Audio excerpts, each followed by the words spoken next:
Since the dawn of time, humanity has sought answers. Through whispers of the stars, the dance of the cards, and the shadows of intuition. Few possess the gift to peer beyond the veil, to see the unseen, and to illuminate the truths buried in mystery. Across the ages, the art of divination has guided the lost, unraveled secrets and brought clarity to the chaos of existence. But in life, there is always a choice, a crossroads between fact and fiction, truth and illusion. It is up to each of us to decide which path we will walk. And now, we have reached this moment, a place where mystery and truth converge, where intuition meets investigation. Welcome to Seeing Crime. I am Lady Zelda. Let us begin.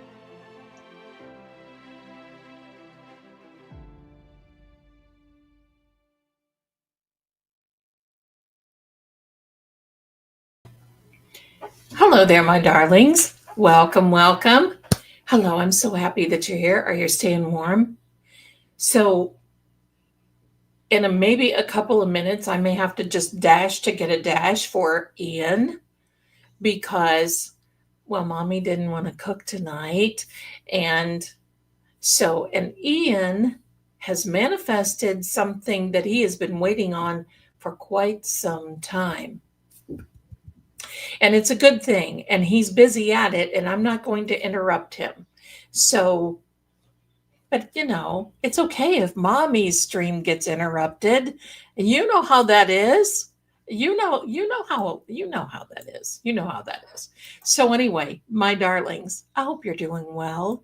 I hope everything is going well, and I hope you had an absolutely wonderful, I almost said Christmas. Oh, I hope you had an absolute lovely Thanksgiving. We did.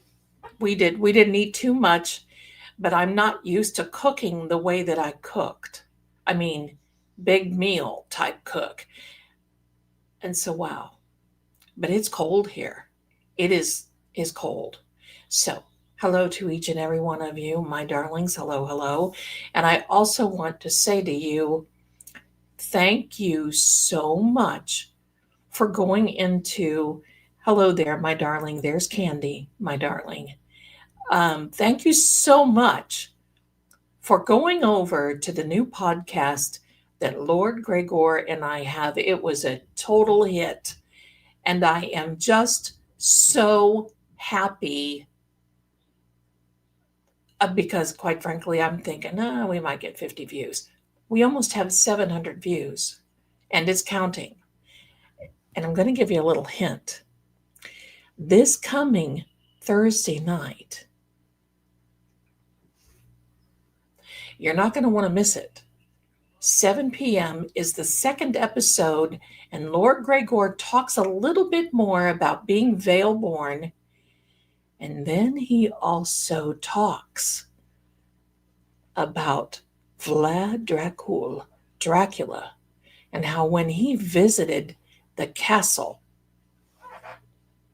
it is like riveting. Hello, riveting. So you don't want to miss that. And it's going to be a little longer than it was the last time because I was actually so engrossed with everything that he had to say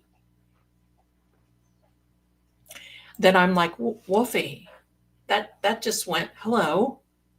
That just went like tickety boom. So we're going to do it a little bit. We're going to do it a little bit longer. And I see that he is in the chat tonight.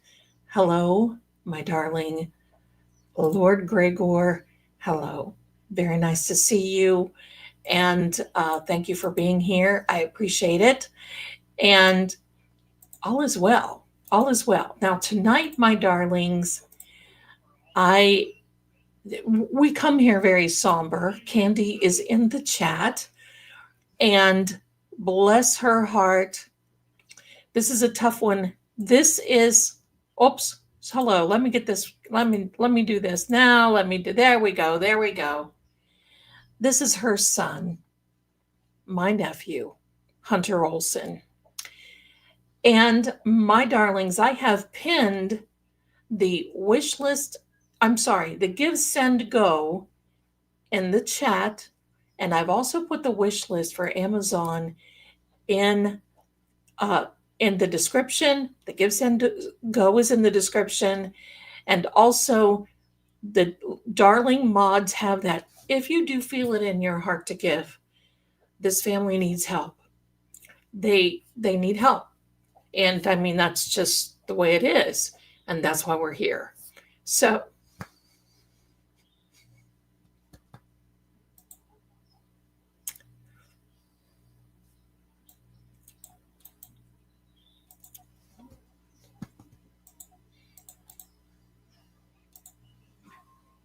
I think I'm hearing my fellow outside getting ready to dash in. So anyway, my darlings, we're going to have a show tonight. We're going to be talking about just stuff. We're just going to be I've got a lot to talk about tonight. And first of all, I just want you to know it's over. It's over. It's over. What is over? I'm going to show you. I'm going to show you what is over. Maybe. Maybe not. Maybe I'm not. Because, well, I thought it was over. Mercury retrograde is over as of today. I'm telling you, this has been a Mercury retrograde like none other for me. Seriously. I mean, you can ask Mrs. Marie if she's in the chat. I just was sitting here like this almost this whole past week. Mercury retrograde is now gone direct. It is back where it is supposed to be. And if you have felt tired today, probably why? Because this has just been such a tense week with everything. I mean, I've had everything from my bank card stolen, my bank number, PayPal lost money, and flippin' well lied about it, this. In the meantime, I'm here, and I keep telling myself, you know what? Just slow down. This too shall pass. It may be feeling like a kidney stone, but it's going to pass. It's going to pass. So all is well. So it's over. And then I had this little visual I wanted to show you, and it's gone. It's gone. But remember when I told you last week that this was going to be a week like none other? Well, let me tell you, over the last 48 hours, I mean, the fights, the upsets, the unbelievable craziness that has been going on within our little even community. And you know what? Hold on a minute. Sounds like the cops are outside.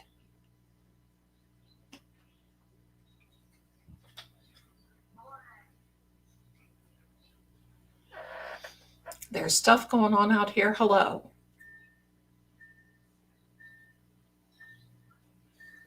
Okay. If they want to come, they're not going to be sharing my DoorDash stuff. I can tell you that right now. So anyway, let them be out there as long as they're out there. I'm not kidding. This has been a week, and I know it's been a week for all of you. And we're going to get through it peacefully, calmly. We're not going to get involved with any. It may be Agent Oobligada. It just may be him. Wouldn't it be lovely? And I got to tell you this.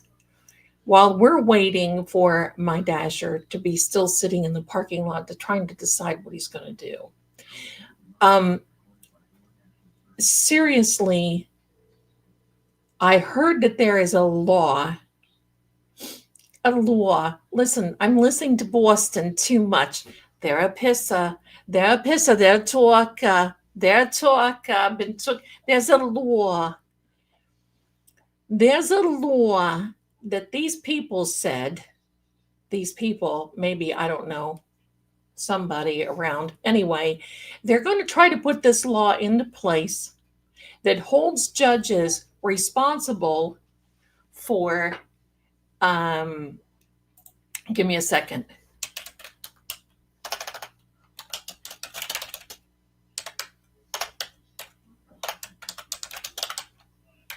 That holds judges responsible for doing something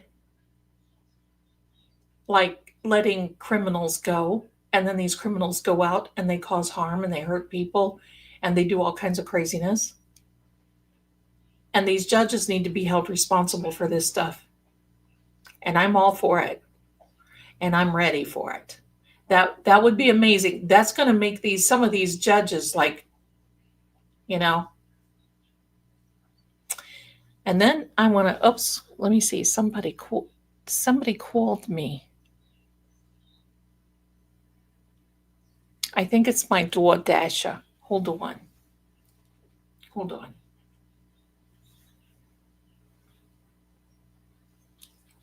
Give me a second here. Can you turn on your lights? My lights are on. One moment, please.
Sorry about that, everybody. Did you hear me out there? The DoorDasher was cleared down, and he keeps texting me and calling me because I have I don't know where my phone, oh, there it is. And I couldn't hear because I have my phone off. And he's like, can you turn your lights on? My light is on. Just a minute, I got to go get my phone.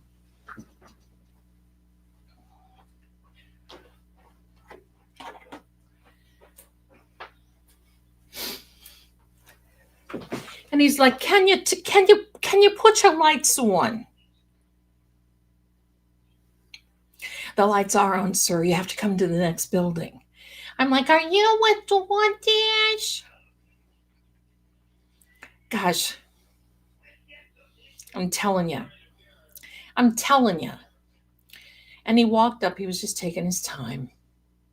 Oh, it's a good thing my food isn't going to get cold now, is it? So anyway, there we are.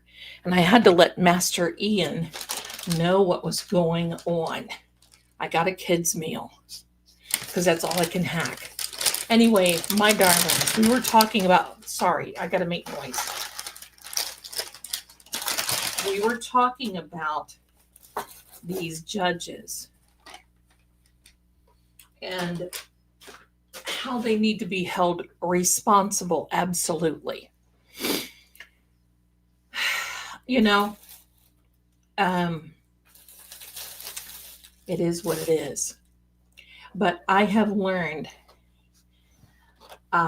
this Thanksgiving, no more drama.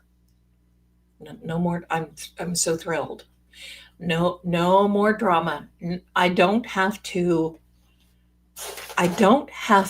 depend on a family feud happening 3 or 4 times a year and then facing everybody. There we are. So we got a lot of things going tonight, my darlings. What I'm going to do, because all of you are so kind and you're looking at the Amazon wish list for our sweetheart Sergeant Hunter and for Candy and the family. And just so you know, the situation was not good and someone else got hurt. And it was Hunter's sister in this process. So she was life flighted. She's got to have surgery. So that's why we're doing this. And they really need some things. And if you can help, please let me know. Why did my background change? Well, it's because I took myself away from the stream and I have that as a background. And then this is my background. This is my little laboratory. So anyway, so they really need help. And the good news is today that I've got a really good buddy who is a reporter for, I want to make sure I got it right now, because sometimes I only watch them when she's on. Bad girl. But it's okay. So,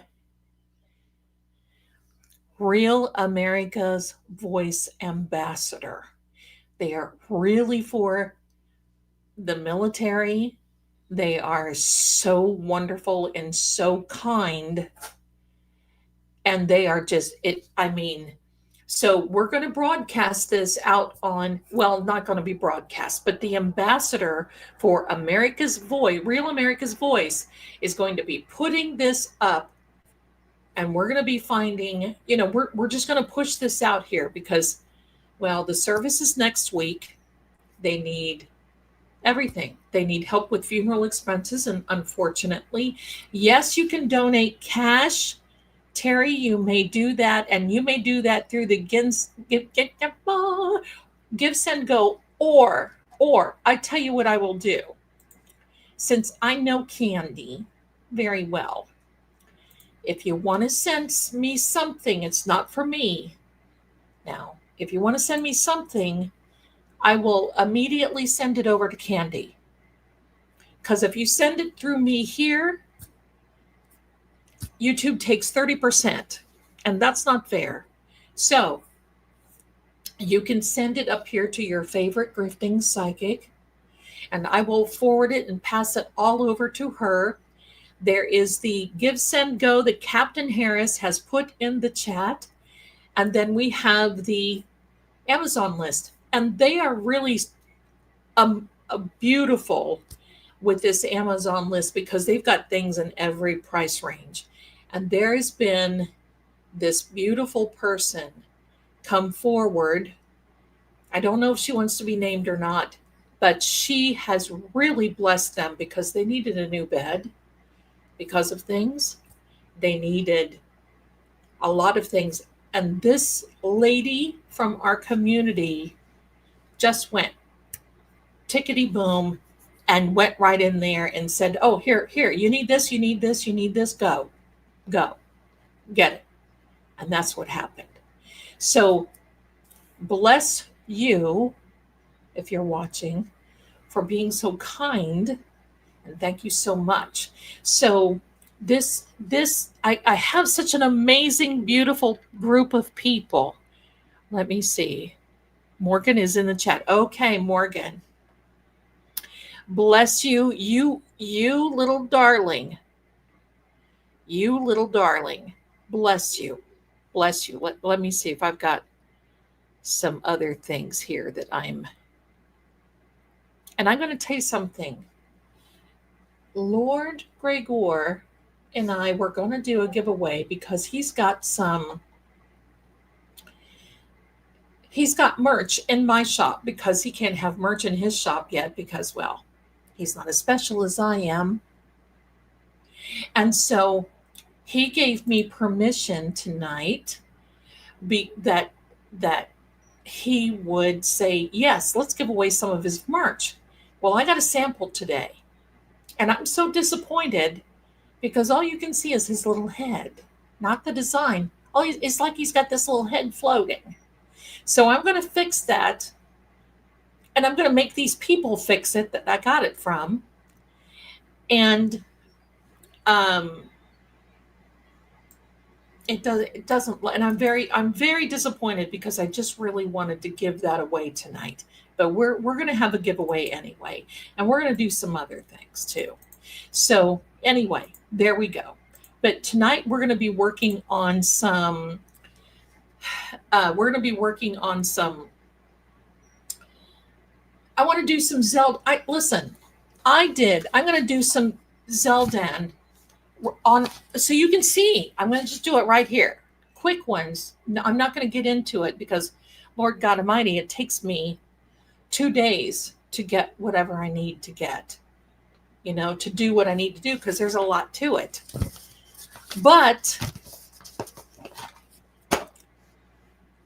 His Grace, and I got to tell you that, I call him that, my Grace.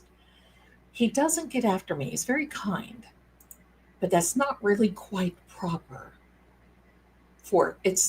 He's a nobleman, but sometimes I give him a little, because ich bin ein Amerikanerin Mädchen. That means I'm a little American girl, and I can just kind of give him, the little raspberries when I want to give them to him. And so he's very kind, and he accommodates me. I think he's having a very good time doing what we're doing. I think he is. I think he is. So, but anyway, we're going to collaborate. We're going to give some merchandise away. We're going to do all this and all that. So here's what I want to do. I have this deck of cards. It is a old style Lenormand deck. There it is. I don't know if you can see it very well. It's a brand new deck. I have a song running through my head. Does anybody ever do that? It's a brand new deck, and they are very pretty. And I'm going to be giving those away to one lucky participant tonight. And then we'll just go to I'm just going to go through and pick random. I'm not picking favorites, I'm picking random. So we'll do this. We're going to talk about a few things. We're going to just talk about it. And the other thing I want to tell you that I'm really excited, and I want you all to stay tuned, because I have written a song for Lord Gregor, and it's quite beautiful. I have to say, wait a minute. It is so beautiful. I was surprised I did it. But I'm going to be putting this song to some content that Lord Gregor, I have literally begged him, please do this for me. Please share what this would look like. Please tell me what you would. Please, please, please. And he has agreed. And the song is called Through the Ages. And it's quite beautiful. And I'm singing in it. I'm singing a song. It's my song. You know what I feel like? You know what I feel like? Pardon me. I feel like, remember back in the day, I think it was 1978 or 1976. Most of you here are too young, when Steve Martin came out with King Tut. And I remember listening to him, and he did this little banjo riff, and he says, I just made that up, and I think it's going to be a big, big hit. I thought of that. When I don't know why, that just kind of washed over my head, and I'm like, oh, heck. So tonight, Lord Gregor, Lord Gregor has agreed. He agreed for me today to do his Zeldan case study. Well, if you've ever done a numerology for someone that was born, I had the birthday wrong, somebody that was born June 11th of 1528, you're going to get a book. And this is all I could come up, and there's more. So I'm just going to, this is so interesting. And I have his full immortal, I have his full name. And believe me, I'm just going to stick with Lord Gregor, because I think I have been chopping the pronunciation of this into an oblivion. So anyway, yes, and I'm just going to say, let me say, Gregor, if you are here, please just hold your little fingers in your ears like this, okay? Because his proper name, he's not a pisser. I don't cuss in front of him. Anyway, his proper name is Gregor Vasila Radonovich. Very Croatian. Very. Vasila. Vasila, is it Vasia or Vasila? Vasila Radonovich. Well, I'm just going to stick with Lord Gregor. Let's just hope he never has to go to the DMV in America. We will be there waiting for him to get his little number. And I have a crinkle fry. To get his little number, just stand in line.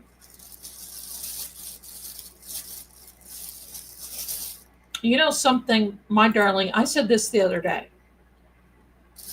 This thing, pardon me, this thing with I almost said Caden. Now that may be a thing. Caden, you know how you do it for the McAlberts? Caden, no, it probably would not be smart to use that.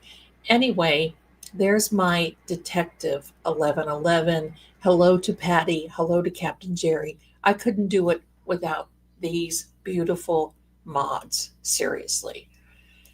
But I was saying that the other day. In fact, I think I told Mrs. Marie, I told Captain Jerry, dear God Almighty, look how long it took for the Olson case. And it was not civil, it was criminal. For Aiden is different. That took 11 years. If something happens where I kick the bucket, okay, just send out some waves so I know exactly where they are. And then I mean, who knows? But anyway, that is, I mean, I heard someone say the other day that the projected time frame on this is 12 years. 12 years.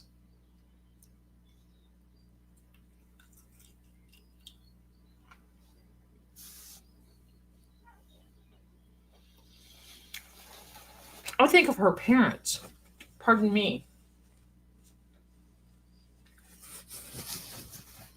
I think of her parents. There's something there I can't put my finger on.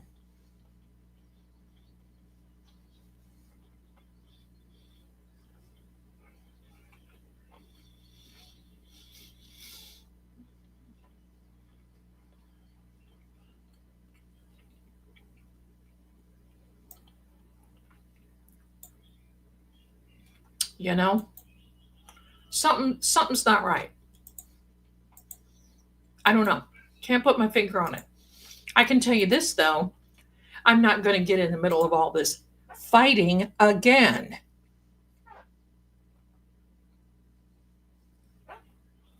Oh. You know what? And pardon me for eating. Hello. Your family. I'm just happy I'm not in Disney with a big honkin' turkey leg. But I wouldn't eat one of those anyway.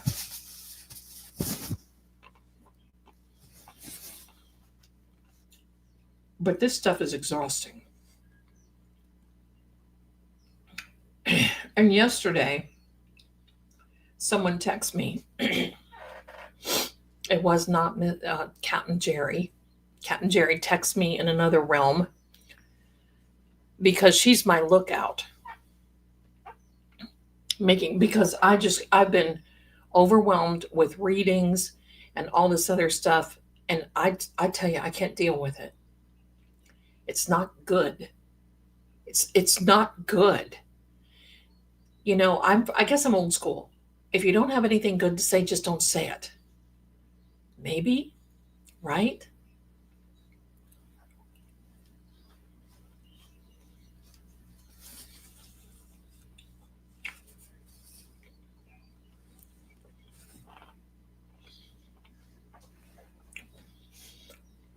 Listen, the drama that I like to hear is listening to Lord Gregor telling about how he went to Dracula's castle, Ponaries, not Ponaria, Ponary.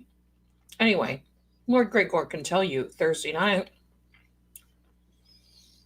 and how he went through the secret passage with other people right after the Ottomans left. Color me there. I am like, let me get some snacks. I gotta hear this.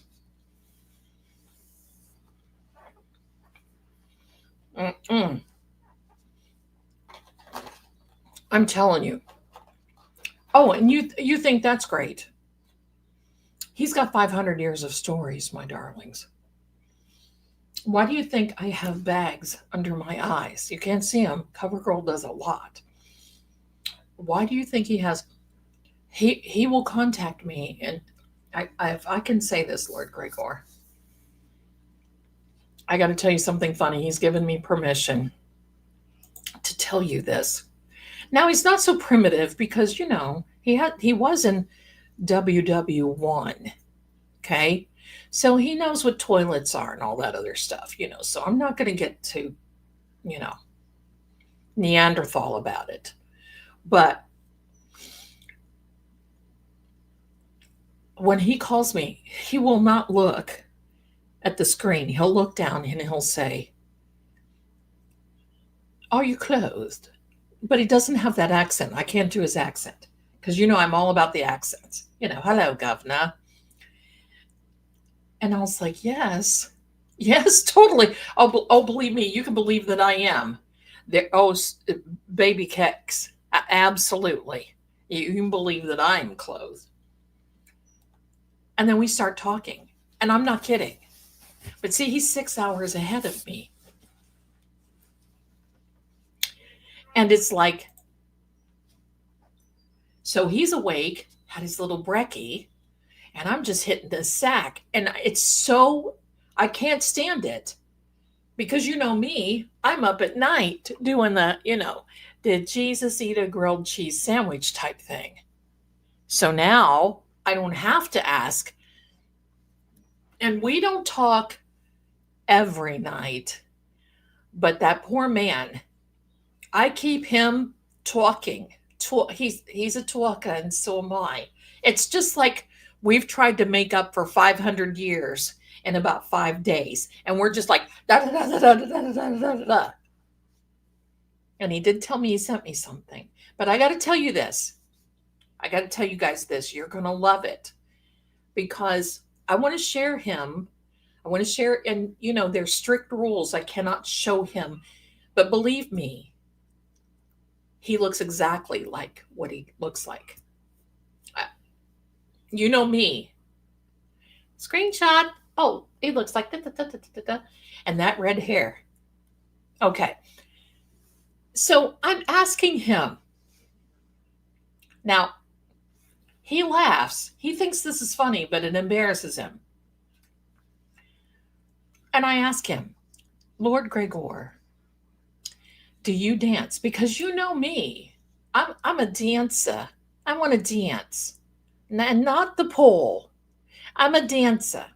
I want to dance. And I can do the formal stuff too. Like, the Pride and Prejudice. And I feel like I'm in a cross between Kate and Leopold, the Outlander. Anyway. So I'm asking him, do you dance? And he said, yes. And Mr. Formal, yes. I'm quite an accomplished dancer, he says. I'm very happy to hear that. And then he tagged it. And he said, however, and I thought, oh, here we go. He said, however, no one around here has balls anymore. Now, I just took for a second. And I started to laugh. And I'm thinking, oh, well, you should be in America. I thought he did not, I had to explain it to him in Die Deutsch. Because I was too embarrassed to speak it in American. Why that I can cuss like a sailor in German. Why is that? But I get embarrassed, so I had to explain it. And he laughed when he found out that, hello. So there are some funny moments. I don't know if he'll allow me to replicate that moment or not. I don't know. Maybe I can talk to him about that. But anyway, it is so amazing. Even down to what he eats. He would not put one of these fries in his mouth. And maybe that's why he's lived so long. I just thought about that. It could be why he's lived so long. Could you see me on the dance floor with him? And he's, oh, let me, I'd be going around him. Oh my. Oh my. So anyway, it's been a lot of fun.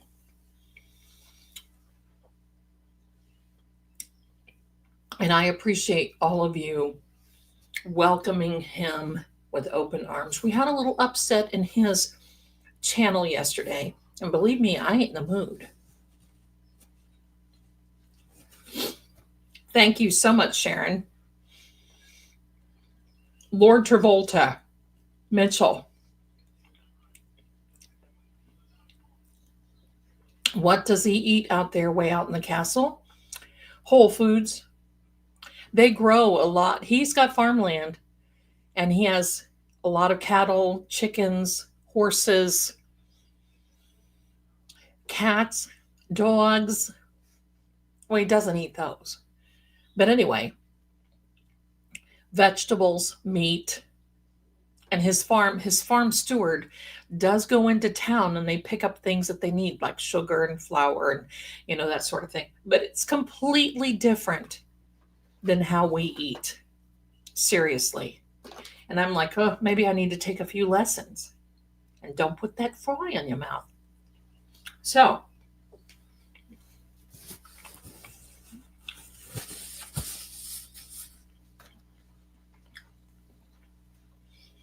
there was a little bit of upset in his chat yesterday after I posted a video. And I'm just not in the mood. And after, everybody's been doing their thing, I've been, seriously, Ungawa, stop, right? This person, and I left it up there because, if they ever want to respond, they're more than welcome to, and they're welcome to their opinion. But this person has emailed me.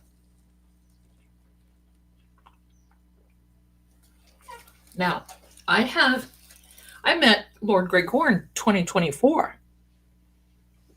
And I've not said anything because, there's this cooling off period. There's this period.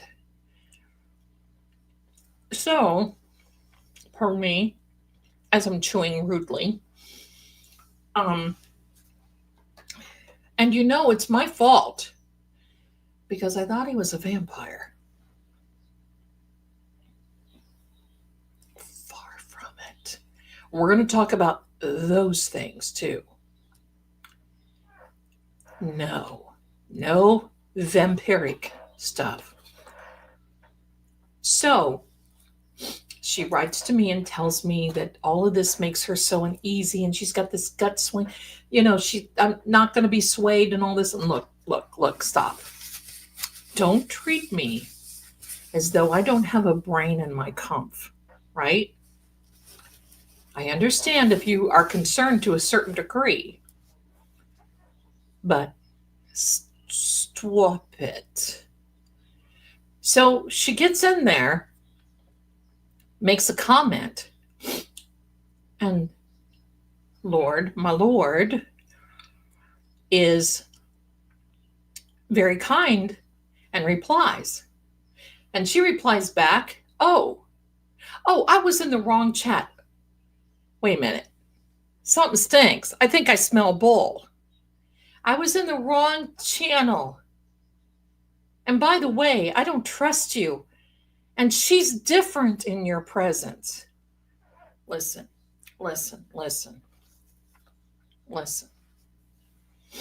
Remember when Erica hugged the vice president and rubbed her hands in the back of his head? Now, I'm going to tell you a little bit about me. Hold on. You hear this sound?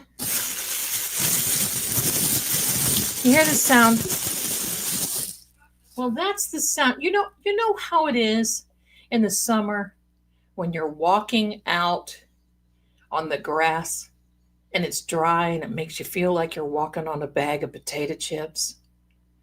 Well, honey, if somebody ever did that to my man or make a nasty comment, you hear this noise? That is them picking up their wig off the grass. Because ain't nobody going to come after me and mine. Because I don't like that kind of shit crap. So if you're listening out there, fine. Please do me a favor. And you know what I want to say. Please do me thy favor. So that's that. That's that. What is Nightbot asking? Nightbot is on commands. I don't have control over Nightbot. So anyway, there you go.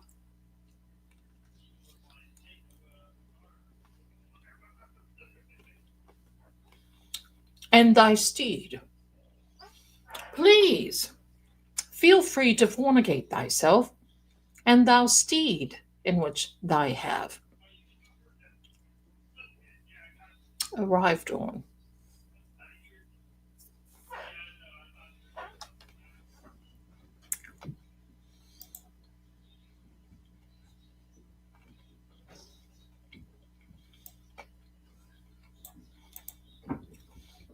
And I said, Lord Gregor is a gentleman. He won't answer, but I will.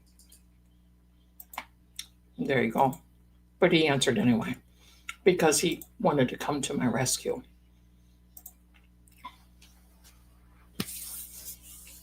So, my darlings, what am I eating? I got a little kid's meal. Chicken fingers, because they're the easiest. And I'm a knife and fork person. So I got a kid's meal, 2 chicken fingers, and about 5 fries. Enough. That's enough. And look, they gave me a little Rice Krispie treat. That's going to stay over there. So,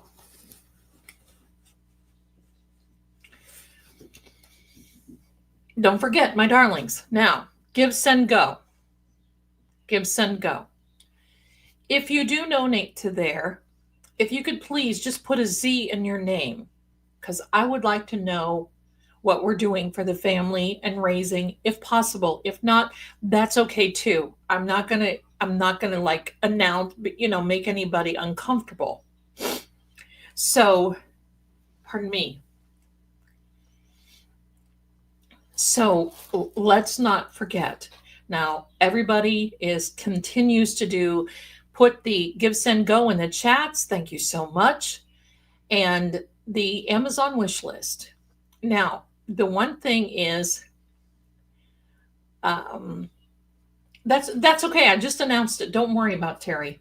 It's no worries. Now, the one thing that I forgot, I'll think of it in a minute because there's so much going on. I'll think of it. Oh, Emily, if you are watching, you know our darling Emily C., right? I should have tagged her and asked her to come in.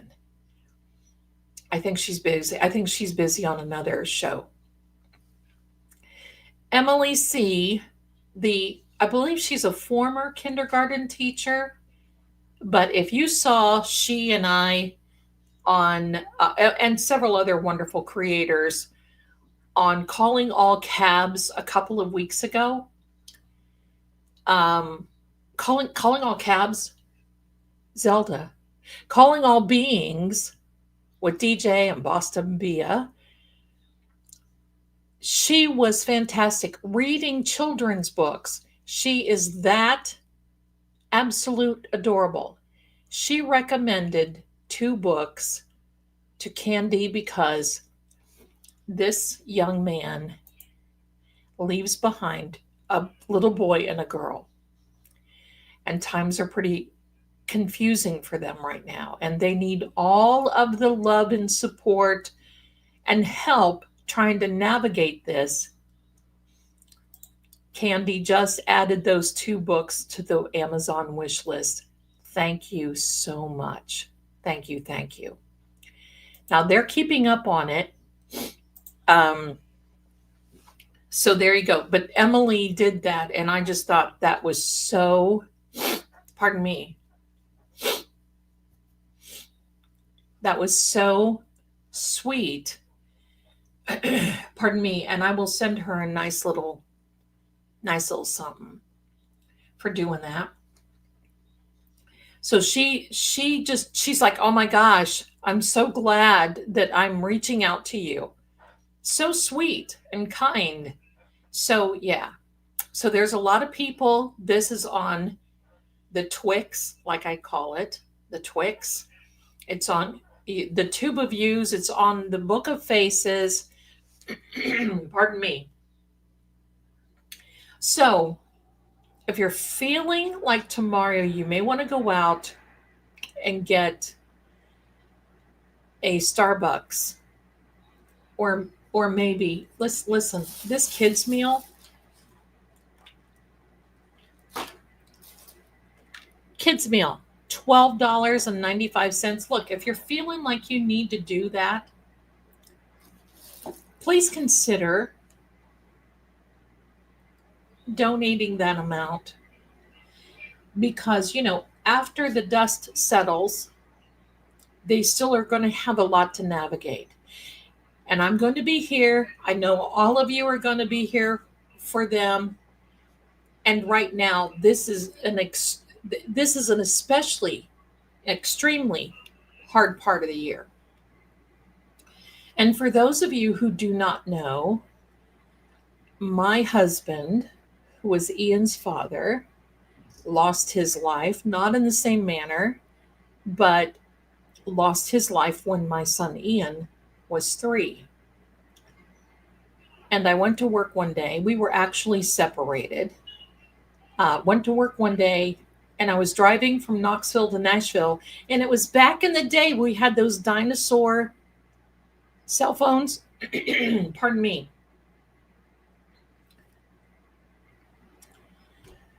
And they tried to get me while I was going over the Cumberland Mountains, and there was no service. I got almost to Nashville, and they called me and said, oh my God.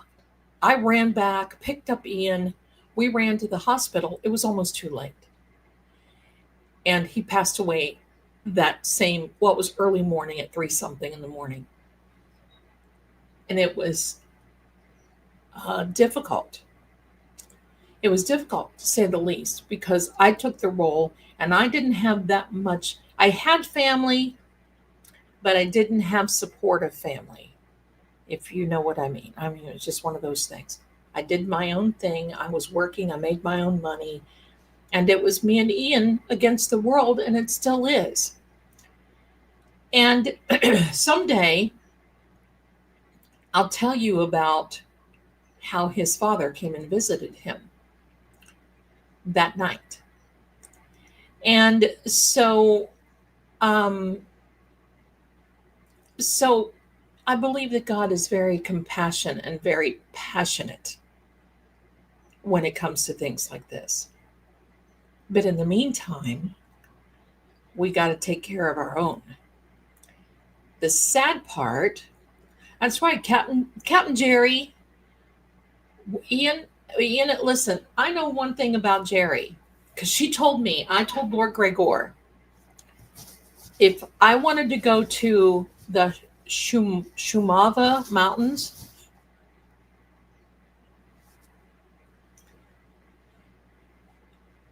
I know he's in the chat. He's not, I've said this in front of him before, but that's a little much for me to navigate. I mean, I'm a package deal. I have kitties. They get scared and upset. I mean, even now, I've got one over here to my right in a box. I've got Big Riley right behind my monitor on a towel watching me. If I left them for any amount of time, they would literally shapeshift. And I can't do that. And plus Ian. And plus we know that Lord Gregor does not have the best internet. And so we'll have to see how things. But anyway. So Jerry tells me, well, if you want to go, I'll get my passport. We'll get everything, and I'll take you over there. I'll make sure. And Jerry's practically singing, I'm leaving on a jet plane. And I'm sitting here saying, Jerry, but there has to be some things. Has to be some conditions that are correct. And some things, because something. First of all, he's a gentleman. But I'm a lady. And I act like a lady and I think like a boss. So there has to be something more than just, hey, I want to show up. or hay. And that all has to be navigated. And we just don't know. It may just, maybe he can visit. I can tell you this right now. He ain't getting on an airplane. How's he going to make it?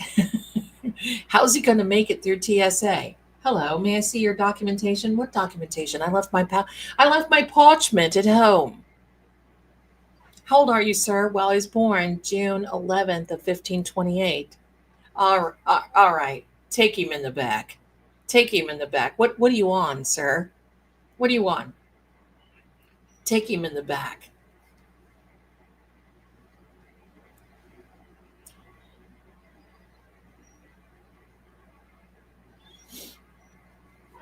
He can make it here. There's ways to make it here.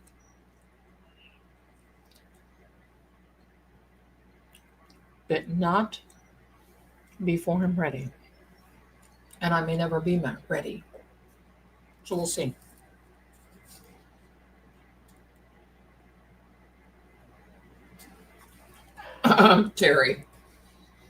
Terry's been listening to the podcast.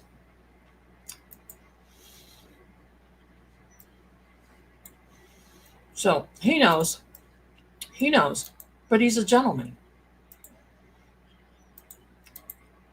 You did. He's a gentleman.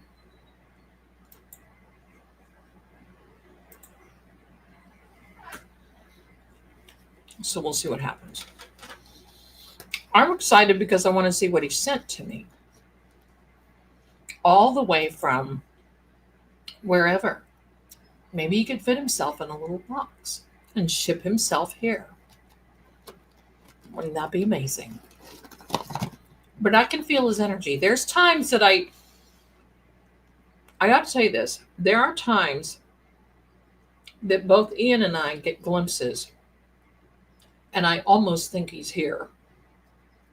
Don't know if that's possible or if it's like my son used to say when he was little, a pigment of his imagination.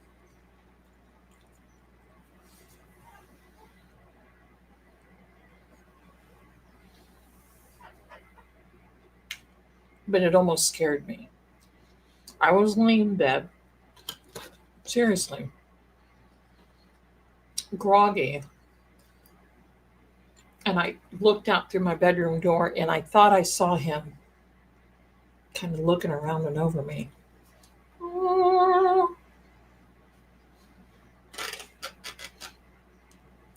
It's one thing when you're dealing with the paranormal and spitting your food out. And it's another thing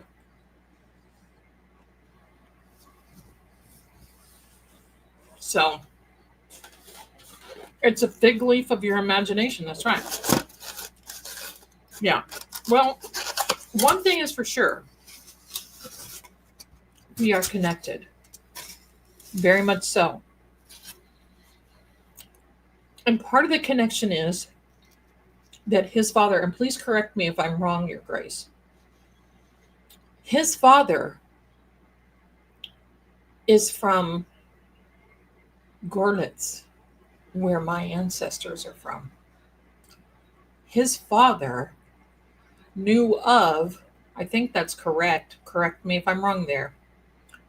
His father knew my ancestor Odalie and her sister and their parents when they were escaping during all this witchy trial type stuff. That made Salem look like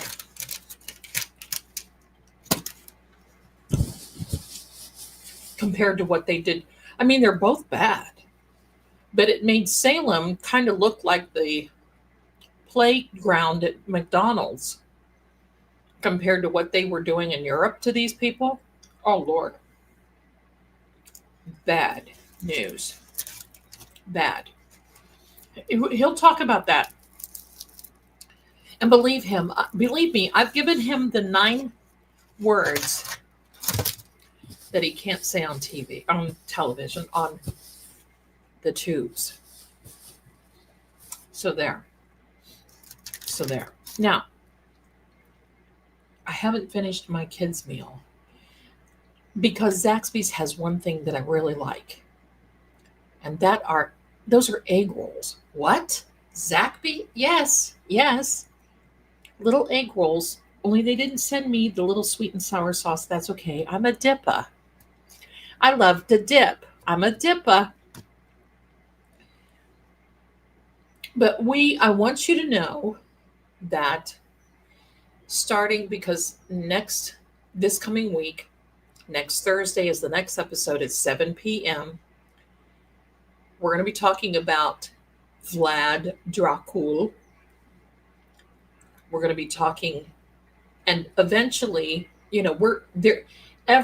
Every episode, I want to take a little bit, and we're going to talk about our ancestry.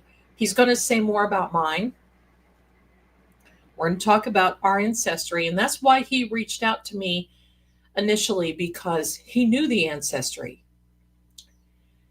So we're going to talk about that, and then we're going to talk about one of his adventures, like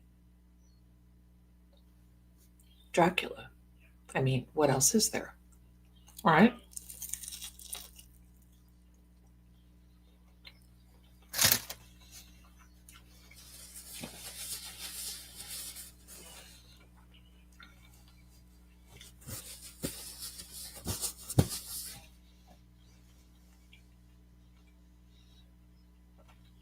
Oh, flutist.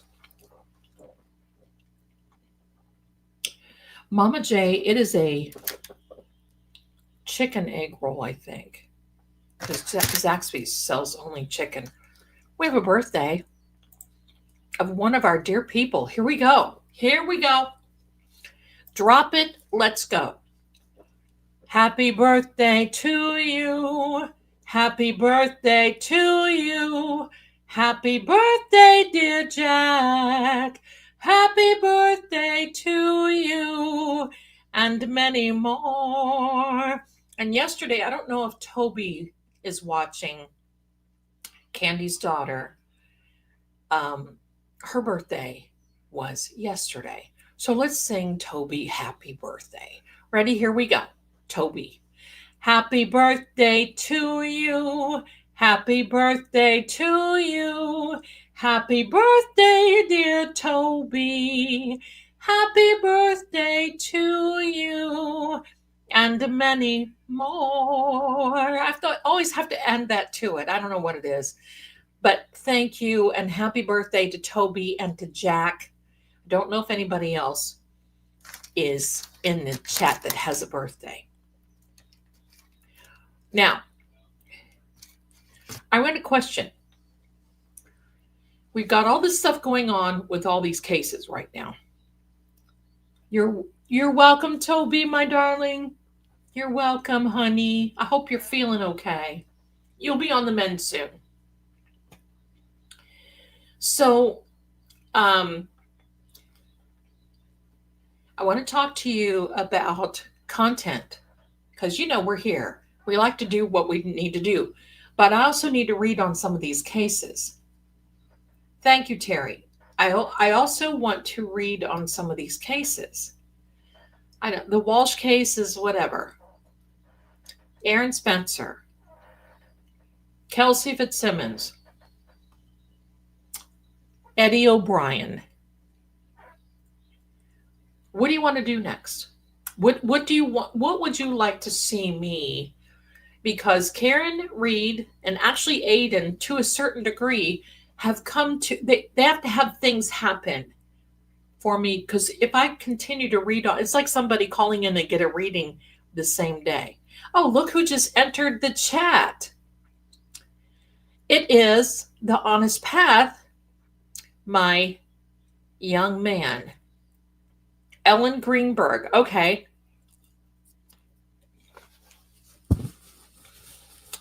That's the end, everybody.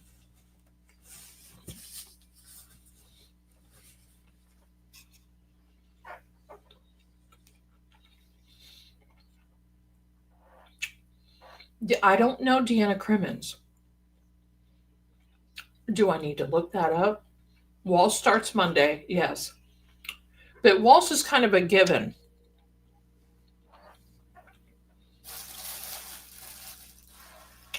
But I gotta tell you this, sorry if I'm smacking around in the mic. But I have to say this. Amber Crumb, please. It's a cold case, like frozen cold. Really?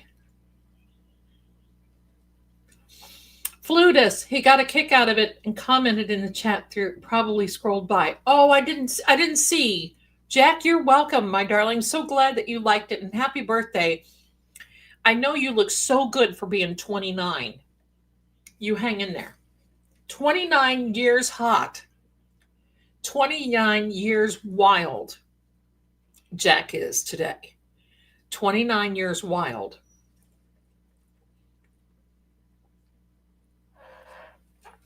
Aaron Spencer, now that is somebody that I'd like to meet.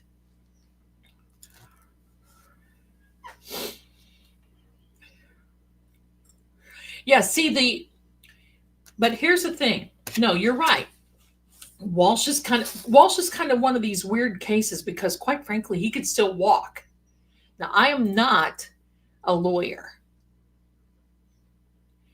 Not a lawyer. But here's the thing, because he pled guilty to a couple of things, like moving a body around and doing things that he shouldn't be doing. Shame on you, Walsh. That's okay. The jury's not going to hear that. They can't hear it. They can only try to convict, and they may not convict him. That's right. It's the who and the how we already know.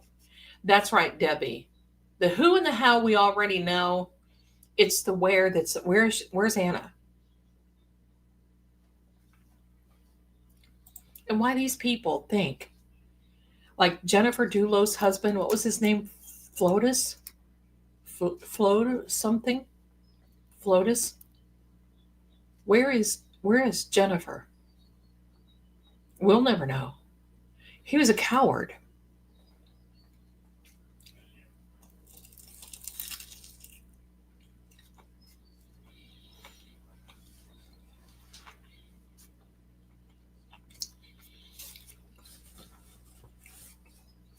And let the mistress take a rap. We have some people here I need to really say thank you to. With my mouth full. Catherine, my darling, thank you for becoming a member. I know you're going to love it here. There's my cat, Randall, who sends me beautiful sunsets and cat pictures and all kinds of things on the Twix every day, every other day, even when he's traveling. My heart be still. Thank you so much, darling, for being here for 3 months. And then, look at this. How dare you? I love it. I love that picture. You just look so official. How dare you gifted 5 Lady Zelda Kelly memberships. Bless your little pea-picking heart. I appreciate you so much. I do have super chats on my channel, darling. I have super chats on here. Should be able to do it. You should be able to do it.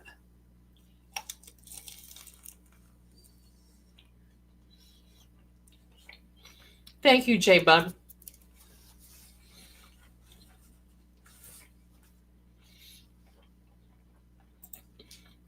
I know, but I'm not one of these. Thank you so much. But I'm not one of these that just, mouths it down, honking.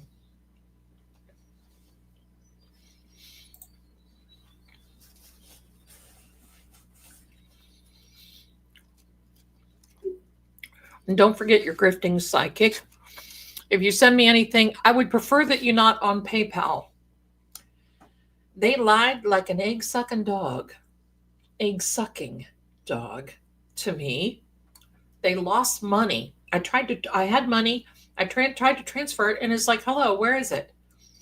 It fell out into the cosmic unknown.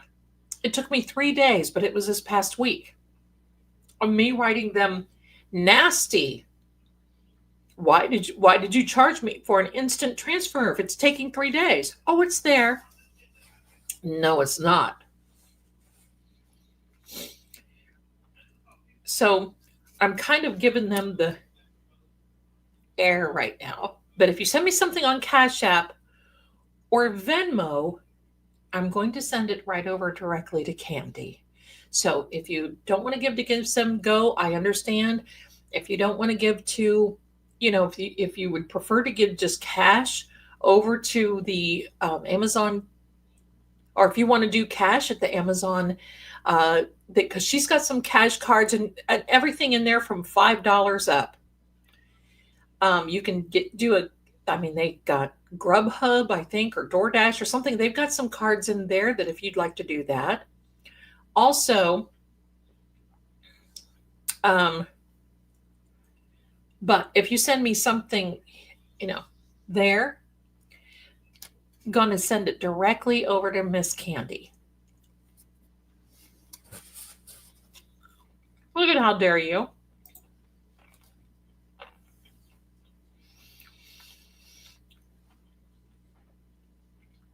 I missed Thursday. I bought a new SUV.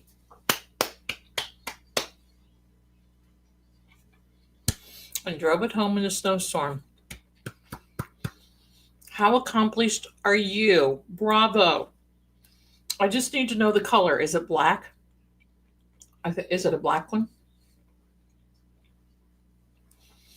You always want to look like Agent Oobligada when you pull up to something.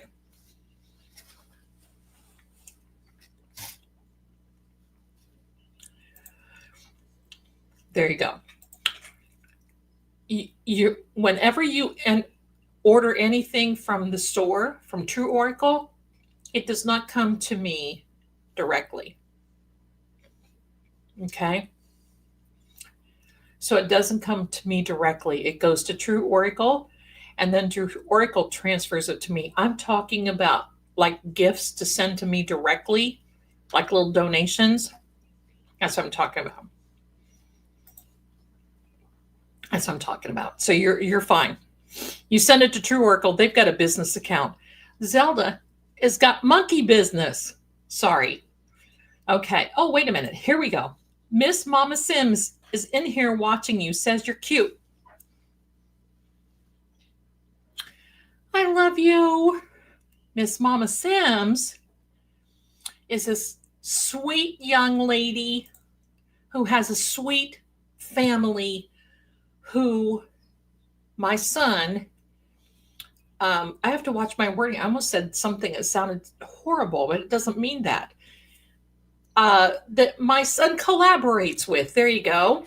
And they play games and tournaments and my favorite, Resident Evil, that sort of thing. Hello, Mama Sims. Hello and hello. You bought a 2025 Jeep Compass. Those are nice. Lovely. Lovely. I love red. But I won't buy a red car because the insurance is high. But I will get a black one. Because I might get in another car. I won't buy a new car because they depreciate too quickly.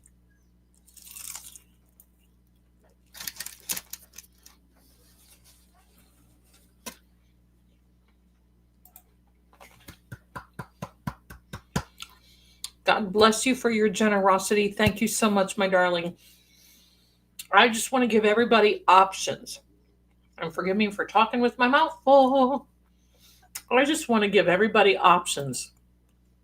Because for some people, and for people who live out of the country sometimes, it doesn't work. The links.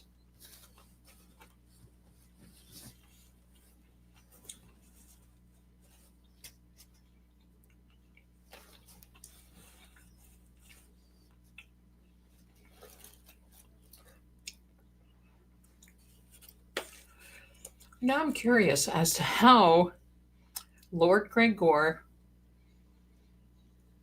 will get his noble self over here.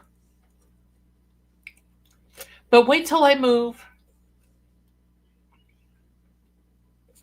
Thank you, Brooks was here. Bless you, bless you.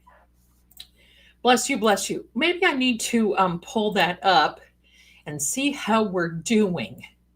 What do you think, my children? All my people. What do you think? My grandmother, would she get mad, would say that. Give me a second. Let me find that link. Captain Jerry, can you throw that link up for me? Yes, we could give Vespara. I don't know how to pronounce that. Is it Vespara or Vespara? I think he says Vespara. But he's got such a great accent, I can't stand it. Anyway, enough Zelda. I won't buy a new car because they depreciate too quickly, and you never know. I don't have new cars. I'm not reckless at all, but I don't keep a car.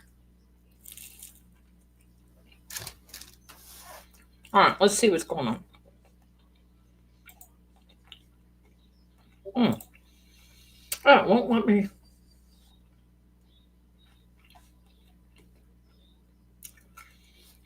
Okay, won't let me click. Give me a second.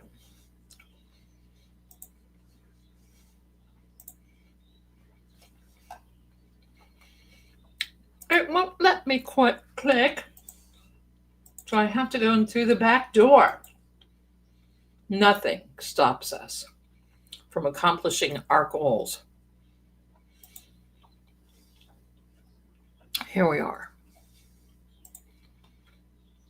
There we are. Oh. My Lord.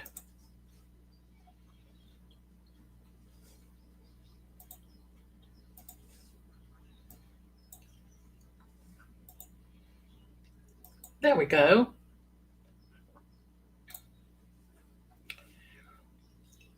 All right. You know what? Every little bit counts. There you go.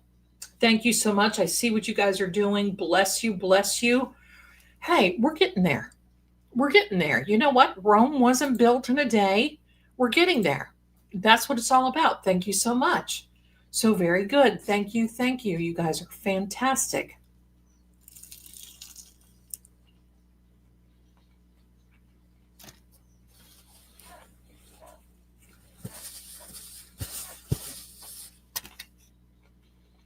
I'm just reading the chat while I'm crunching on the mic.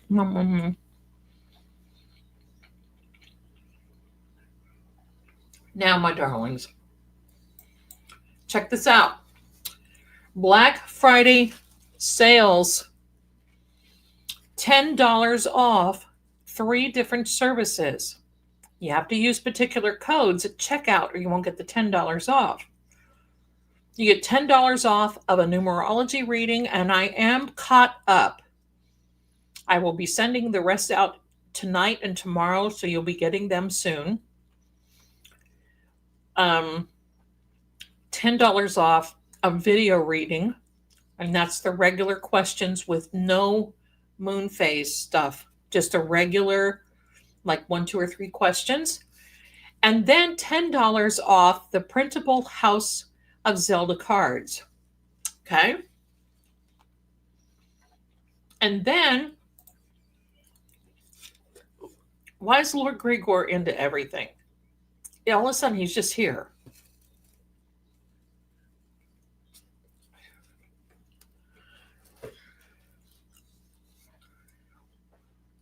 So, I'm taking some of the images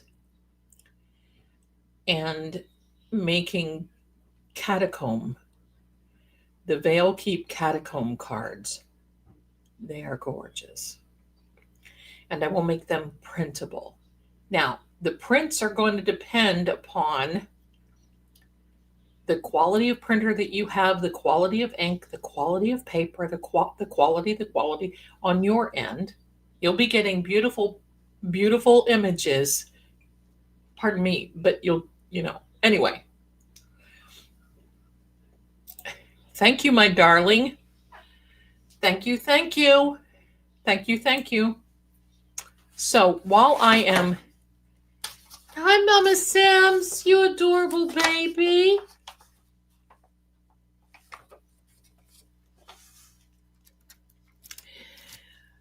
You know, have you gotten to the point in life where you just don't care if you eat a meal and you would just prefer to have a little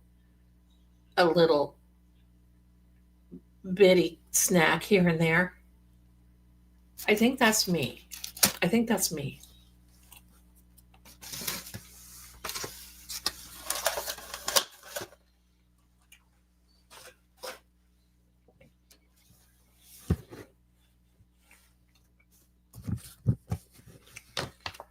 And my darling, Lord Gregor, if you would like to send me something, my darling,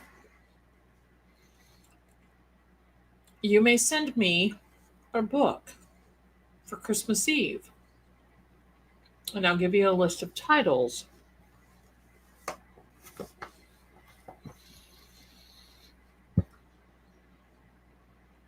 And I have some old titles that I'd like.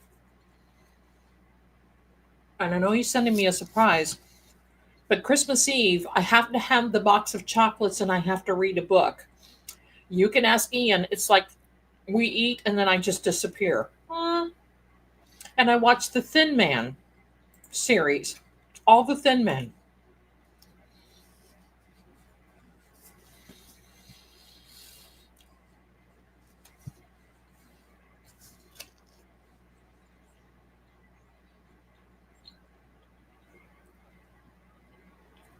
But I don't want, I seriously don't want, I don't eat all day. I just don't want to cook. Poor Ian. I love the Thin Man series. It's always on. It's always on Christmas. Christmas Eve. I cannot get enough of those two.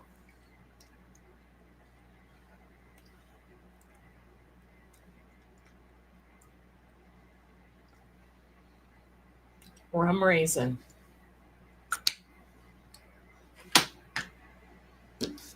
Now, see, I didn't even eat my whole meal. I'm a picker. I'm a picker.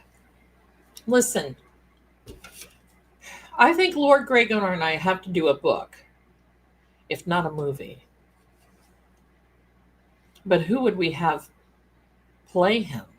I mean, who's so handsome and has red hair?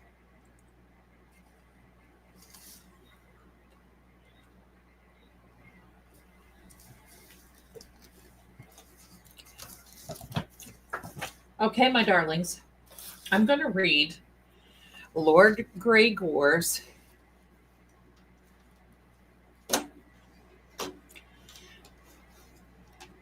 I love books and movies. I think last time we talked about, oh, I just moved something on my, hello, I lost you all. And don't forget your favorite grifting psychic up here because I will donate your little gifts to me over to Candy as well. But I don't know what I'm talking about. Okay, here we are. I don't like rum raisin anything except the lipstick. All right, here we are. This is for Lord. I almost said Mr. Hello. Well, he is a Mr. Gregor Vasilia. Oh, I said that correctly. I know I did. It just came flowing out. Radonovich. Gregor Vasilia Radonovich. Hello. I just like saying that. Anything that I can have an accent with, I'm cool. His first name of Gregor, he has a number 5, which is a spiritual grace, grounding, all these. His first name vowels is an 11. Now, an 11 in my code system is a master number. And it is a master number that you don't divide or you don't reduce. And that 11 basically it's a master builder, it's an architect number. It is that guy who's got the blueprints.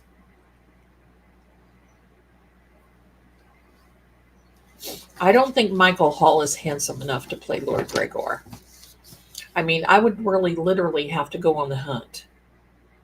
I would make sure that I am the director. No, the producer. I need a producer. And now believe me, I will be papered up.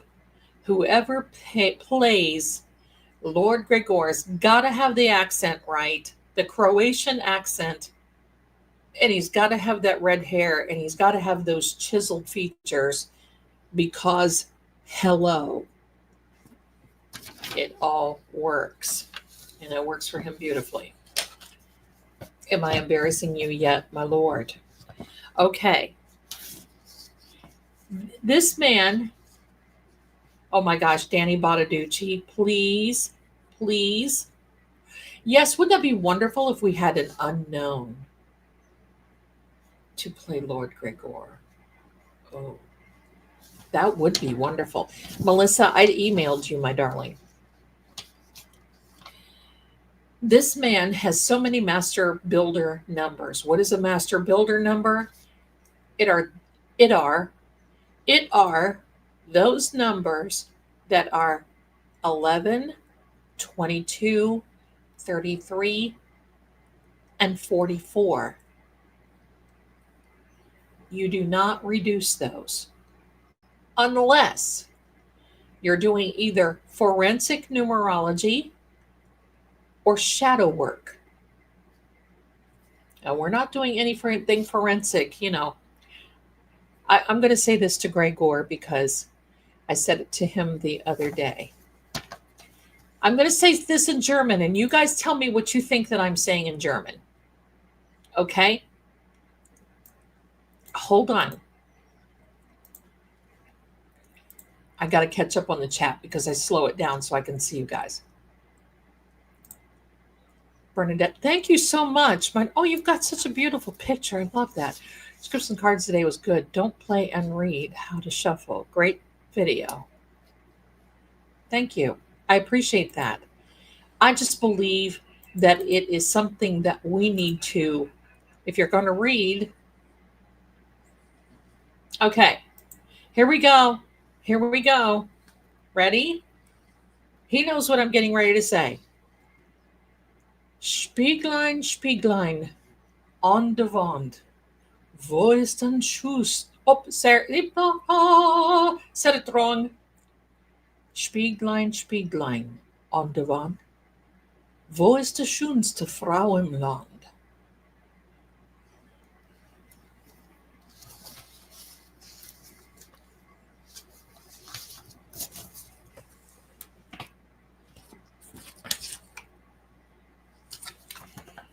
Spieglein, Spieglein on the Wand. Wo ist die schönste Frau im Land? But he's got so many master numbers. He's got 11s, pardon me, which is the master builder, like the architect. He's got 33s, which is someone who just, Morgan, thank you for being here, my darling. Thank you, thank you. We just love having you. Thank you. I'm going to tell you in a minute. He's got an expression number of number 8, which is infinity, infinity, infinity. Those who will live in infinity, it's a destiny number, and it is infinity, strength. He's got divine numbers of 7, I'm going to say it again. Spieglein, Spieglein on der Wand, wo ist die schönste Frau im Land? His birth number, I mean, what do you get a man who has everything? His birthday, next June. Me.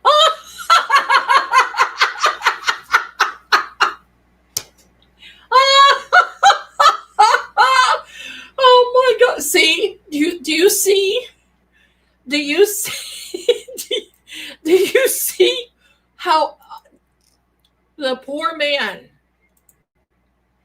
all I gotta say is the poor man. I'm telling you. He doesn't stand a chance. Oh my goodness. That is very accurate. Very good. Very good. So going through this, going through this, he's got, even in his birthday is June 11th, a master builder number. We should have a birthday party for him in June.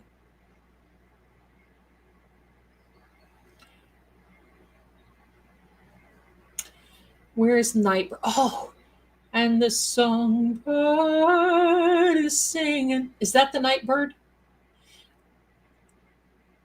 I can't remember Nightbird. And the songbird is singing like she knows the song. Oh, that's not Stevie Nicks. But I still like that. Birthday. Now, when somebody has so many of these, he's got 11s, 22, and 33. It is considered to be, and one of you I did this for earlier, you have what's called a master gateway number. It's rare. It's a commanding presence, but this is a master gateway. Give us a multiple choice. Okay. It can be a nursery tale. Spieglein. When you hear it, you're going to go, what? Spieglein, Spieglein on der Wand, wo ist die schönste Frau im Land? Songbird was Fleetwood Mac, sung by Christy McVie. You know what? I like Christy McVie just as much as I like Stevie Nicks. Don't tell Stevie that.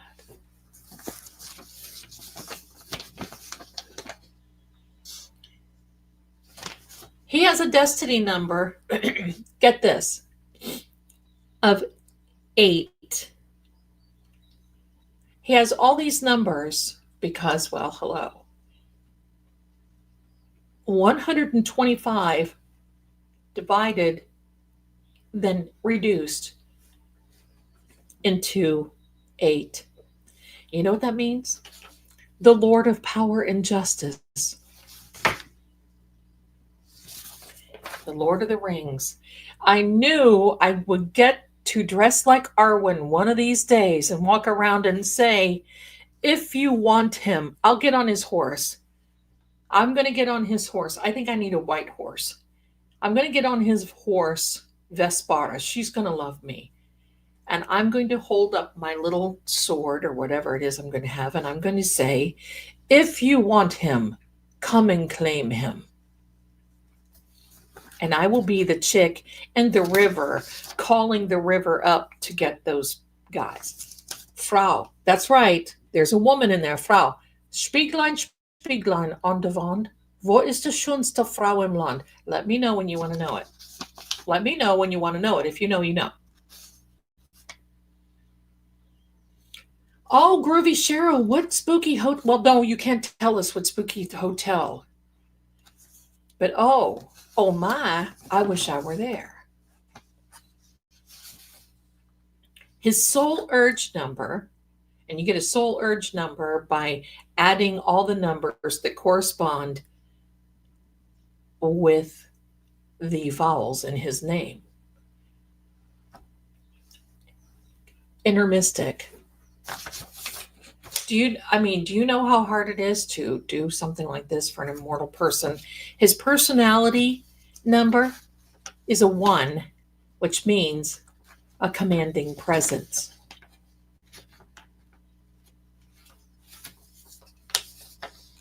Oh, honey, you shouldn't tell us where you are. This is like a public thing. We don't want to do that.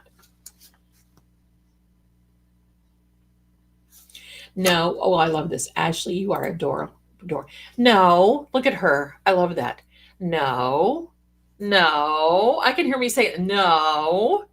He's energetically aligned. It's why it's so much fun. Don't apologize. I won't. But All right. So his birthday, Vale born, birthday gateway number. Now I want to tell you something. Vale born, because let's not get that confused. And we're going to cover this next Thursday. It is not the veil that covers you. That's a different veil. The veil is what divides. See if I can explain it. Lord Gregor, where are you? The veil is what divides this plane, this plane that we're on, to the other. It's like the moment that it splits. And he's going to tell, because it comes from astrological, it comes from, the conditions have to be right. Now, he's not the only veil born, and I'm not the only Veldarin, but we're the only ones. I'm the only one that I know of, other than my ancestors. And my grandmother used to speak about this constantly. And everybody always thought she was Delui, right? Hello. Veil, not veil. That's right, Mitchell. Veil, not veil. So it's not, because I saw somebody in the chat was like, well, someone from 2016 was plucked from the veil. No, it's not. It's not that veil. It's not that veil. If you want, Rosebud, you can. You don't have to. I just took his because that's his proper name. But he's a nobleman, and we refer to him as Lord Gregor of Vale Keep. Just like mine is Lord Hard, Lady Zelda von Görlitz. So that's how it is. The veil is fragile, and sometimes the veil can split. The conditions during my birth time, and he told me this, I knew it, but he confirmed it. I was born right smack between a solar and a lunar eclipse and during a Mercury retrograde. And there were some other stuff that was going on as well. That's why when I was born, there were certain things that when he was born that resonate. There are certain things that when I was born that resonate. As in, I didn't want to be held. I didn't want to be touched. I would cry if I got around people. And believe me, get me on an airplane and I'll be crying. I would cry around people. All this stuff. And thank you to Kat Randall. Welcome, DP, Grandmere Rain, Angela Rogers, Spacey Stacy, and Spider Chick to the full. Thank you so much, and thank you for being here.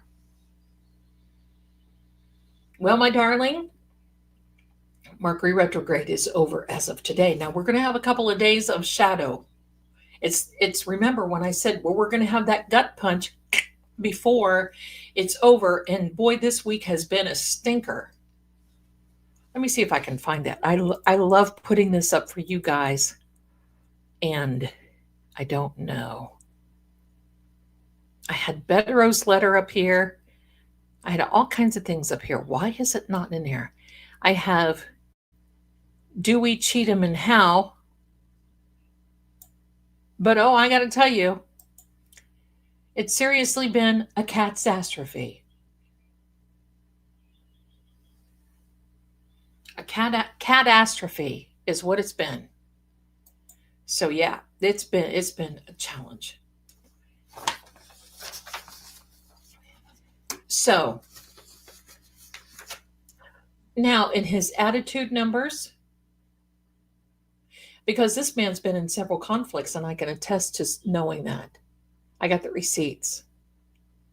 He's been in several conflicts, as in Revolutionary, Napoleonic, World War I, and his body shows the wear of it.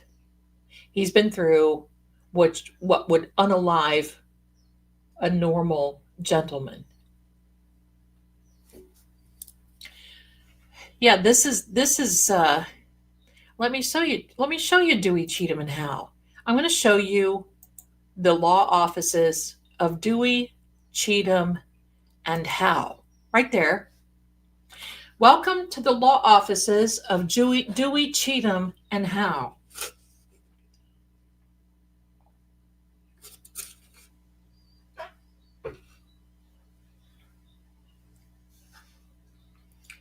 So there we are. Thank you very much for attending. We will not be going to your law offices at all. Anyway, the attitude number that Lord Gregor has is a 17/8, which is a warrior. Military precision, fearlessness. There are some things that this man has told me. I mean, I don't get scared often, but gee whiz. Scared me, and I'm fearless. Seriously. Maturity is a wanderer between worlds. And you know, I want you to know this. I have done this. I have seriously done this, and the numbers keep coming out consistently. And I keep, oh no, listen, me making a phone call or two. What could this be? Now wait till you hear this, because I always tell the totems, the elementals, and the signature sigils. Do you know what his totem animals are? A horse. You know what kind of horse? A black horse, a falcon, and a stag. And he has all of those where he is.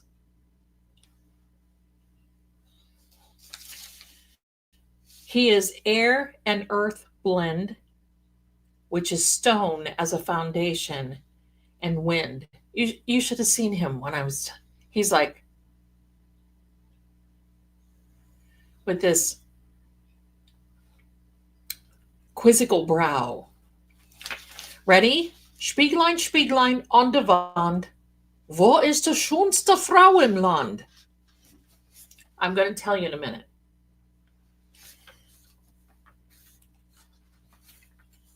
His sigil is twin lines, not twin flames, twin lines. Flank a circle. And that's what he has in his logo for Vale Keep. They have that kind of like a, what do they call that? Coat of arms type thing above a horizontal line. I mean,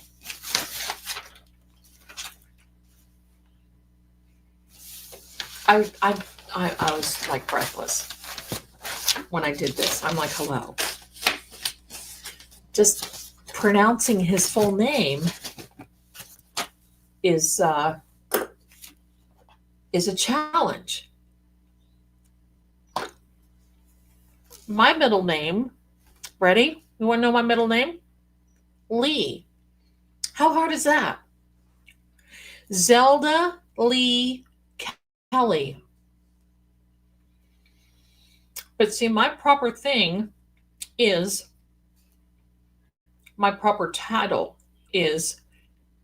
Lady Zelda von Gorlitz. His proper title is Lord Gregor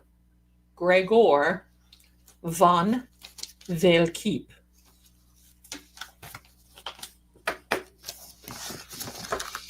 So, last call Oops, hello. I just put that on there. No, we don't want you up here, Hanky. Go sell some ham sandwiches.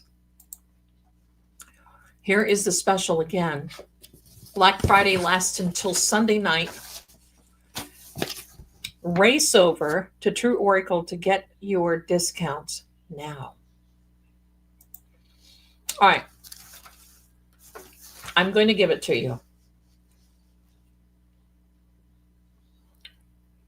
Spieglein, Spieglein an der Wand. Wo ist die schönste Frau im Land? Ready?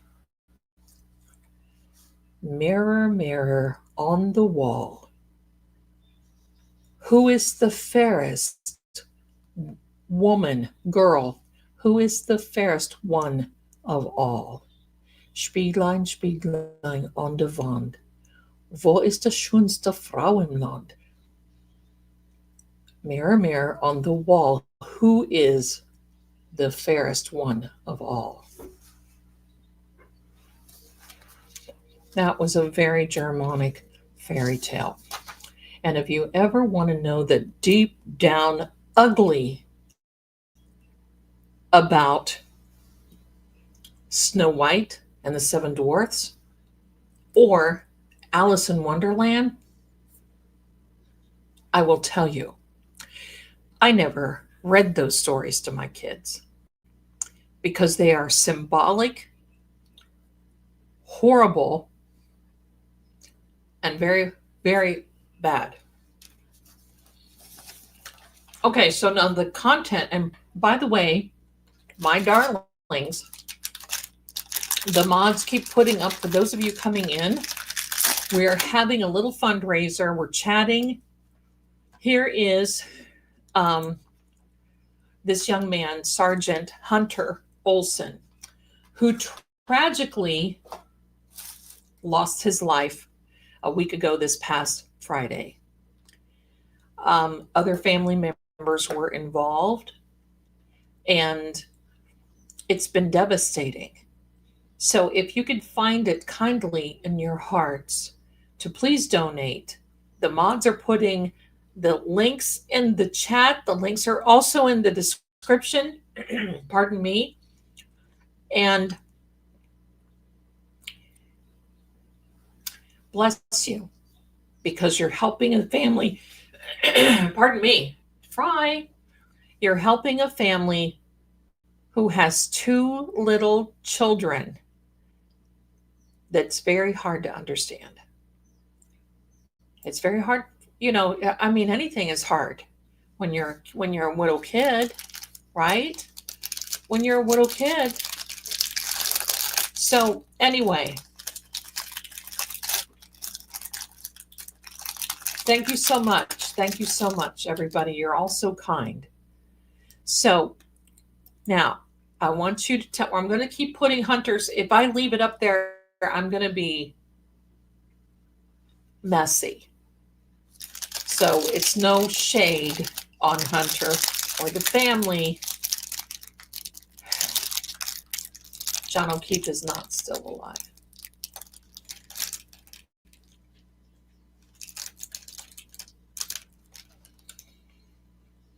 What is it about a Rice Krispie treat? What is it? I haven't had one in years. And right now, I just feel like I'm going to shape shift. What is that?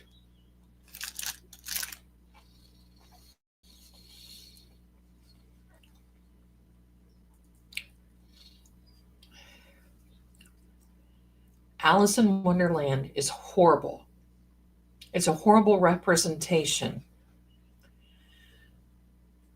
of what, well, I'll get the details. It's another time. We'll talk about that another time in a space. And we'll also talk about Snow White.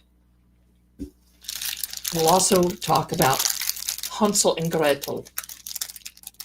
Those fairy tale things, those children's stories. No.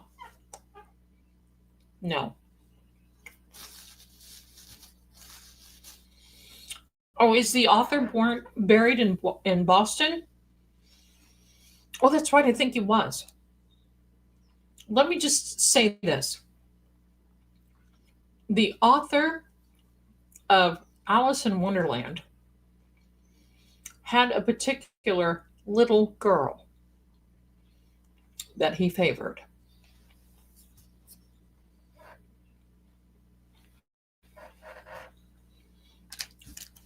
So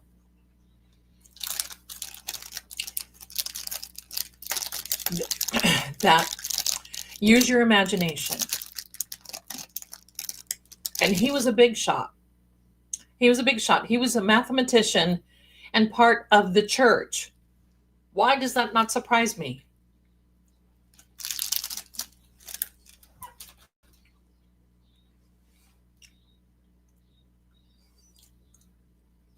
Lewis Carroll.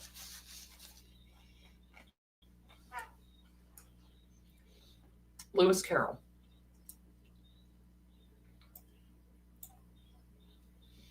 Not a good look, Lewis. Not a good look.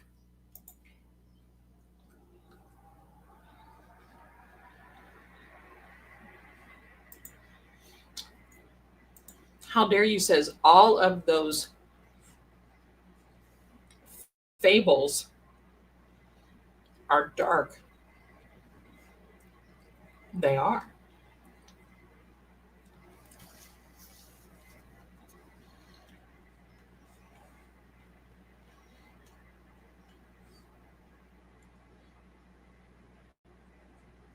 Well, there's one thing about the Sleeping Beauty too.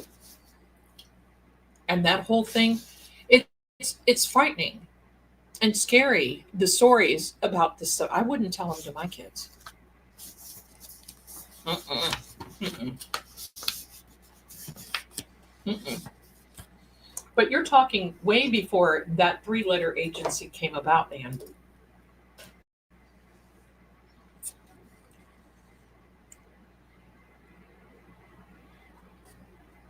Now that I'm done eating. Okay, what are we doing, my lord? Carrie, I sent you a little email, my darling. It's okay. You need to be watching Hallmark with your mama. Please, please. Grim is appropriate. That's correct. Chicken tenders, yes. Check your email, darling. Melissa, Carrie, and Deborah. Check your emails. Okay. So, what? Wait, hello? Where are you, Audrey Hepburn? I'd better write that down so I don't forget. Not Audrey, Catherine. What am I thinking? All right, what content? Who do you want me to see? Who do you want me to read on? Where are we going to go? Where are we going to go with the readings? Oh, good, Melissa. Email me, darling.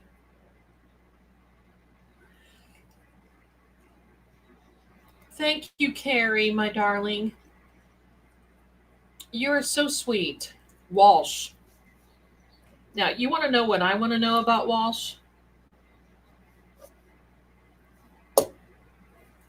I don't know what I'm going to tell you what. I just don't know. They don't have a body, and that, it doesn't matter.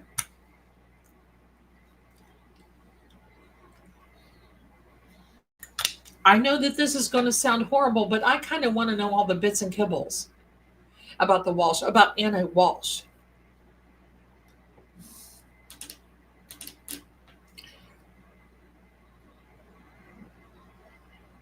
I'm going to tell you what, if you guys, I am such a history buff. If you all want to know about Paul Revere, it was his horse. Brown Betty was her name.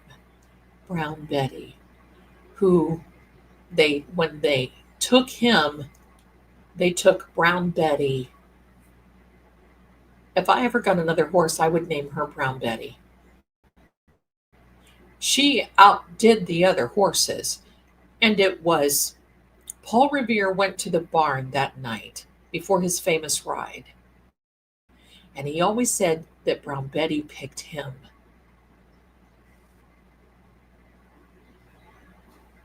Now I'm digging Brown Betty. You know, you want some business done. You get the girl to be running your errands. You get the girl. You get the girl to do it.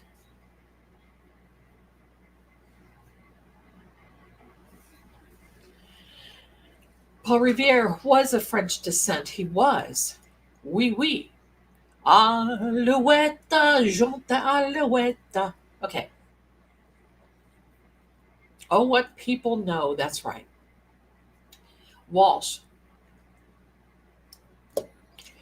Oh, Cass Kramer. You mean you did this trick? You mean you did that? With the lipstick? Oh gosh, I don't buy blush. I don't buy blush at all. I won't. I mean, why? When you can just be zippity doo dah and then doom boom. Yeah, because you know what? This part of your hand works famously right there. You get perfect placement almost every time.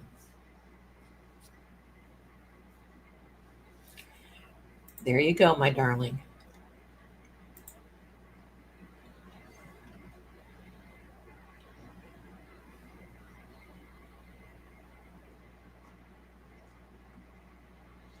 Boy, that case is messy. The cruise ship thing. Yes, it is. Hi, Petey. It's Petey Pinknose, everyone. Showing his wares to the camera. So, oh, I did hear you answer, my darling. You said yes. Very good. Very good. See? One stop shop. You know what? I'm going to tell you, you get the right shade. You get the right shade of lipstick. Look here. It can not only go here, but it can go here as well. Check this out. And then blendy, blendy. Well, we better do the other eye, or we're going to be lopsided. And you know, Lord Gregor, I'm sorry. I know a woman should always be mysterious, but the mystery is gone. What happened to Rebecca Resendez? I don't know who she is. I don't know who she is. Paranormal Petey, that's it. Look at him. He's wanting smoochies. And I got to tell you what, when I was singing that song for Lord Gregor last night, this thing sitting right here on my shadow and shoulder, every time I opened my mouth to sing, he's right here. Powerful landowners. Okay. Now, obviously, if you wear a red lipstick, it's going to be a little tough. You're going to look like you're either, sick or perhaps, in a redneck bar somewhere, right? But Marina Bay. Okay. So we've got Walsh. Here's what I want to know about Walsh. Ready? I want to know who that psychic was that Mama Walsh, and quite frankly, Mama Walsh looks pretty young to have a son like what's-his-face's Walsh, right? Yeah, that made a lot of sense. He looks very young. She looks very young to have a son. And imagine how she feels going into court. Okay, so we're going to do Walsh. I want to know what the psychic told his mother about Anna. I could almost tell you. I will tell you what she told. because this is before, not one to mention Rebecca Zendes. I don't, I don't know her, so I don't know. I'll have to look her up though, Anne. But I will tell you right now, I'll bet dollars to donuts and a Reese cup on top of it. What that psychic told Mama, I'll tell you, Anna was gorgeous. That's right. What sorcery did he work? Perhaps he had a hidden talent. I don't know.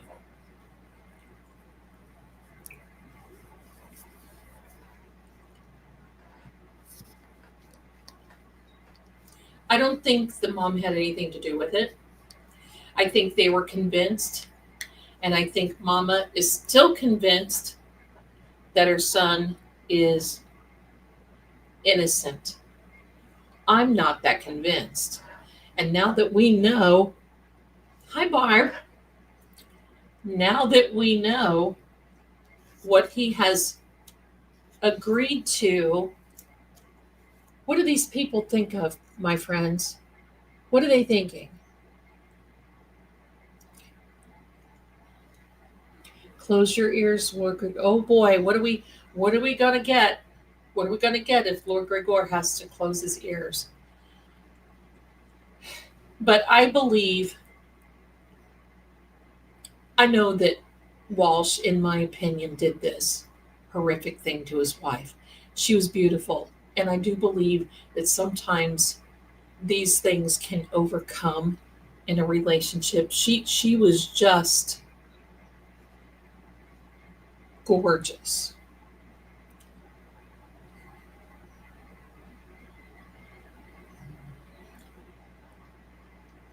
And I can tell you right now, dollars to donuts and a Reese cup on top, that psychic told Mama, yes, Anna was messing around.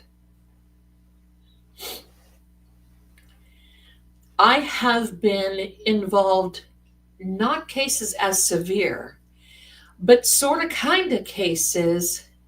What's wrong, Anne? I want to know why William O'Connor, dear God, I am done. Okay. I want to tell you, when people call you, and this is why I'm very careful, and this is when I started getting into profiling, because instead of reading what really happened, oh, there's a person here coming. Lovely, lovely. What in the heck?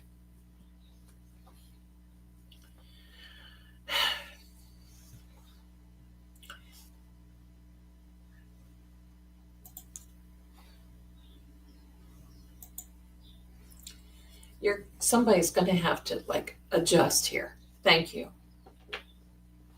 What's wrong? You're hugging pretty tight. Is everything okay? Okay. Why are you wet? Everybody is always wet. Why? Did you go sit in the sink? You did. There's cat fur color. Yes. What did you do, Sammy? Well, there's a lot of energy. And that's you see how my little I called her Rambo. There was two twins that were hers, Rocky and Rambo. But then I found out they were little girls, so it came into Rocky and Ramby because they were constantly tuffling all the time.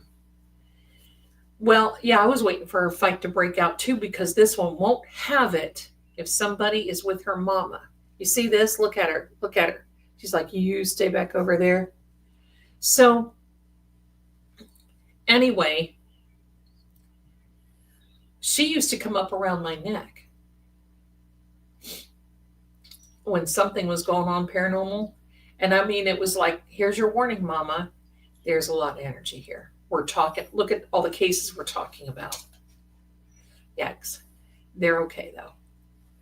That, and they know when I'm streaming. It's like they wait. They know when I'm streaming. Is everything okay with you, Chicky Boogie? All right. So anyway, here's what happens. The interesting thing that happens as a psychic reader. Now, I don't like the word psychic. I'm just going to tell you I detest it.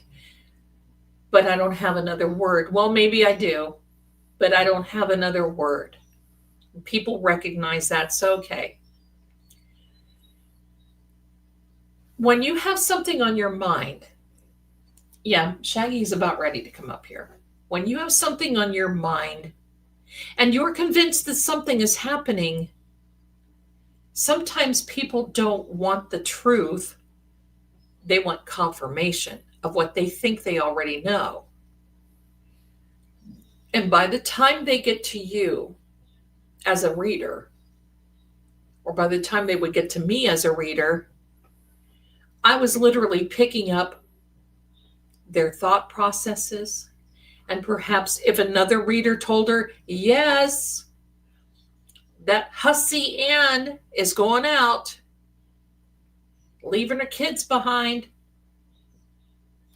And if Mama Walsh had that on her mind, many readers will pick up on that and not dig deeper. And that's why I do, and people are like, oh, you're reading fine. You do profiling and your readings will not, they are not going to be different. Right? So I've had that before where a desperate wife or mother or somebody calls up, or an ex-wife or a mistress calls up, what are they doing? I think I know what they, I had a dream. That's my favorite one. Okay, Martin Luther King Jr., you had a dream, but we're here to read cards.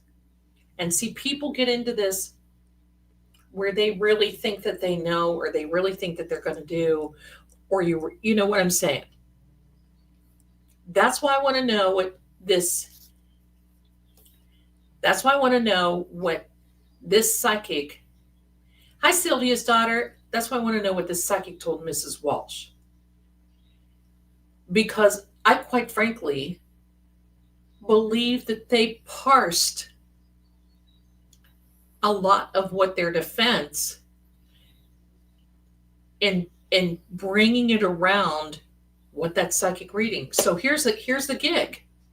If that psychic told her, oh yeah, she was a hussy, she's been hosing around, she's been a girl about town, well, Mama Walsh is going to go back and say, oh yeah, see, I got it confirmed. Everything I thought was happening is happening. How do you know that? Well, a psychic told me. Oh, my heck. Olympic PD.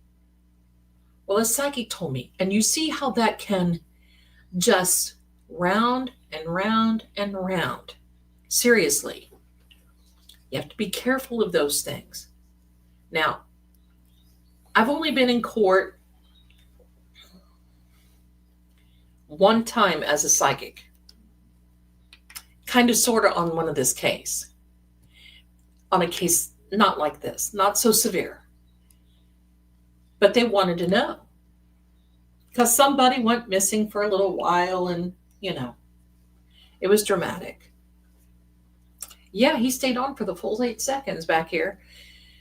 So it was dramatic. And they wanted to know what was happening, what was going on, where this and that and the other thing. And when I told them, they did not like the answer. So that's when you don't like the answer, that's when the hopping starts. You're going to find a psychic until you get that one person, until they, so we may only know about one psychic, but I bet you she's called about 3 or 4, because that's how it works. Yeah.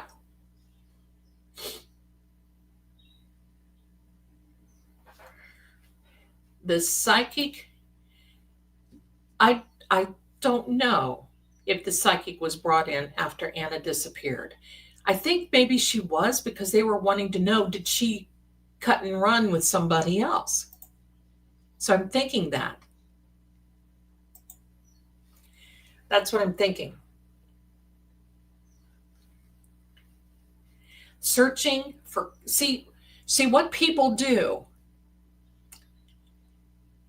is they get so convinced and boomed up on their theory of what has happened. It may just be that. It just may be their theory. Well, the theory that Mama Walsh got from her son, because her son was gaslighting her, I believe. So I think her son was gaslighting her and telling her, yeah, Anna's been hosing around and she's been, street walking and everything else and blah, blah, blah. Well, if she would have called me, I would have said, where's Anna? Do you even know where she is? Well, no, we don't know where she is. Why? Why don't you know? And quite frankly, I've had missing people show up in my readings before, as in missing because of dastardly deeds. But you got to be careful what you say to the person that calls, because you just do not know. You just do not know if that person who's calling you was involved. Sometimes you do, sometimes you don't. Because quite frankly, when people believe a lie, it becomes their truth. And if you don't believe that, check out 34 Fairview and the McHouse McDefendants, because their lie has become their truth, in my opinion, sort of, maybe, allegedly.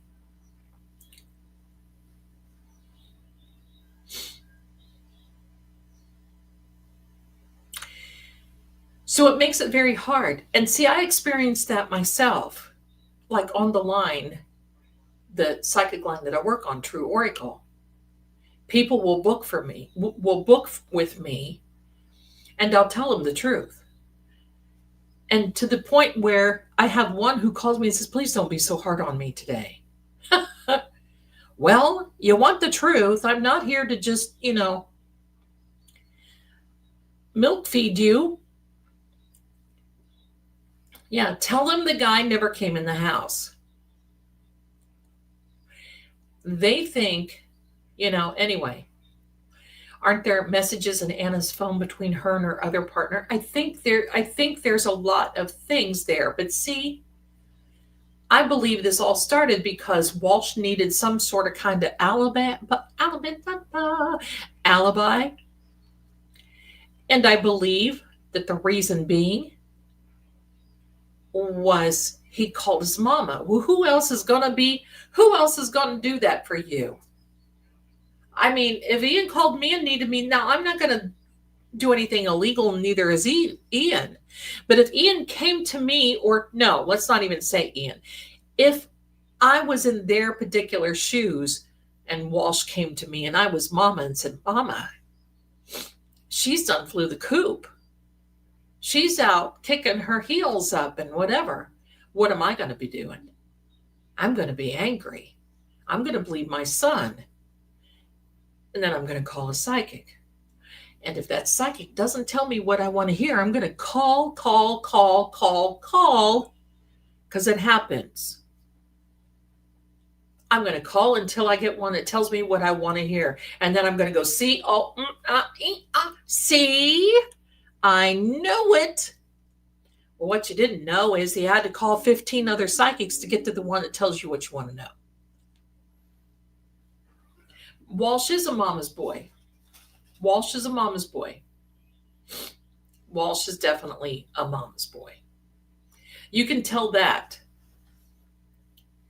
And see, this whole thing of him being not fit to stand trial, that was his last hurrah before he took those guilty pleas. Who does that? My concern is, my darlings, he took the guilty pleas. Did he take them during the Mercury retrograde?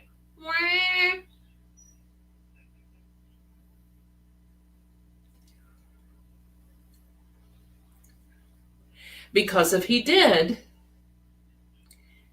there's a chance that there could be another thing happen, or there's a chance that he could be found not guilty because they can't find Anna and they can't bring up these two other pleas that he took to the jury.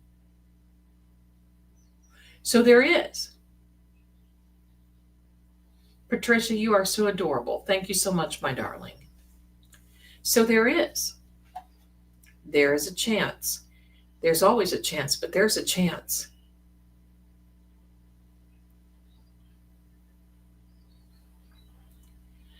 Yeah.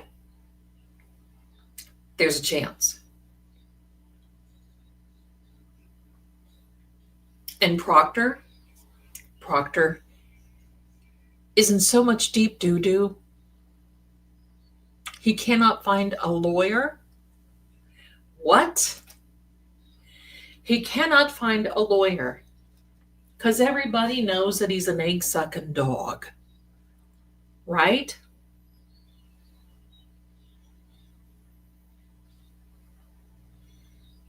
The corruption does run deep. It sure does. If you want to know corruption, go back to 1995 and look up Eddie O'Brien.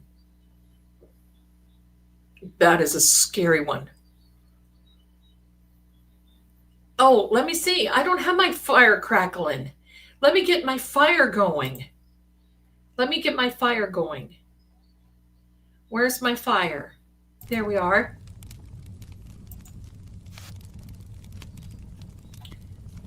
There, thanks for making, here, just a minute. Throw another log on the fire. Cook me up some bacon and some beans. Oh, mama, go outside and change that old flat tire. And come and tell me why you're leaving me. Did I not take your sister for rides on Sundays? Okay, enough. Enough of that country music. Proctor has called the defense, as in the Karen Reed team, and said, can you give me an extension? I can't find a lawyer. He's done it twice. And he doesn't know what he's going to do because he's like, any lawyer is going to look at him and say, buddy, you better plead out. Because I'm sure if a lawyer, now I'm not one, I'm just guessing, I'm just nobody but a card reader. But I'm certain that if I were a lawyer and he came in, I would be saying, buddy, you better be going to Agent Oobligada. Wait, hold on. There's a loud noise coming. Okay, get ready. Get ready. A loud noise is coming. Here we go. FBI, open up! Agent Oobligada, you better, Proctor, you better be thinking, you better get some white little skivvies and some white socks and some white t-shirts, pal. Because this may not, you may have to take a plea because you're causing chaos so deep and levels so deep it hasn't even come out yet. And see, Proctor doesn't want to hear that. This is another thing. It's not that he can't get a lawyer. Can I tell you that? Because there's plenty of those Better Call Saul lawyers out. It's that he can't get a lawyer that won't plead him out. He can't get a lawyer that's not going to take his money, cut and run, and is safe. Hey, buddy, how much you got? Here, that's the problem. He has to get his lawyer on Temu. Lawyer. Oh, hello, ma'am. Stop. This is not your pen. You may not. What'd you do?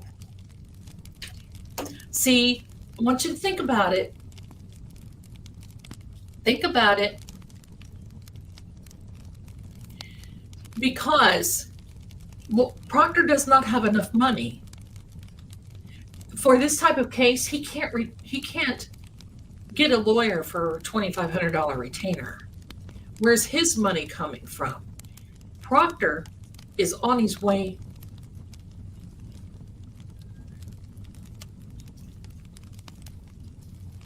Well, he can't plead because it's civil court, but he's done some federal things. Like, when all of these things come out with all of these text messages and all this other stuff, hiding evidence, sharing evidence, he should never. There are some horrible things that could transcend into a criminal case quickly. And that's what they're going to be basically able to say. Buddy, you're in a deep hole.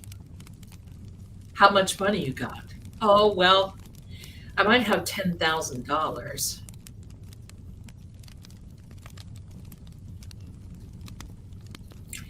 No lawyer is going to touch him for less than $100,000 as a retainer right off the jump. Probably more, probably 200. Because think of what these other lawyers that we know, Karen's team, Better Old Bradle, nobody is having any fundraisers for this dude. And speaking of which, my darlings,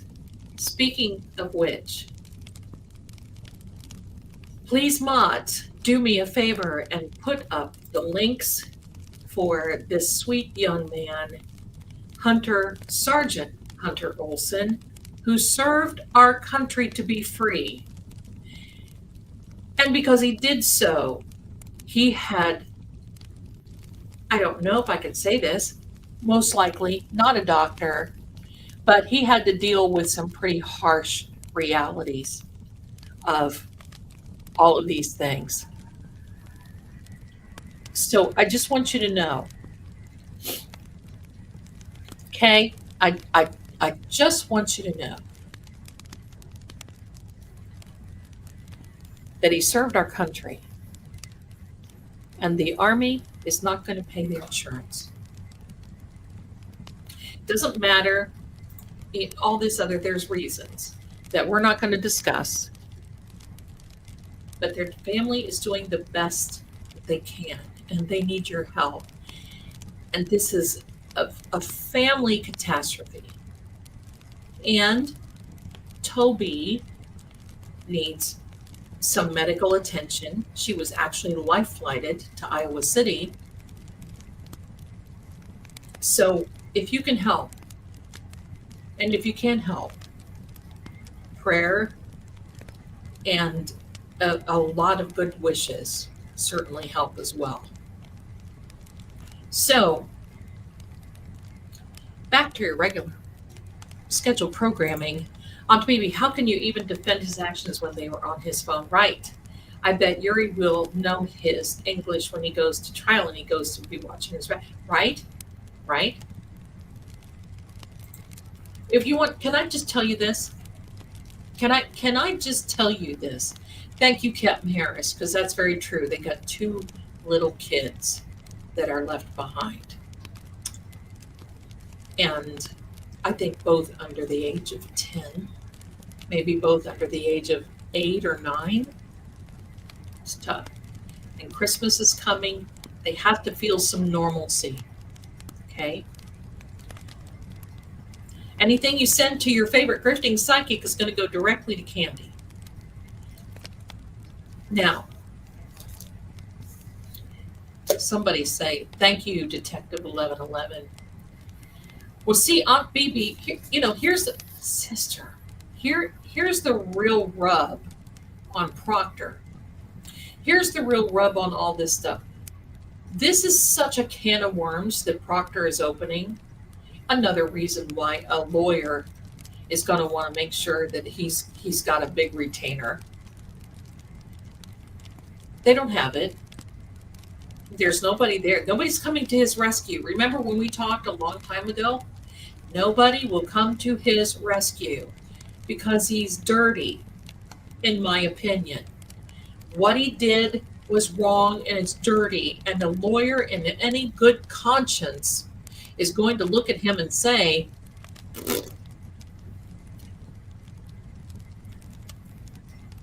and yes, it is civil so far, but it's going to take a very wild turn, and he knows it. He's in doo-doo. Well, Proctor, if you're watching, my psychic advice to you is, pal, roll up your pant legs because you're in it very deep. And I think it's too late for him to really reflipping and everything else, because we're just talking about the John O'Keefe case. We've got, wasn't he involved in Walsh? Wasn't he involved in Miles King? Wasn't he involved? There's so many that people are behind bars because of this guy. And Lolly needs to be, in my opinion, Lolly needs to lose his license. He needs to be disbarred, in my opinion, because look at the lackadaisical worrying about who's going to show up for DoorDash at the office. That's his problem. But you know why they're so lackadaisical? Because this is a pattern that they have established. A pattern of just doing what they want. They get their way, they get doing whatever. Oh yeah, Captain Harris has got the right chief. She knows. Look at the FBI ice cream truck. Let's all sing it together, shall we? It was with Donna Adelson was about ready to do. Leaving on a jet plane. I don't know when he'll be back again. I'm sure they're watching airports. I'm sure. I am sure. Lolly and Proctor were buddy-buddy. You betcha. You betcha. Right. You betcha. And see, that's the whole thing. On the surface, I don't even want to look at this. Because on the surface, I can tell exactly. I can tell you right now what's going to happen, and I don't even want to mention it.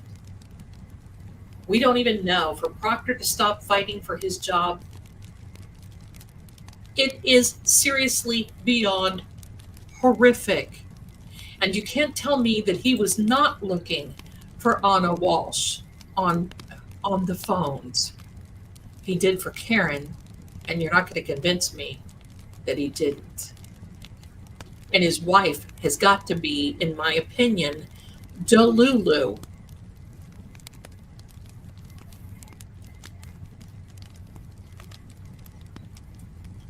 Be right. Now, see, Standing Stone says, be right back, dog. Now, I can take that two ways. Does that mean, be right back, I have to walk the dog, which I think is what it is?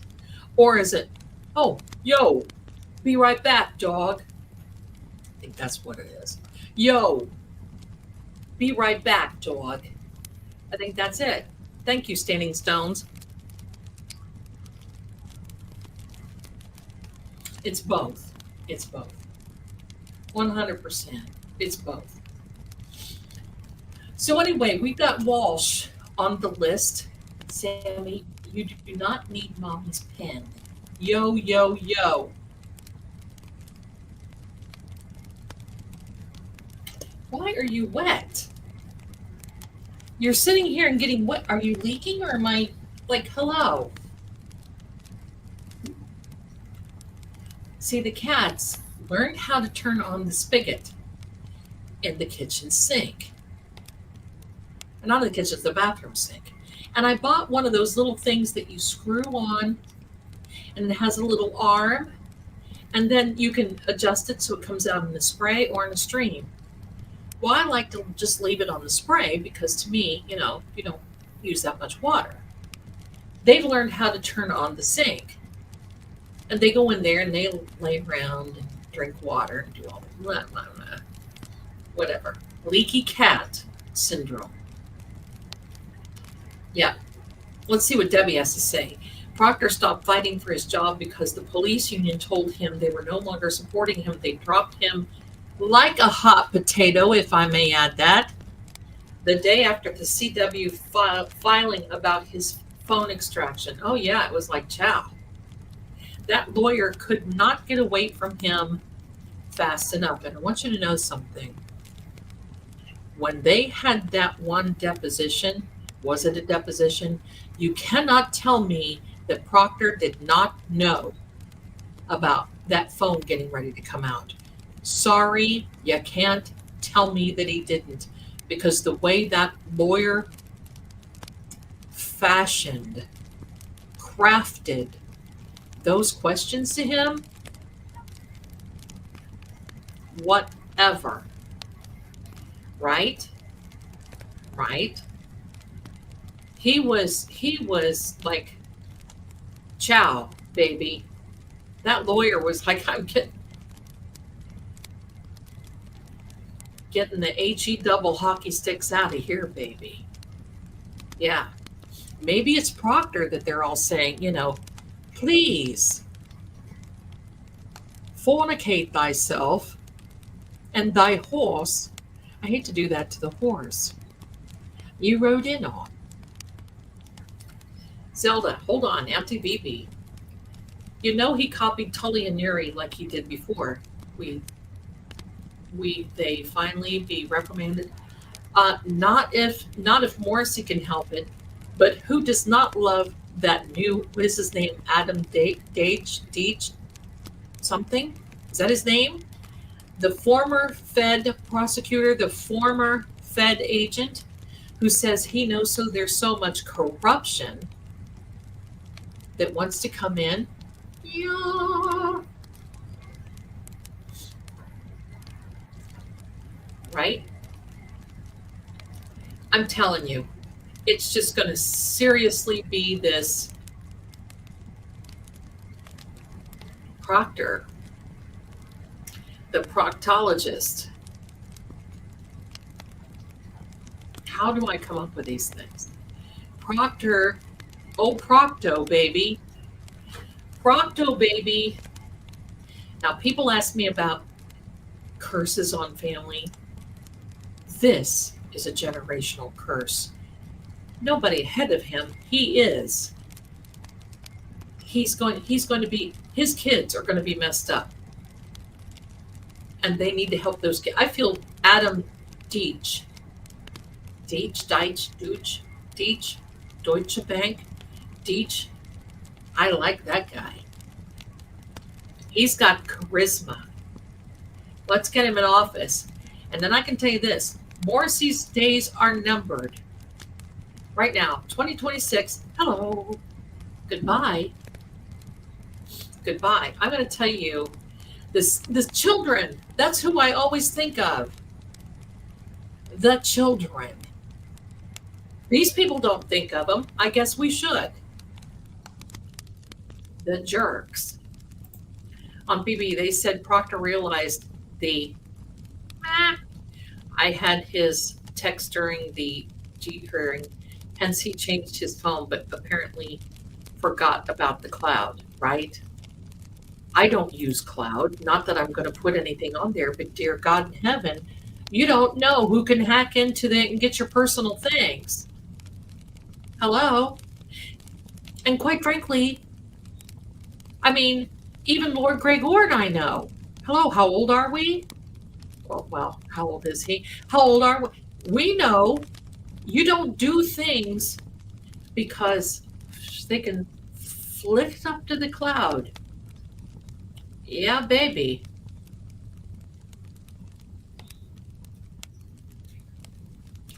You don't, and I gotta tell you this, they went on and on, Hanky Baby went on and on about Signal. I want you to know something about Signal. I've used Signal since it came out. Because when I was on WhatsApp, I said something,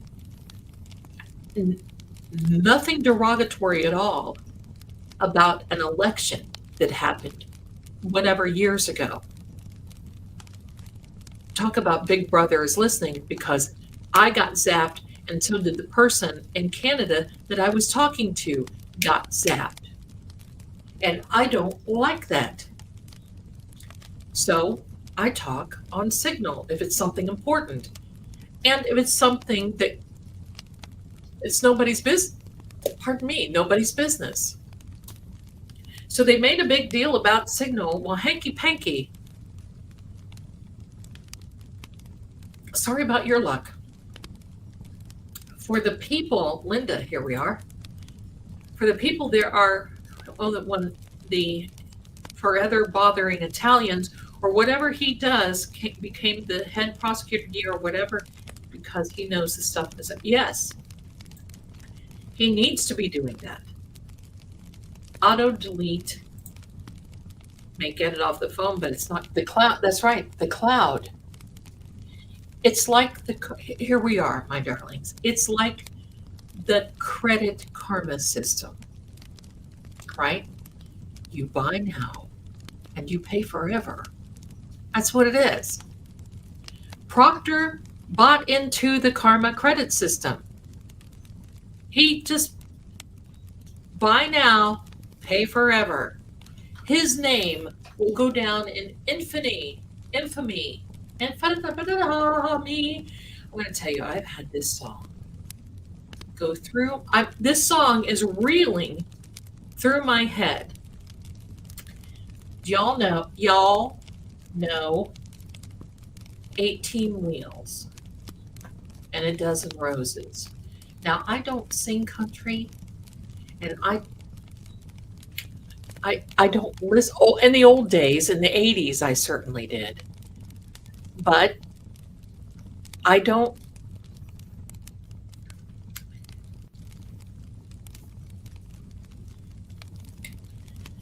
And that song has been hitting me hard all day, and I don't know what it means. Close enough. Thanks, Barb. Yes, my Facebook friends, and I got banned from Signal. Yeah. See? I'm like,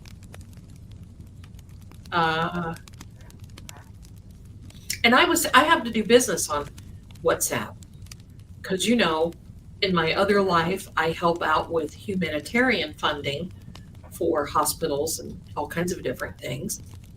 And I have to talk to people all over the place. Sometimes that's how Lord Gregor and I talk. I don't like that, but he has a hard time getting signal over there.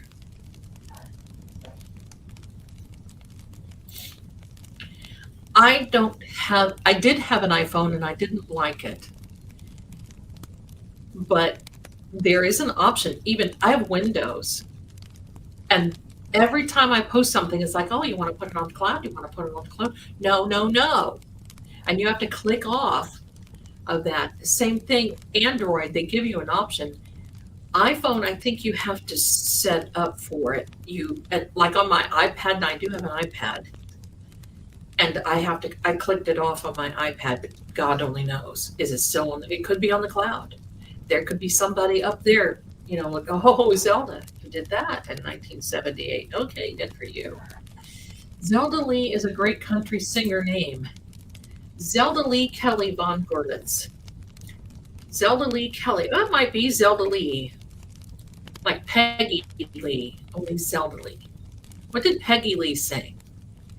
Put another nickel in. Is that the one? Is that Peggy Lee? Rocking around the Christmas tree at the Christmas party hop. That's Peggy Lee.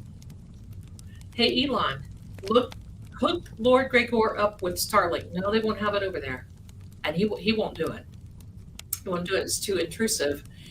And he's got people that he answers to. So he's not going to do it. It's good. We're good. He's got it figured out. And if it works out, we can't talk there. Oh, well, then I guess that's just the way it works. That's my idea, right? That's my idea. So anyway,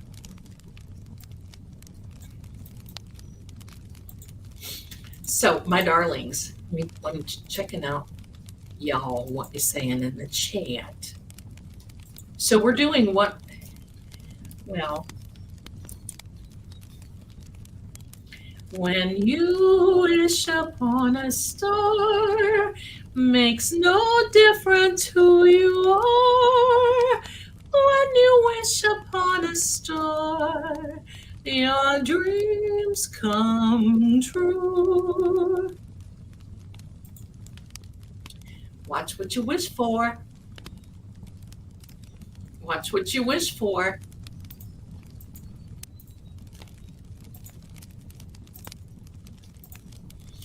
So I can't wait for y'all to hear that song. I can't play, I don't think I can play it here for you to hear. Maybe I can. I can play you the tune. Do you want to hear the tune? I'm not singing with it.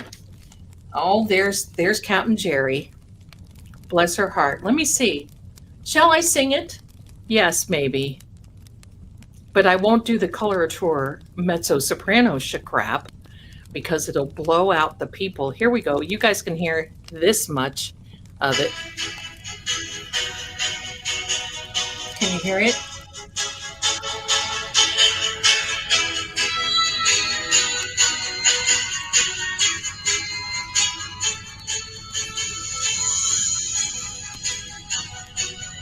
It's my music, so I don't care what YouTube likes.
Oh, mommy's baby, shoe white cat.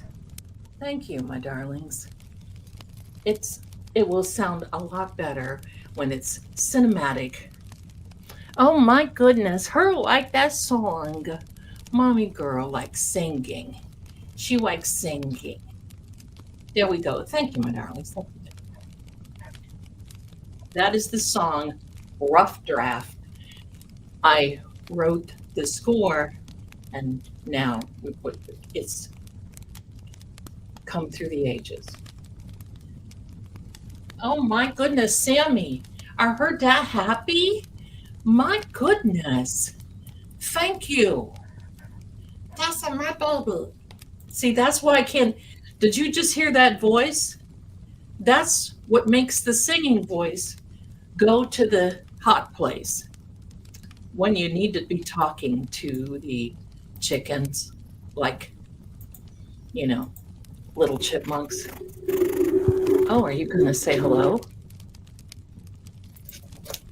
No.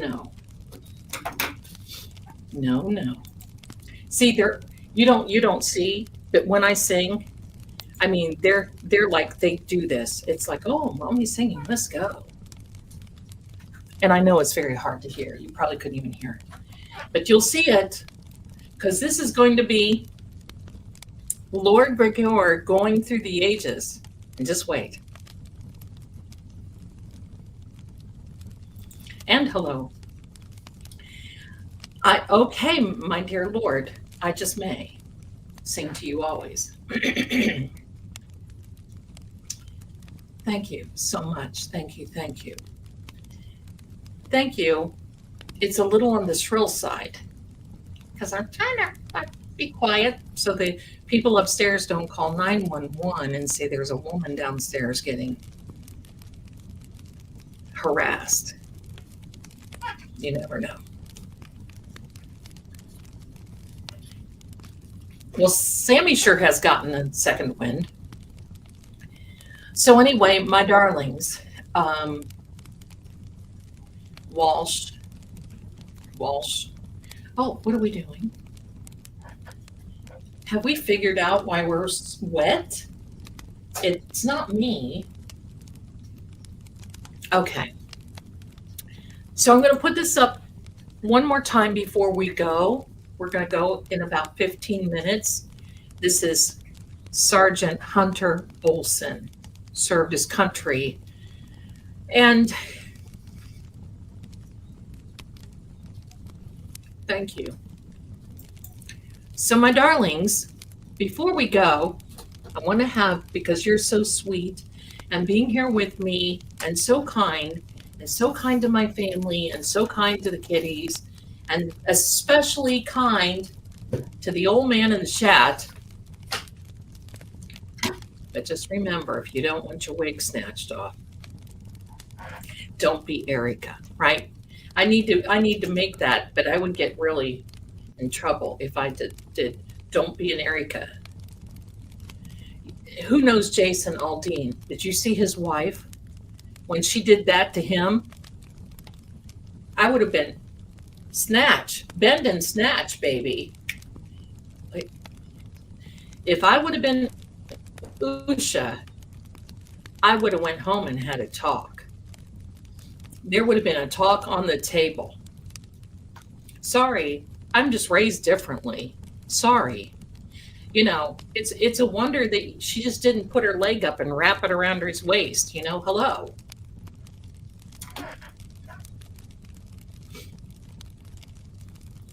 That you know what, that right there does not settle with me at all. Does not settle for me at all.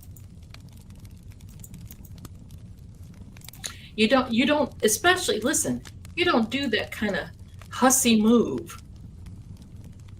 You don't do that hussy move to another woman's man.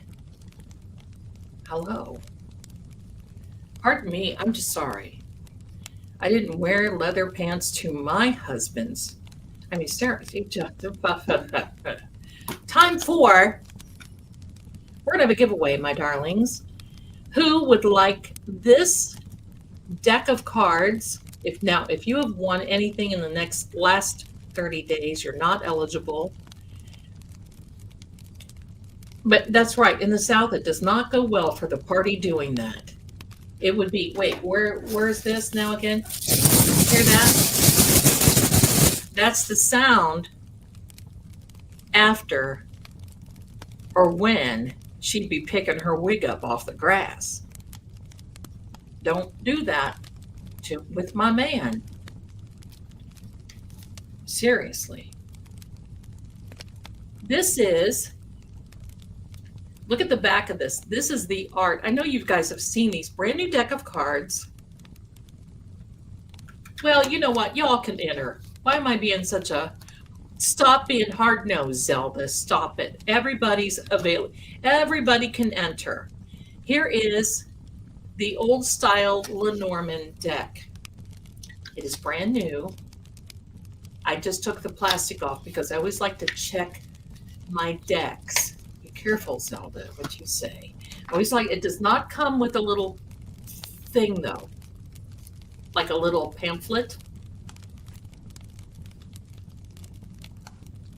That is the first card. It also has the Cartomancy on it. It is the 9 of Hearts. There. That's the first card in the Oracle deck. Sam Deal. That is the Tower card. Now, when you get these, I want you to know that the Tower card, I hope I didn't mix these up. I want you to know that the Tower card, these are Oracle. They're not the same as a tarot deck. The Tower card can mean prison, but it can mean that somebody is working for a please do not eat my hair. The Tower card can mean that it can be a medical, someplace where you're working as a medical, or a government facility, and it can point to prisons, that sort of thing. So there you go. Rider in the storm. Let's have a giveaway. Hold on. One giveaway tonight, my darling. No hashtag. I'm going to make it easy on you. Okay, all lowercase. No hashtag. And I'm going to share my screen as soon as I can. As soon as I can get over there, because I'm trying. Being on StreamYard is like being on the cockpit of an airplane. And I'm running the show. I don't know how Emily D. Baker does it. I look up to her. She's my spirit animal with all of this stuff going on and all the sounds. But she's got producers and everything. Okay, here we are, my darlings. That is now you enter one time, no hashtag, HOZ, House of Zelda. Let's go. Put it in the chat, my darlings. Let's go. You are vying for this deck of cards. Come on, baby. Let's do the twist. There you are, my darlings. One time.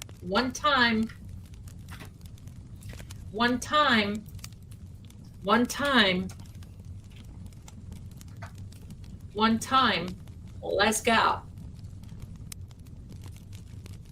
And Lord Gregor, that you're not going to get these cards. Now, if you are overseas and you get them, I will have to give you a reading or something, because you will pay customs that will blow your little minds off, even into Canada. So if you're out of the country, then we'll pick something else, and we'll have another reading again, or another giveaway again. Okay, I just wish I could do that. Okay, let's go, everybody. We don't have many people in here tonight, but that's okay.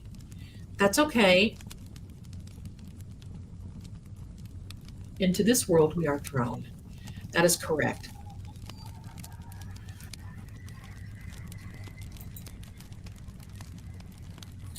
Into this world, I will sit on my throne. Oh, I'm sorry, I scared a cat.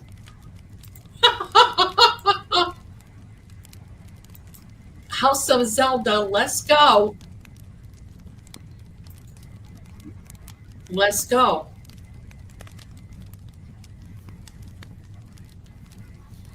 There we go.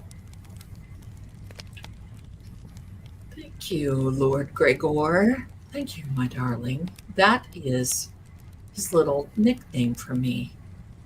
Veliana, which is a little variation of Veldron. Veliana. You guys are going to learn so much. You guys are just going to love this so much. Oh, my heck. Oh, Army Nurse. Well, come on in, my darling. You got a membership. Look how adorable. I love it. Army Nurse, thank you for your service. Your first live. Come on in. Enter the giveaway. Enter.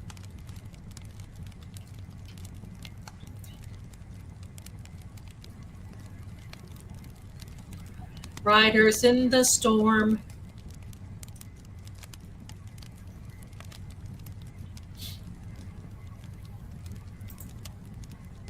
Now, the podcast is going to take the place of Help I'm Haunted through the month of December. So that's okay with me. And then who knows when we may have Help I'm Haunted. We may have a special Christmas Help I'm Haunted But my darlings, Christmas night, we will have a podcast. It's on a Thursday. Christmas is on a Thursday. We will have a podcast. So there we go. There we go. So hang in there, my darlings. That will be a lot of fun, and many of you can listen at it when you're, tucked in your little bed, thinking and dreaming. And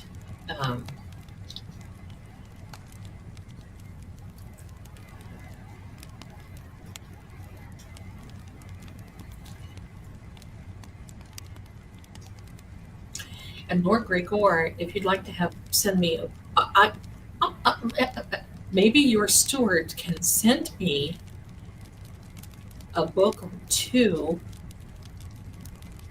for my Kindle. That way you don't have to send anything, because holy moly, I can't imagine what you're sending me all the way from there.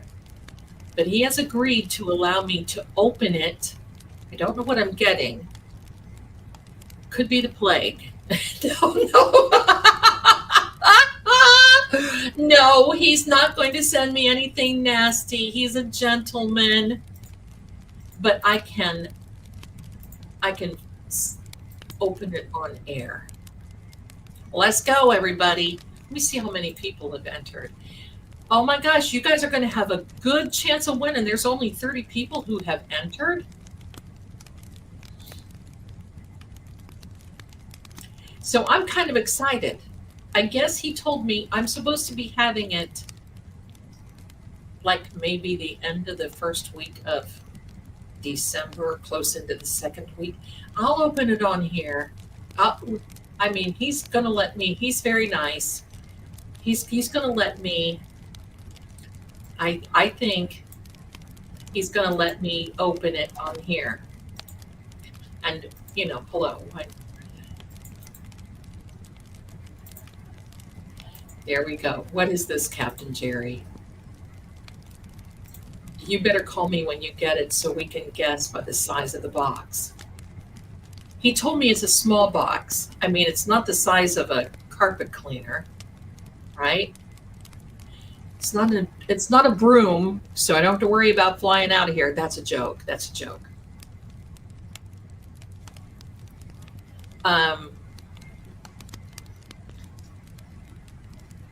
But I'll take a picture of it.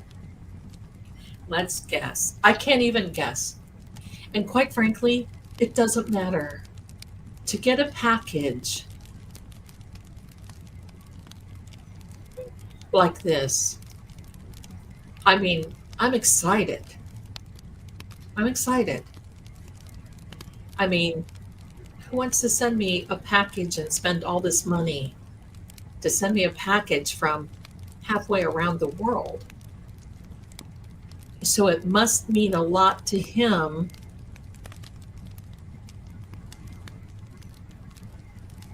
for him to think, I don't know. Whatever it is, it means a lot to him. And he knows it'll mean a lot to me. He knows I love books too. And I want to tell you a little bit about his library that I have seen. Stephanie, you are so cute. I want you to know about the library that I have seen during a Zoom. Now, it is colder than cold. Cult is colder than cold there. If the package is supposed to arrive, I think the end of the first week. I don't know. He's not going to tell me. A ring around the rosies, pocket full of posies. It's supposed to arrive, I think, at the beginning of the first week or the second week of December, I think. So this is kind of exciting. It's exciting. But I'm going to share it. But his library, I told him I would live. Don't worry about me. I'll just live in the library. I will be busy. There are books in that library, my darlings, that he showed me that Universities want to buy the library and he won't sell it. Why? Because they are family, he's got books on everything, and especially back in the 1500s, late 1400s, 1500s, because noblemen back then used divination and they used dice, and they didn't use cards as much, but they used dice and they used other things to try to map out wars and all kinds of other stuff that they were doing. And that's what scared his dad when he was born, because he is the redhead. So let's keep going, my darlings. If you're coming in, H-O-Z. So I can't even tell you, Lord Gregor. I'm trying to think. Scrying, definitely mirror work, all that. But the books, and it's just not like, okay, like a closet, right? The ceilings are like vaulted 20-foot ceilings, like stuff. And nothing. There's a big desk in front of a window. But books, miles of books. I can't even think of a measurement that I could give you guys. Let's say maybe 10,000 square feet library, just books, and even artifacts, relics, paintings. And then there's a big long wooden table that is,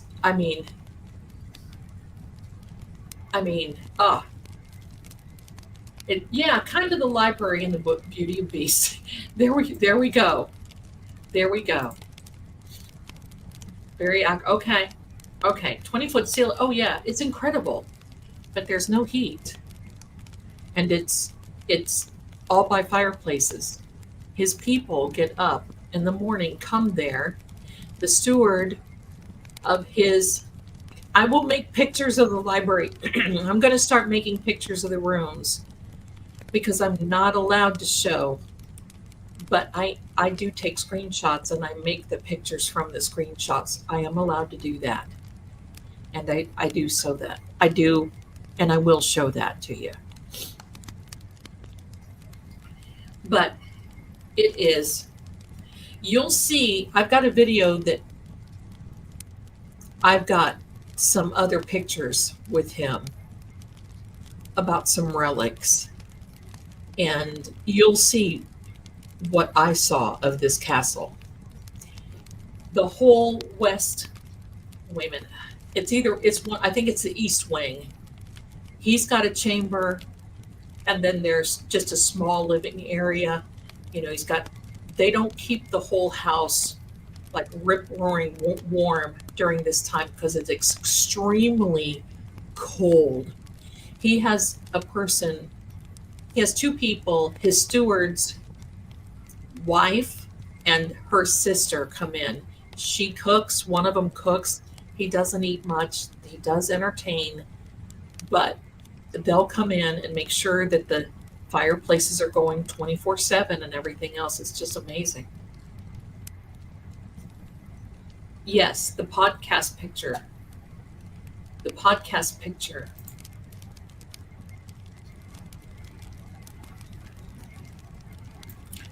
Let me ask him if I can share a picture that I have made of the castle that I've seen. So if it's okay with you, Lord Gregor, may I please show the castle picture that I'm going to use? You're going to see it anyway. May I please show the picture of the castle that I've made? Okay. All right. You guys keep entering. Let me grab this castle picture. And you're going to be like, hello. I was sort of kind of blown away. This is it. That's what the steward took and sent to me. That's what it looks like. Do you see all that area that's lit up? That's pretty much where he lives, sort of. And then the rest of it is closed off. Just doesn't need it. And it does need work. It just does need work. But it's stunning. You're going to see this. A lot of this, and all of this is just basically going to come alive.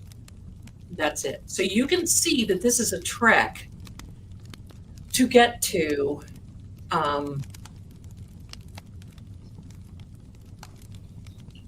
well, it is like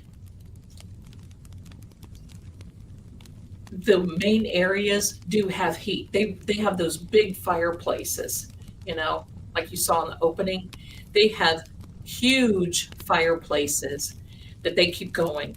He has a crew of people that gathers wood for, I guess, 6 months out of the year. He has those people, and they bring it in and they store it in that. You can tell that one part is closed off. They don't even use it anymore. But that one main part is what they use, is what he uses. And he does have guests every now and then, and it is his friends and so forth. But I mean, hello, why am I not going right now? It's like 10 degrees below zero. But he says it's not that cold. I don't know. Could or could not be. Your guess is as good as mine. Right, Lord? Okay. I would love to live there. Are you kidding? Are you kidding? So you can see how big it is, and this library. Well, I'm going to tell you what. Imagine this library. You see, now I made this long before I met Lord Gregor. You see how big this, let me move a little bit. There you go. Make that twice as big, maybe 3 times as big, and you've got his library. Well, I would consider going, but I'm a package deal. I can't leave them. You see how they are. And I can take them with me. They would not survive because they'd have to be quarantined and, all that other stuff. He says it's not haunted. But I mean, after all, who would want to hang around him?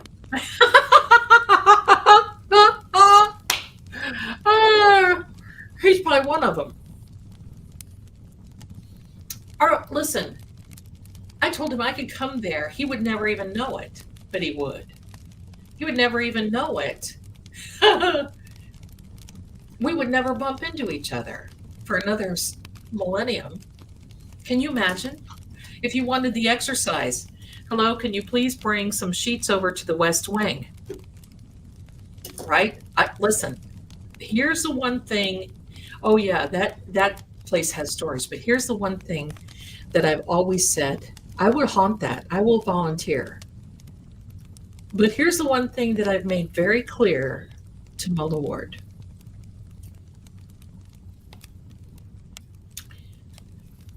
I will not go over there and be a farmhand, be a charwoman. I want to dress like Arwen. He probably just wears t-shirts, but I've not seen him in a t-shirt. He always looks very formal and put together for me. He will tell you he's had some injuries from wars. He will tell you about that. He's a little embarrassed, but we're just going to tell you all about it. No elevators. No elevators. Not a proper bathroom like we know, that I know of.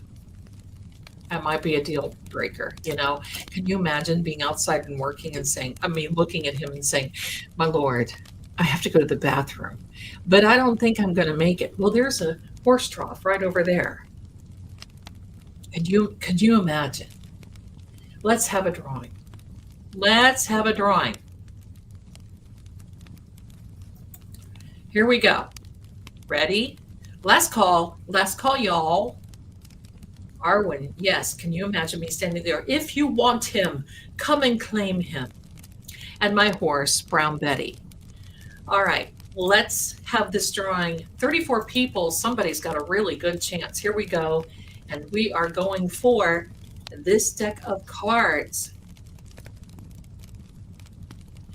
Crystal Atkins, you are the winner of the deck. You are the winner. You are the winner. Congratulations. You are the winner. Let me write it down. See, this is a fun stream, isn't it? We don't talk trash. We just talk about castles and all kinds of stuff.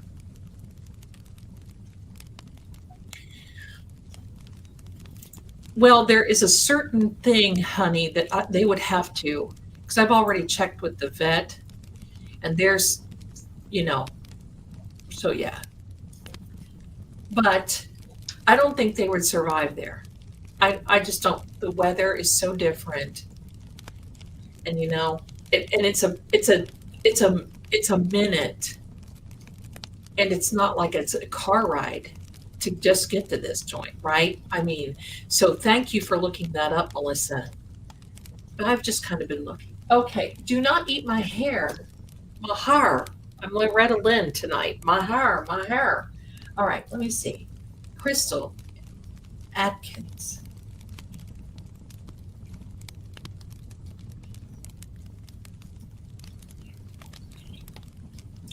Why are you such a lovely girl? You need a piece of gum, is what you need. Do not eat my hair, Angel. My hair.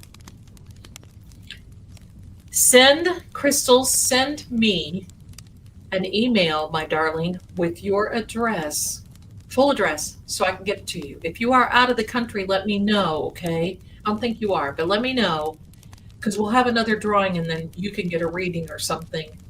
And then we'll go from there. Sammy, Sam Miami. Sam Miami. Crystal, congratulations. You, my darling. Can you imagine Sammy and Petey trying to find you? See,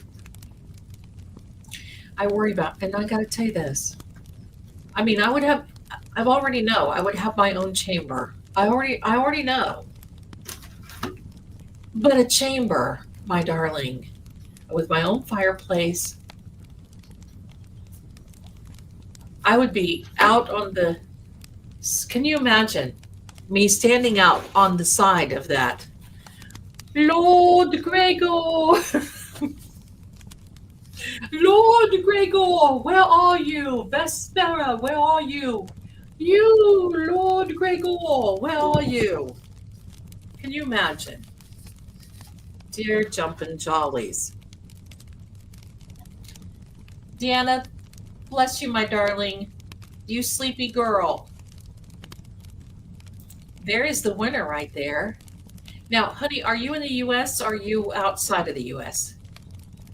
There's the winner chicken dinner. And I need my peach pie. I got to tell you something, though. I probably would be healthier because look how long Gregor has lived. He doesn't eat like a heathen. No. He doesn't eat like a heathen at all. Like sitting here munching on a fry and a little piece of Rice Krispies. In South Carolina, that might be considered out of the country. No, I'm teasing. Okay, my darling, email me. Here we go. Schreib mir mal mit der Schreibmaschine ein Brief, bitte. South Carolina.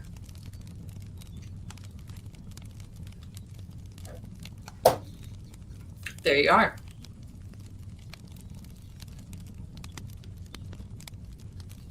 So this is Stephanie. You guys want to see something? I can't help myself. Lord Gregor, can I show him this? I'm going to show you guys what he wanted me to make. And I know you've seen this stuff before, but he wanted me to make this. Now, this is based on him and what he looks like, and me, and what I look like, and you know, I'm just gonna have to show you what he want, what he. This is what he. And I told him I think it's a little much. I think it's a little much, but I'm gonna share it. Yeah, and I can. You know what? I just cannot fathom somebody writing in his chat and saying, I'm so I'm completely different around him. Well, I hope so. Stop. Here we are, my darling. Let me show this to you, and y'all tell me what you think. The ladies in the chat here are probably going to go crazy about this. I know that Captain Cherry, look at this. Watch this. This is what he wants me to make. Hello.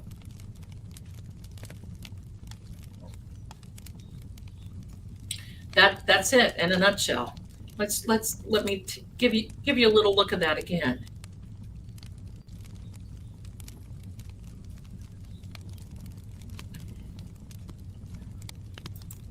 I don't know.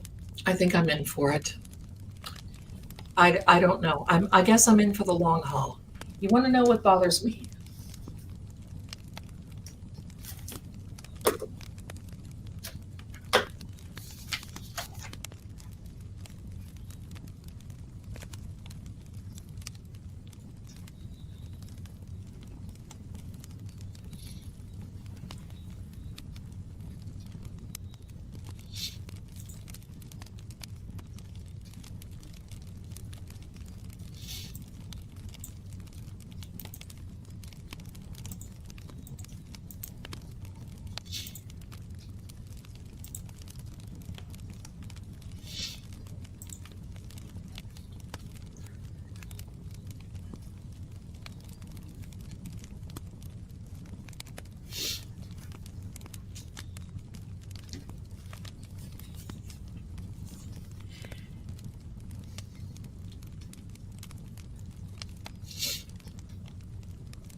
Life changes when you're in this realm. And it would, yeah, I'm fine. It's a lot to think about because I know I manifested this, but life changes. And it's very emotional. And when you meet up with someone who is like this, everyone lives longer. Every animal's, he's got a dog that's 35. Vespera has been around, and he's got documents that shows Vespera has been around since the 1800s. And she will be around him for a very long time. Those two are like this one and me.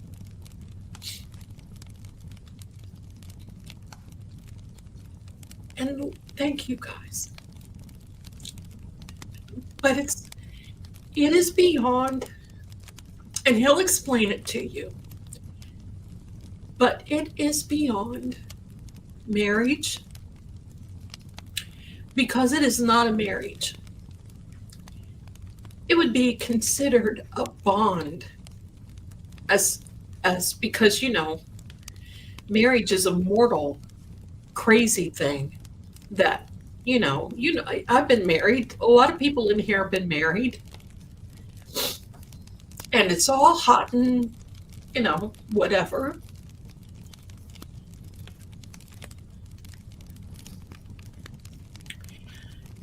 But it goes beyond that. He hasn't said anything to me, but I think he's thinking of it. And I believe if I mentioned it, and if I said that's what I wanted, it would be like this.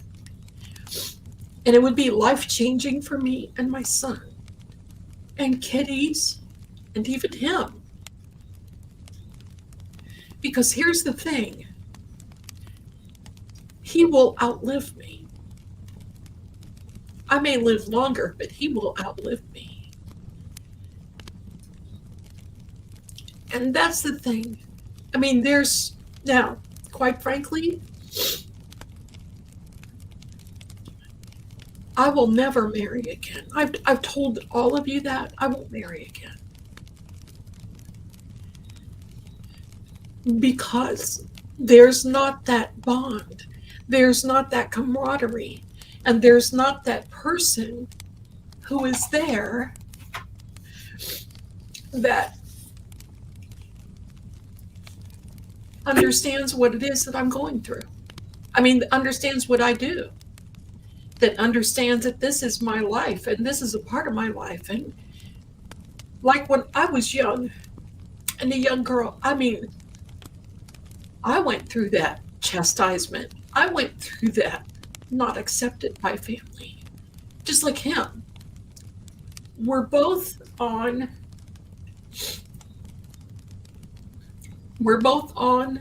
a same level, only different. He's Vale-born, and I'm Veldrin. And I've known it for a long time. And I'm not afraid. Because here, we have kind of touched on things a little. Because if anything ever happened to me, if we bonded, and because I will be going someday, and he will too. He won't live forever. He won't live forever. But if we do bond, I mean, we would have to live apart, and that's okay with me because it goes beyond romance, even though there may be some there. But it goes far beyond all that. And if there is a bond, my life will change inside and out. And it's me trying to navigate through all these feelings.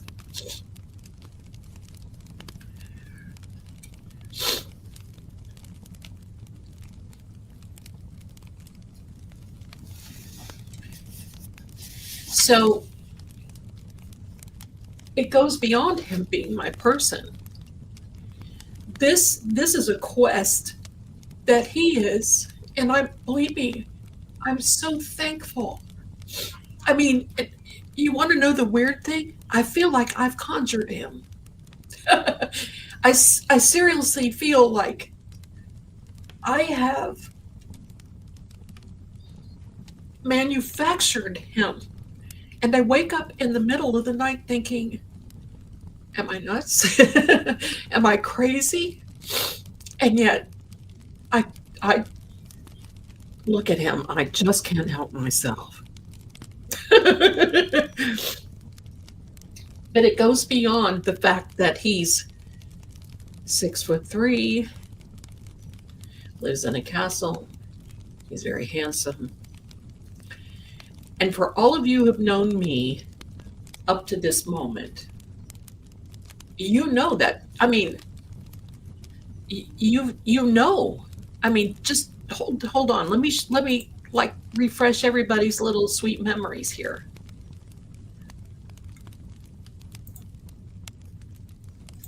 I mean, look at this. It's kind of like, what have I done? And there is a certain responsibility that comes with this. And I'm up for the challenge. But it's the bond. And it's not something that oh, we're getting married and we're living together, and we're going to have that picket fence and the White House and the all the animals, because he's freaking Dr. Doolittle himself. It goes beyond. It goes beyond.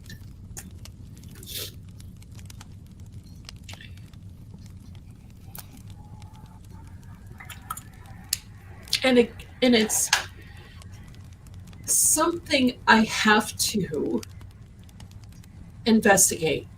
It's something I have to investigate more and understand exactly what has happened.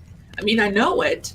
It's not like we don't talk, and it's quite frankly, when we do talk and when we first, because I'm going to give you the tea.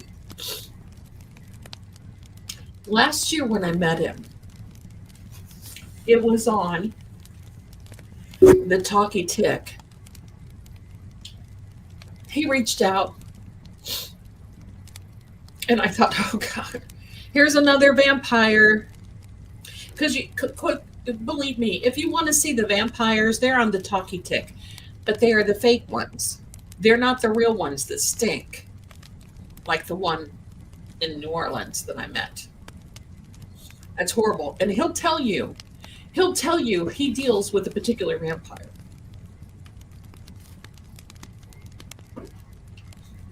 But this goes on. But this goes on a much deeper and esoteric and a responsible level.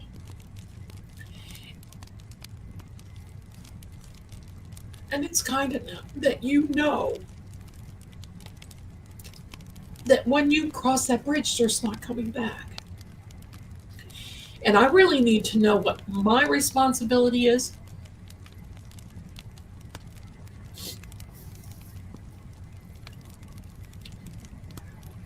And yeah, I'm not the same because I'm an emotional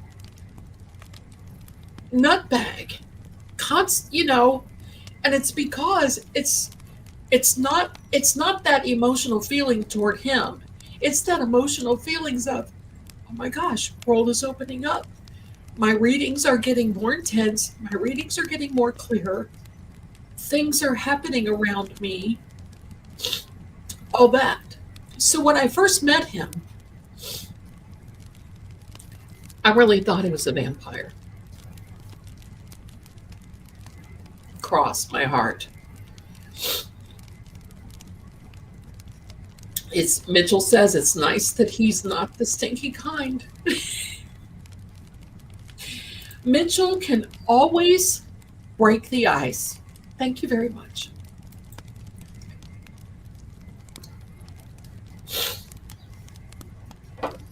So, when I met him, he sends me a message.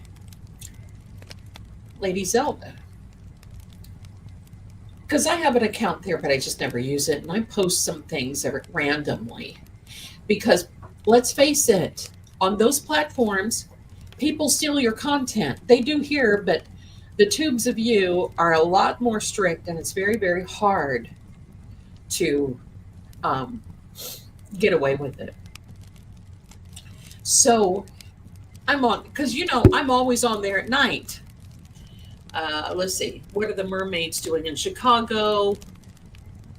Right? What are the sirens, not mermaids, sirens doing in Chicago? What are, Jesus eat a grilled cheese stuff? If you want to know any of that darn deep down and dirty stuff, there's a landlord that I follow. His name is Ian, who he wears vampire teeth. He's running for mayor in a little town.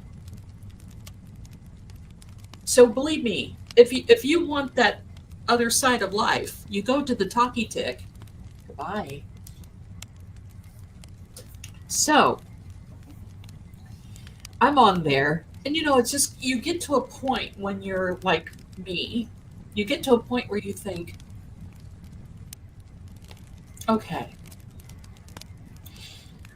I know I've got to take another leap, but when and where is this?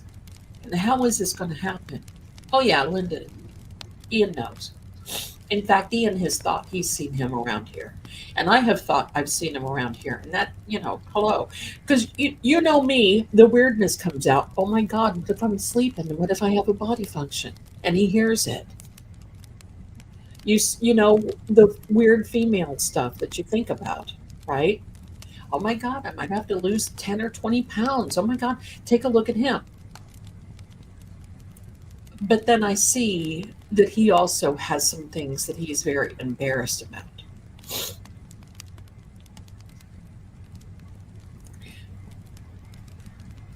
Oh, Ruby, my darling. So, I mean, Ian knows. And of course, Ian is like my dad, right? And Ian is just as, he's very cautious for me, being my dad, right? Because a young man gets that with his mom. So, um,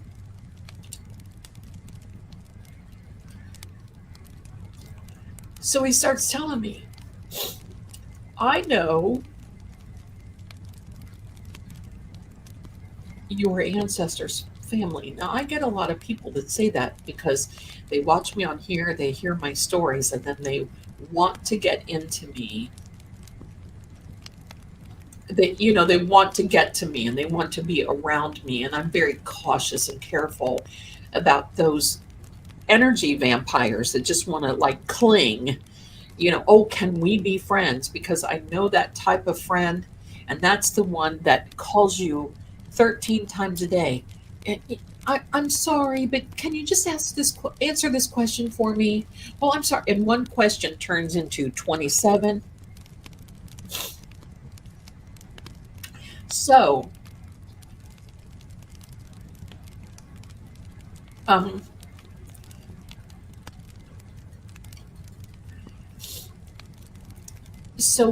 yeah, right, Standing Stones. So I'm just so cautious and I never answer anybody. And then he wrote, because I always look at the messages. Oh, hello. And why does every man always, and even those that are 19 and 20, hello, I'm old enough to be your great grandmother. But it wasn't like that. He said, I just wanted you to know that my father was from Görlitz and he knew Audley's family.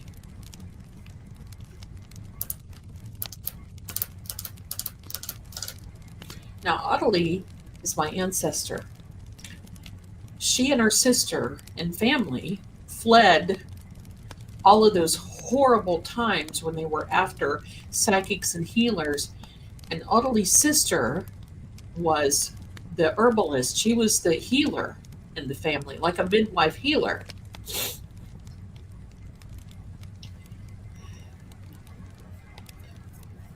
So I'm like, oh, really? Because, I'm like Miss CIA here. I don't give up, hello. And I'm like, really? Okay. And I just don't pay attention. And it wasn't that he was this intensity, but and finally he said, have you ever heard of a Veldran? And when he said that, my heart dipped. And it was like, because I've never mentioned that to anybody. And the only person who ever talked about it was my grandmother, the card reader. And her family thought she was the Louis. And she would talk to me about Veldran and what it means. And because it was always this thing. And not only it was a thing that I was born between a during a Mercury retrograde and during a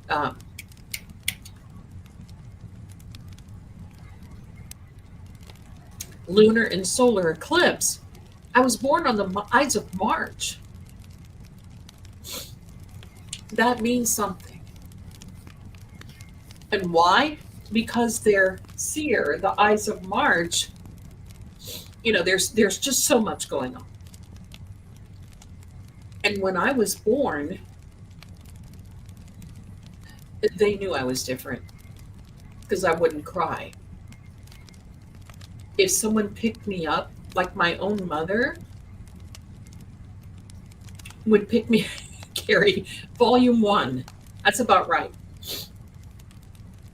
If No, we're not starting the scratch pads now.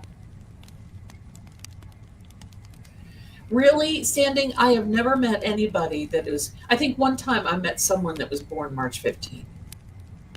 And that's kind of a rarity. There's not too many people. So when I was born, I mean, my poor mother would try to pick me up and I would scream until she would lay me back down and I would be very happy. I never cried at night. I was never colicky. I just couldn't stand to be around people. I didn't want to be held. I didn't want to be coddled like a baby. I didn't want to be played with. I didn't want to be, you know. So they knew I was different. My grandmother knew. So there's some similarities. There are some similarities. Oh, I think that's so cute. We're Debbie Butterball. That's so funny. I love it. But there are similarities. And I knew, because here's the one thing. Even though we are very alike, we are very different, because he's Vale born. And I'm Veldran. I can't cross the veil. I never could, and I won't. I mean, I couldn't even try. There are elders in the mountains where his Dadelia, I can't even pronounce her name, that's like a midwife, took him when his father shunned him. If you want to know more, go to the podcast. But and he explains it, but he's going to explain it more because I told him, I said, I think we've raised more questions than answers. People want to know how you become immortal. How does that all happen? Just because your midwife took you to the woods, it means nothing. Hansel and Gretel, there's more to this, and we need to tell people. So he's going to explain more because he knows how to explain it better than me. And of course, he's had a lifetime to study, like in this freaking wonderful library that he has that I'd love to see. So that is I'm sorry, I hit the microphone. Who's hugging mommy? So that's kind of the weird thing. And the fact that there's that ancestral connection. Now, here's the other weird thing. Stay with me. Here's the other weird thing. You know the story about how the vampire called me. And how the vampire, and when I worked with Psychic Friends Network, yes, I worked for Psychic Friends Network. What's her name? Dionne Warwick. That was a trip. That was a trip. Give me a second, my darling.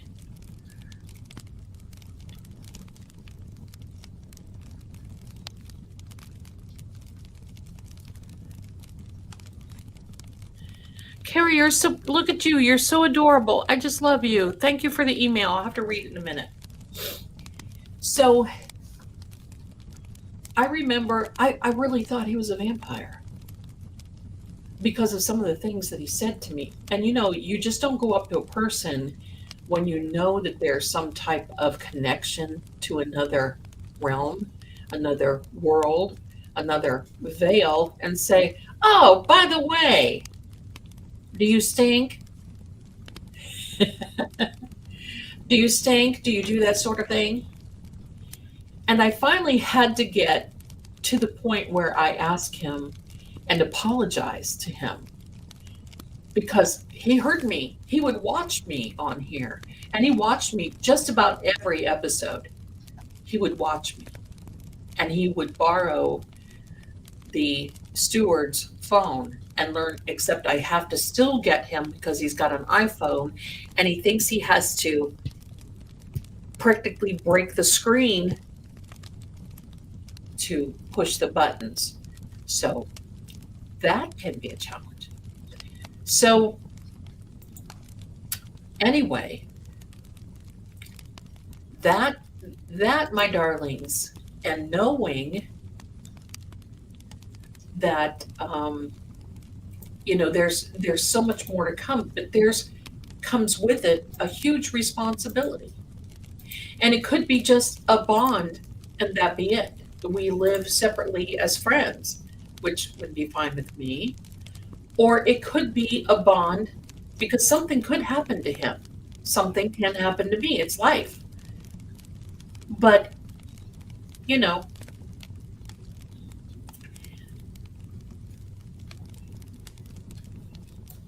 so that's kind of where we are. I'm reading your chat. You guys are so wonderful.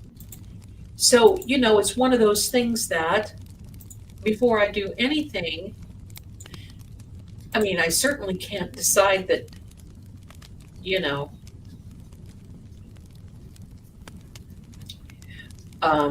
without him, he would have to initiate you. When you're veil born, you don't just decide to take up with a mortal. There's certain things that you have to take care of, and he would have to take care on his side. It's a process. It's a process. So, I mean, this is brand new with him being here like this, and I get concerned because I don't want him to not do what he's supposed to do because he's getting very engrossed with me and doing all this because he's having fun. I mean, he loves this, and I mean, you can tell he hasn't had a lot of interaction. I almost said human. Hello, sorry, Lord Gregor. He hasn't had a lot of interaction with a lot of people. He's got friends, but it's not like, oh, what are you doing? Oh, come on over to the castle and let's watch football. It's not like that, and that's fine. I mean, that's fine with me. I would rather sit and talk about what did you do during the Napoleonic War, and whose side were you on, and what happened to the fortress? Because that picture that I showed you was just the castle. It was just the castle. It's not the fortress.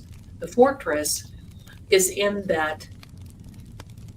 It's in that I made a little ASMR thing that's in his channel. That's the fortress. It's just snow is all it is. Snow blowing, you hear the wind, and that's it. But it's gorgeous. I put it on at night. Sometimes it's very soothing. So there's just a lot to it.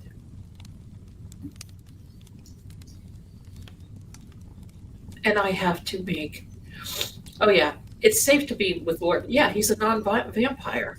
And I think that's what upset. I kind of feel bad, though, about that girl that came in because she was thinking that I was going to get hurt or there was going to be, but I think she was thinking more than that. I think she just kind of went a little overboard with it, which, you know.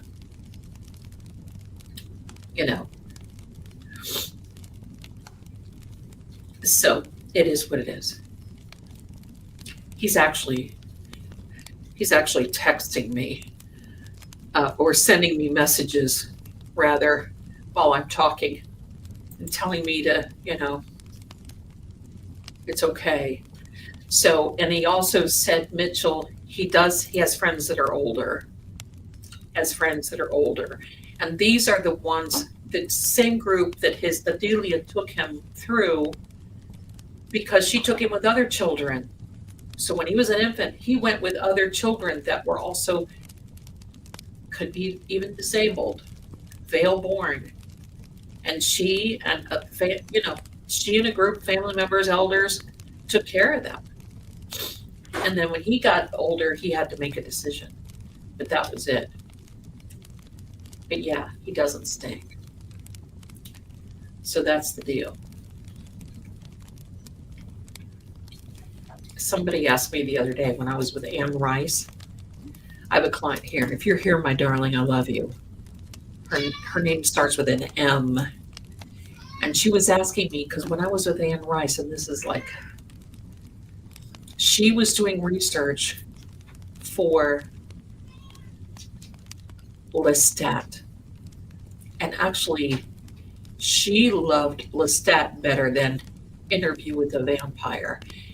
And she did not like it that Tom Cruise was going to play. She said it didn't even fit him. She did not like Tom Cruise being in Interview in a Vampire. She didn't like it at all. She didn't want it. So that was it. So when we were there, she was actually interviewing for her book. And Martha asked me, oh, well, hello, that's her name, hello. Asked me,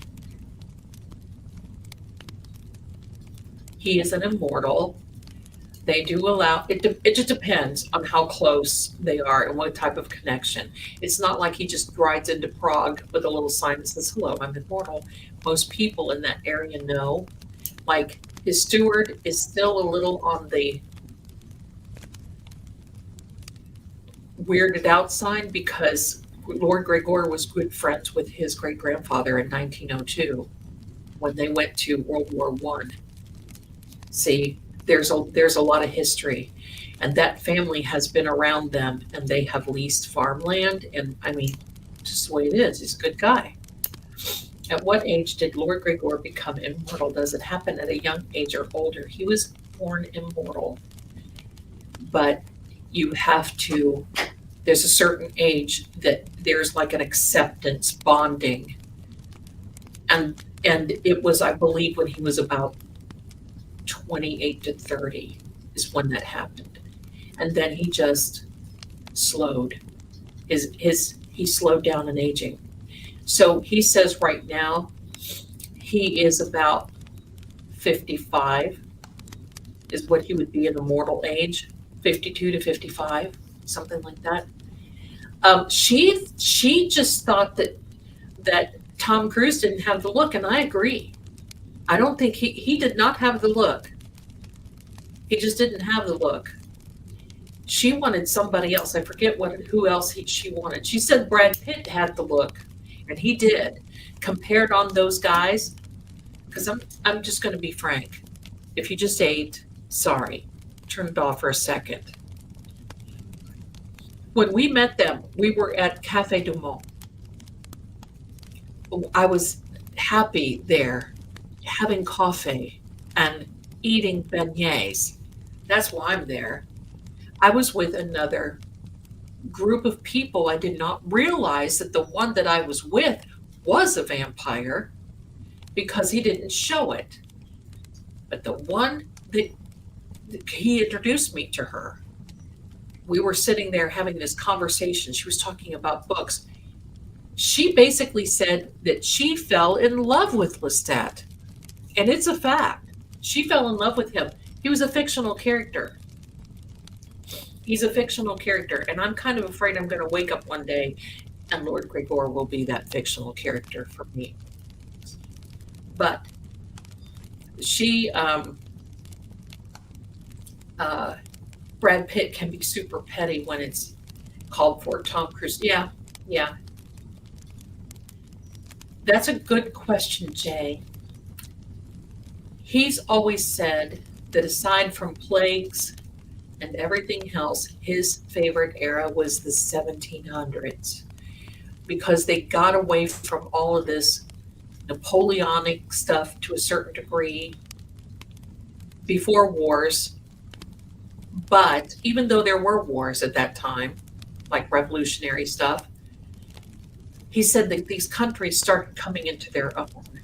It was more of a controlled environment where it just wasn't a he just always felt that it was a free-for-all. But anyway, he said, so I'm sitting there with Anne Rice, and this other man shows up. Now I'm going to tell you, I always thought when I saw Twilight that this guy looked like Jasper. Jasper, seriously. And you know how when Bella would get around Jasper and he would smell her and he would just be like, eyes, deer in a headlight, deer in a headlight. And that's how this guy looked, only he smelled.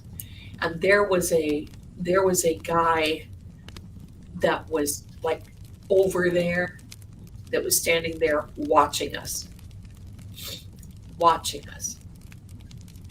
Jasper, the Civil War soldier, that's absolutely correct. He was always my favorite. He was. Jasper was always my favorite. So, and no, he doesn't glow. He's not going to. He's not vampiric.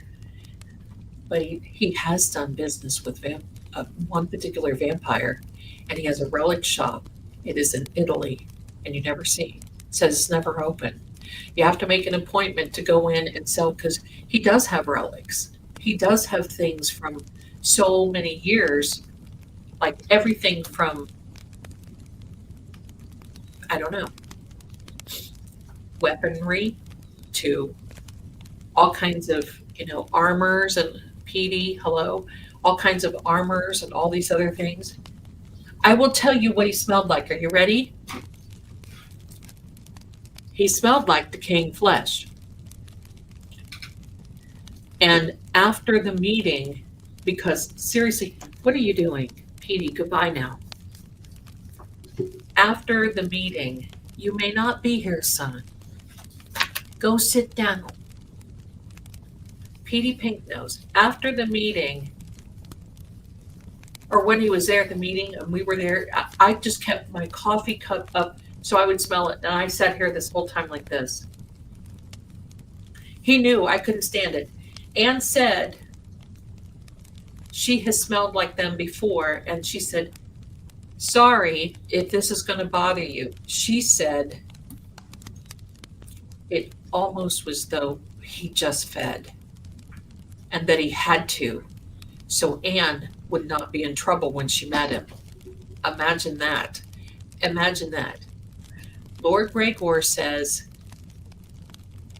he does not deal with them. He knows them and he won't deal with them. They want to come to his castle. They want to deal in relics. They want to deal, because that's how they make money, are these relics. They sell to collectors. They sell to other, all this other stuff. And I mean, Lord Gregor, as far as I know, has several different, and of course think about this. They bought this, they have this property, they have this land, they have this, whatever.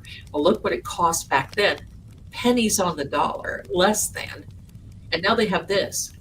And his library is filled, seriously filled.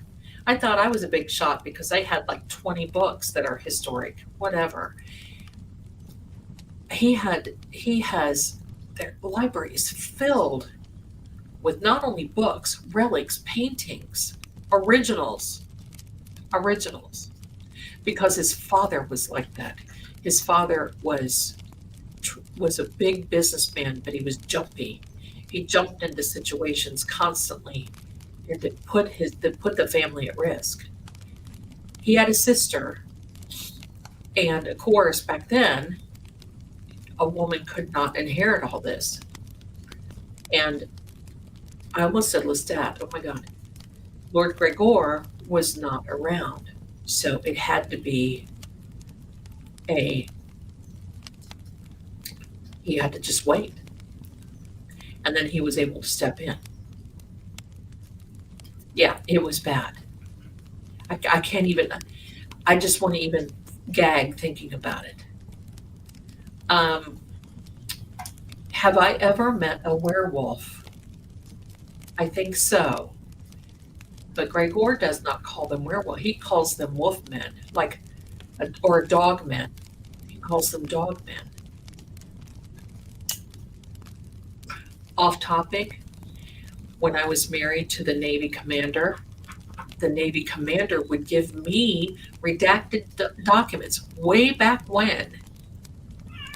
of how these dogmen were kept in certain places in the United States.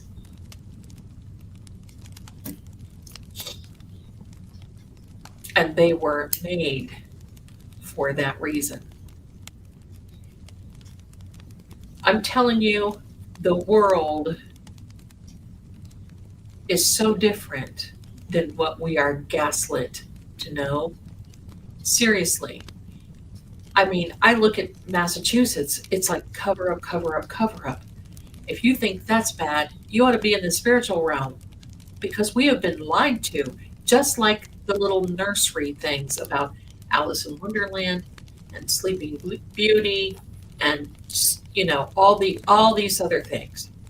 Snow White, all of it. And how they used to put the P word, POI, into apples and eat a particular side of an apple. And my. I'm going to cover those. Yeah, New York City right now is what is happening. Now, from a financial standpoint, because that's my other side of the aisle. And that's another thing. I don't want to quit what I'm doing. And I would never be required to. There's no requirements for me. Quite frankly, I'm probably just being a wuss. But I've got to make sure, right? But the financial realm of New York and Manhattan is going in the toilet, and they're considering moving the financial hub of the United States into Miami, Florida. You know what, Carrie? I told that same thing to my son, beautiful person. I told that same thing to my son the other night. Because he'll always come in my room with these late night, I tell him about vampire stories. I tell him about, he's like, Mom. I said, I know. No wonder I'm the weird one of the family. But it's so great because I love being weird. But the last time I was in New York, I have to tell you a funny story. But like I told him, people like Stephen King, who comes up with this stuff? And then, do they know? Do they know already what all this is about? Do they have this inner circle that tells them all this demonic, yes, stuff? Hollywood knows it's predictive programming. That's absolutely correct. Absolutely. Pet Sematary was sick, and it just freaked me out. So yeah, Silence of all that stuff. And believe me, between being a former Navy officer wife and being who I am now, some of these things, just like this, I look and I think, how can I even talk about this? How? But see, there is that, I'm going to say, am I allowed to say an undercurrent where we are grounded? There you go. An undercurrent where we are grounded, where we know a lot of these things, like the Pentagon in Washington, D.C. Can't really talk about that here. I'm going to do it on Patreon, because I can say those 9 words that you can't say on the tubes. And why it is there. And listen, why that new ballroom is being built out of someone's pocket, not taxpayer money. And the absolute effect that is had on all of the negativity. One of the churches of Satan has shut down. 2 Masonic temples have shut down. There's a reason for all that. And that's why I keep saying, be a watchman. Be a watchman. Be a watchman. Because part of the White House is not being torn down. It's just being added onto. And that's it. It's just being added onto. Let it happen. Who cares? Who cares? That's my other thing. Everybody going out of their minds about who cares? If it's not taxpayer money, who cares? But there's another purpose for it. And we all need to just sit back and think, Because you know what? There's been other presidents coming up through that have changed the White House crazily. So there we are. It's like, who wrote this? That's right. The East Room is the new Wall Room, right? Right. Yeah. Yeah. So you can see, I think this is the reason for the tears. And it's almost because things are coming closer. What things?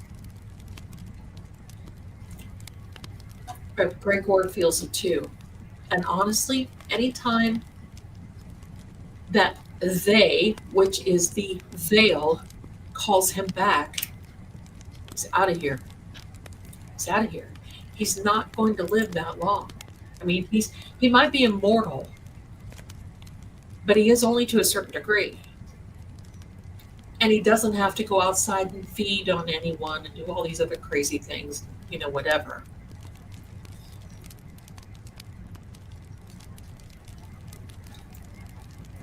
He just takes care of himself. But I will tell you, I can share this. I think I can share this.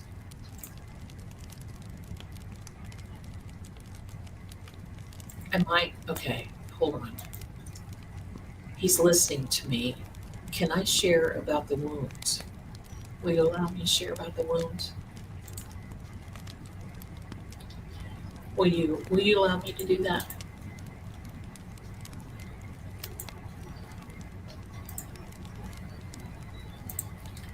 Darling, do you have my Seeing Crime? You can whatever, if you have an email, I'll get it. Whatever email you want to send it to me. Okay, I can do that. We're going to talk about this anyway. Because we both come to the table. It isn't standing stones, but I'll explain that one day. But he and I both come to the table. I love Abraham Lincoln Vampire Hunter. Pride and Prejudice. I love those movies. Don't be mistaken. I love to watch all that stuff. But I think they romanticize the romance. Is it romanticize? Romancy? Okay. We both come to the table with what we feel are things that we are insecure about. Okay? I can say that. I mean, I'm 65. I'm not 25.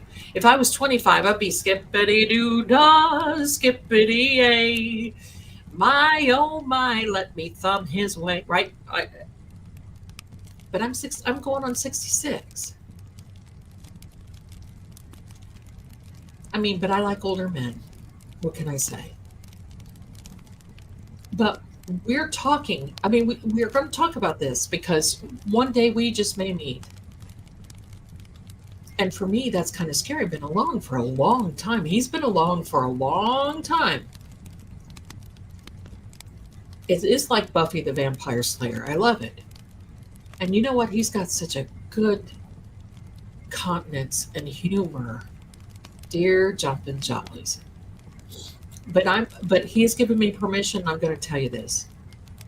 There have been things happen to him in these conflicts that regular men would never have survived. And there have been times in some of these conflicts where there was some huge, thank you, Carrie. There was a huge conflict and some cannonball fire. He was around many men that had the kind of cannonball fire. When he woke up, he was the only one alive. And he said it was devastating for him. He checked everybody, went everywhere. He checked everybody. And he said he just stayed there because it's so hard to contemplate how this could happen to all of them and not to him. He did not realize that he was wounded. And see, that's the one thing about him, is it being that type of veil-born, they feel pain, but only to a certain extent. And his left shoulder took the brunt of this. Yes, that's right, Captain Jerry. His left shoulder took the brunt of this. And I'm not going to get graphic, but his left shoulder is almost gone. And back in the day, and this, he still does this.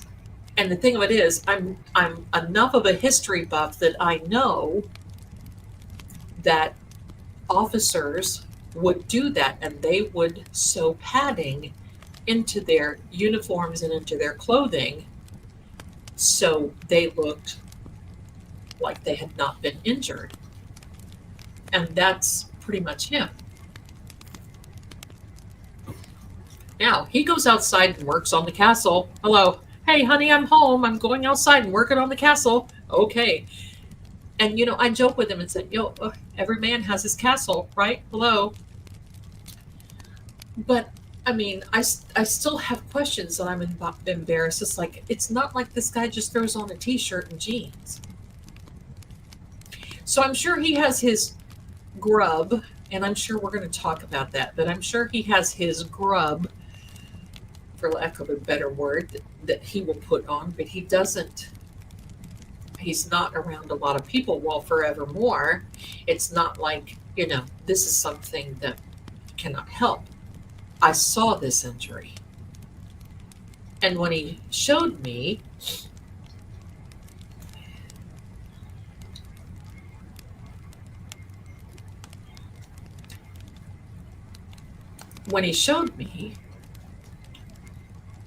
every man needs a woman. Here's the thing. This woman ain't going to cook and clean. No. You didn't see Arwen cooking and cleaning. You know, if you want him, come and claim him. I would be down in that river whispering that, you know, whatever she did, and have the river come. That would be Zel, the Vel.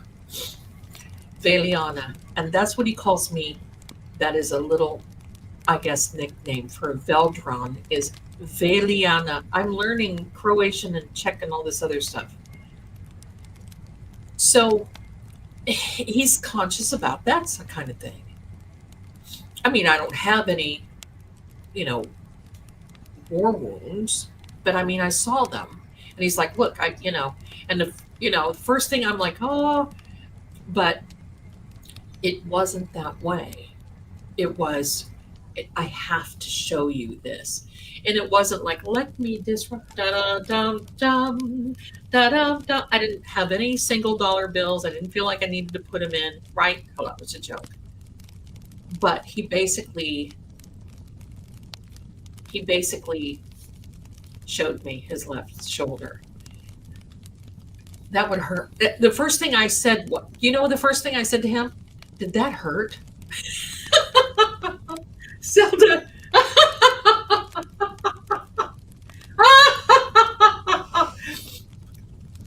I mean, wouldn't you think that? To me, that's a natural thing. I mean, he's walking around, doesn't seem to be on any pain medication. So the first thing I said to him was, did that hurt? I'm looking at you guys laughing in the chat.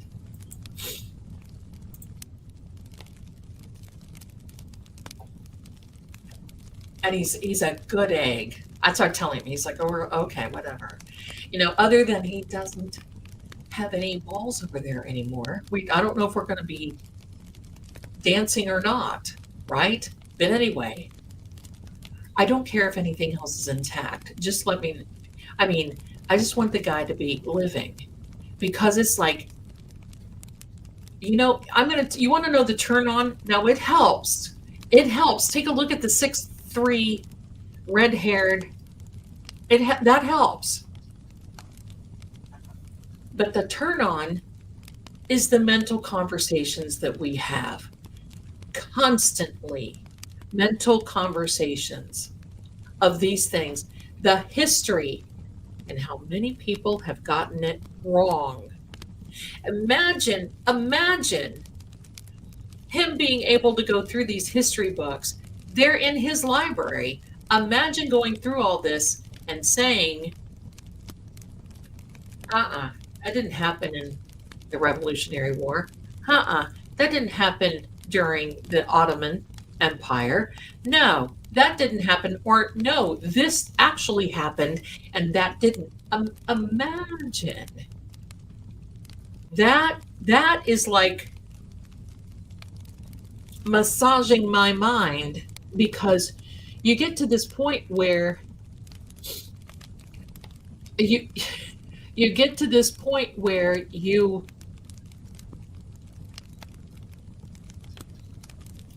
can't find anything anymore. I've researched so much and there's just not there. We're limited on information. Even those underground ways were limited. That's right, Kimberly. That is exactly how I feel. The fact that I can have a conversation, the fact that that he gets me, and the fact that I'm like, do you not work?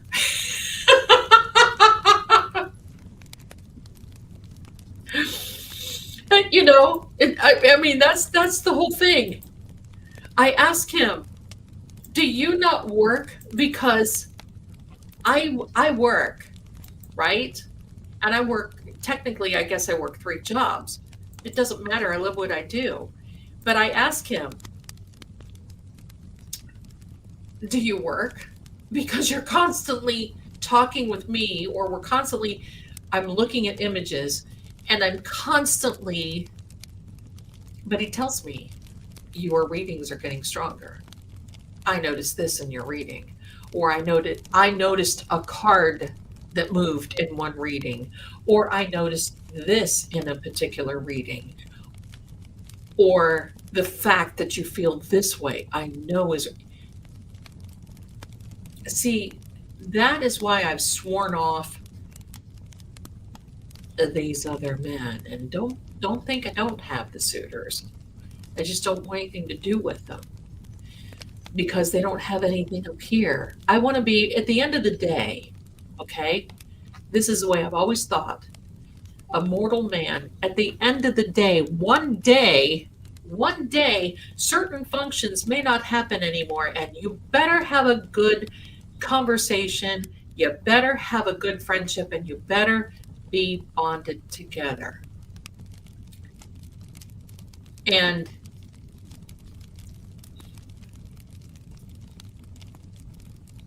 you don't get that. And very, very hard, pardon me, to find that guy who doesn't look at me and go, oh my God, don't think I haven't had him. Oh my God. So you're going to know what I did 2 weeks ago.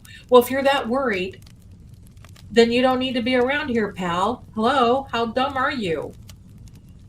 Or who gets very weirded out because I'm on here talking to you guys. It's like, well, who you like? Who do you want to be? I don't need that. Plus, I don't need to be the domestic goddess anymore. I had that. I did it. I don't want to do it anymore. I also don't want to be served. I just want to be normal, but I don't want to have to be a slave to the stove. And I don't want to be, hello, who is that? Oh, it's the noodle boy for Jerry. So there we go. He does not play an instrument. At one time, he said he tried to play the lute. He loves music. But if you want to know the truth, I got to tell you this. I asked him,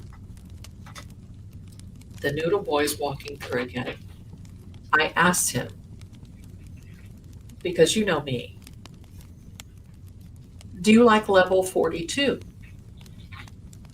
I don't know. He's a Renaissance man, but he knows what bathrooms are. He's been around. He was, out and about in WW1. And he says,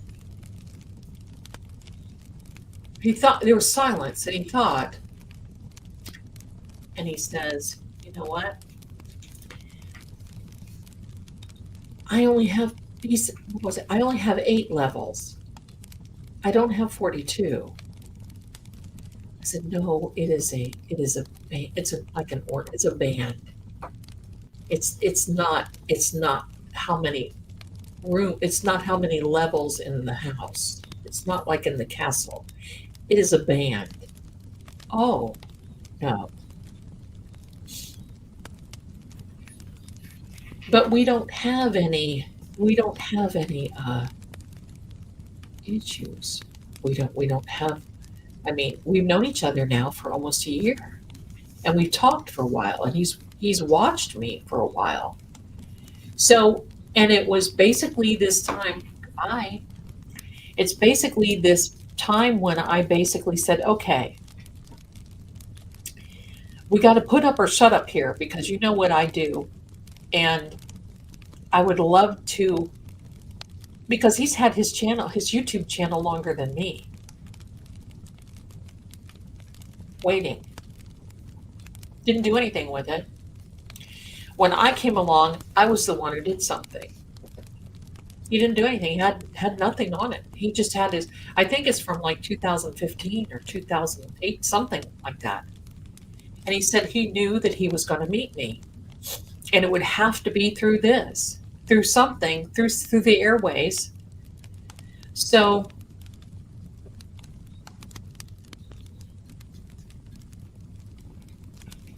is it work? This is a good question. Is it work for him to keep going on, or does it bother him? Would seem to have no downtime. Life has transcended. I can imagine him too. He's educated. He's more of a Renaissance man, but think of his education. 1500s, hello, things have changed. But he's intelligent. His geographical intelligence, his history intelligence is mind-blowing. And I almost equate it to this. Plucking me out of here, I would probably get along better over there than he would here, most likely. And it would almost be like taking someone from the Appalachian Mountains and trying to bring them into another modern world. Sometimes people can't handle that. Sometimes people don't want to handle that, and they want to immediately go back. It's called, on the farm, we call it being barn soured. Doesn't matter. Just like, you have livestock, and if the barn catches fire, the livestock want to run back in. That's their home. That's all they all know. So somebody asked me if I dream about him. Yeah. And he does me too. And during the podcast, and see, I'm kind of weirded out a little bit, okay? But during the podcast, he tells me on the podcast, if we go and look at the chat, about if you feel someone's hand on your shoulder tonight, it might be mine. Well, make sure you show in when I'm not snoring and not having any body functions, pal, and then we're cool. You know, me, I always have to try to make it funny.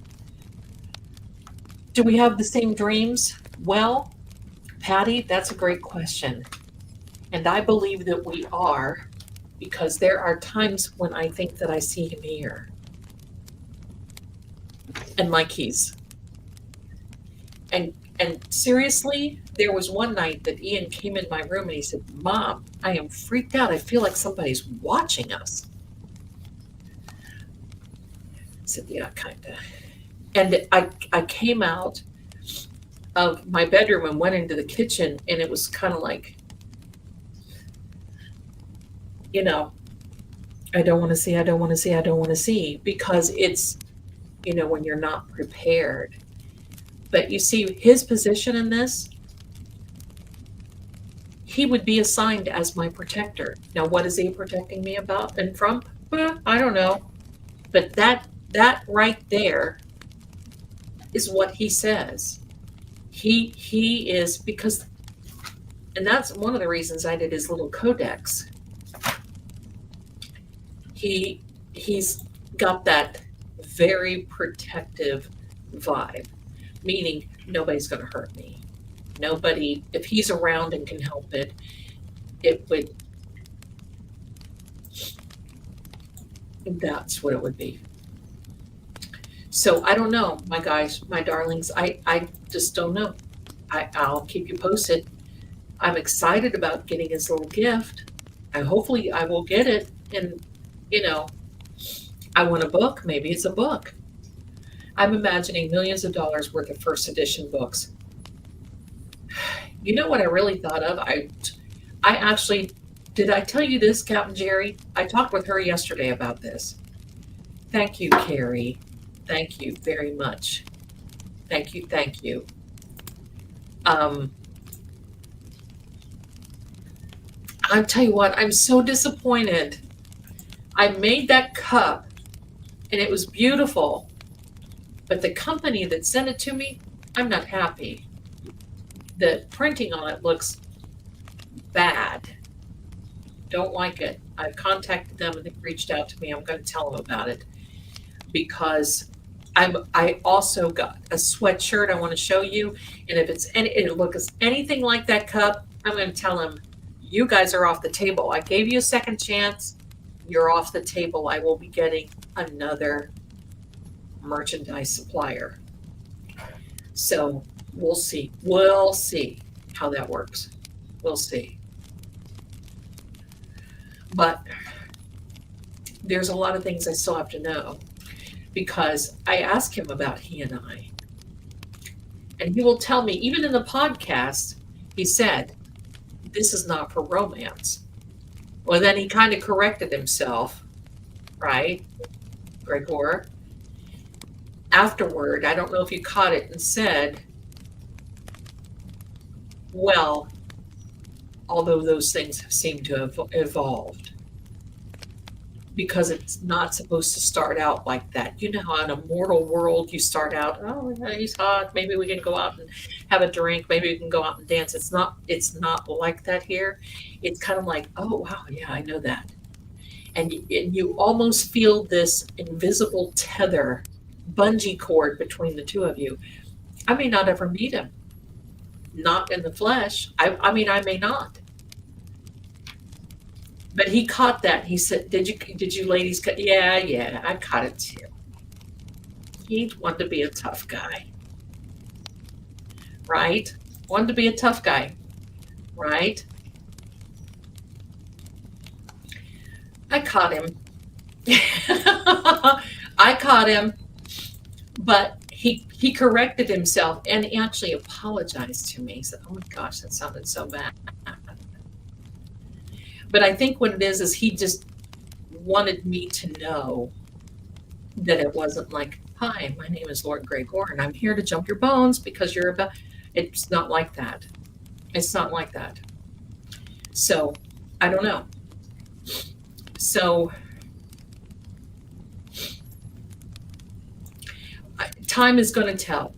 Time is going to tell. And it may just turn out that it fizzles as quickly as it came up. We don't know. But as long as he's around, as long as, okay, down boy, as long as he is around, so I appreciate it if you go over and subscribe to that channel, because that helps me. And he did tell me that, right? Hello, blushing, right? But he did tell me that if I get monetized, because I'm the one doing kind of the work, he goes on there and seldom he's on there because he's still trying to navigate all this. This is like, it's hard for me. Oh my heck, if you only knew how to read, when you're on here and you're posting, it's like, okay, what are my SEOs? What's my click-through rate? What is the algorithm doing? What is this? Oh, did I put the wrong thing on? I need to click that, or do I click yes, or do I click no? And it's like, my head aches. I know y'all have been so sweet and subscribing, but listen, I can't. All this Veilborn and Veldron and all this other crap. This thing. I always said crap, but bad. It's not. Yeah, keep buttering me up. Do you see what Carrie says? So all of this time, and by the way, don't forget your grifting psychic here. And I do want to say, I'm going to put up this beautiful, handsome Sergeant Hunter's picture once again before we leave, and say, if you can find it in your heart, please donate. He was too young. He just had a birthday, October 28th. Too young. Too young. Look at this. Kat Randall gifted 1 membership. Thank you so much. Thank you. Thank you. So anyway, Jay says she doesn't think the fizzle is going to, the sizzle is going to fizzle. We'll see. We'll see, because there may come a time where I think, okay, is enough. It's been, what, how many, 100 years? Do you think we could meet? But I'm going to tell you what I really want to share with you guys.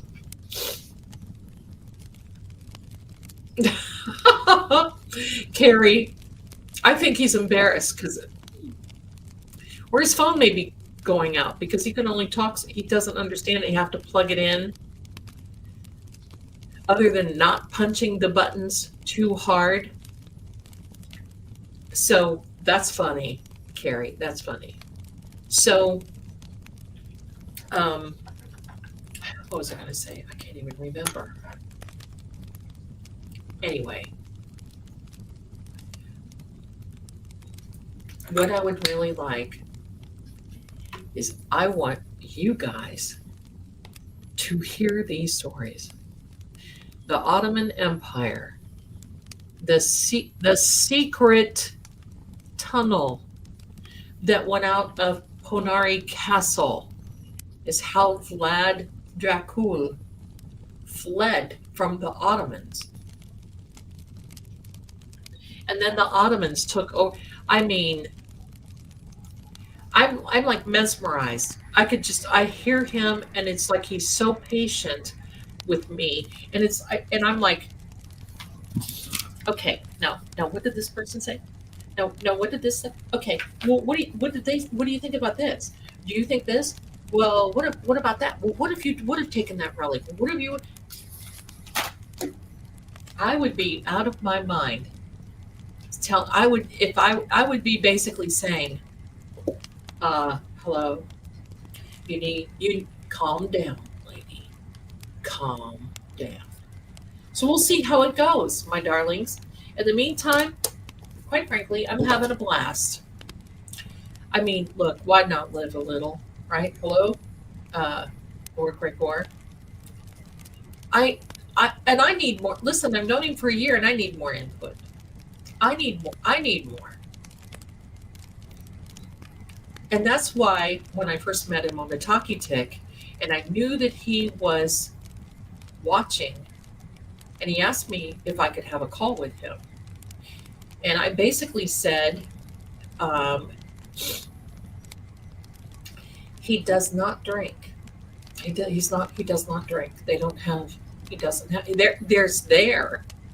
But he said most of it is sour. Most of it's doesn't. They don't turn the bottles. They don't, So anyway, yeah, little girl talk. But he, as long as it goes, it goes. We'll see. Maybe one day, you just never know. But I told him, I said, look, I'm not going to be catfished by any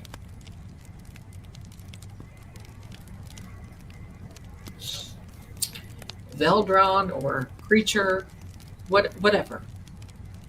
I need to have a Zoom, and it needs to be clear because I have clients that have been catfished. Oh my lord! I have one man that these women supposedly, allegedly from Nigeria have milked. I think he's up to 365,000. And I told him, I said, first of all, if I can just say this, sir, you make me sick. I've told you, but you won't listen. So you get ripped off. You deserve it. Thank you and good night. So, does he like coffee or tea? I don't know. I don't know. I don't know. So, I basically told him that Carrie wants to take notes. So I told him, and he called me, and it was, I couldn't believe it. I don't think I talked much when we first. How could I? Look at him. If you want to know what he looks like, you're looking at it.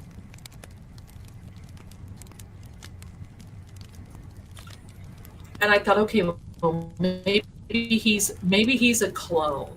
Maybe he's somebody. Maybe. Okay. And then, he's got the real aneurysms. And then I saw his steward kind of walking back, and he looked back over at him because he was using his device.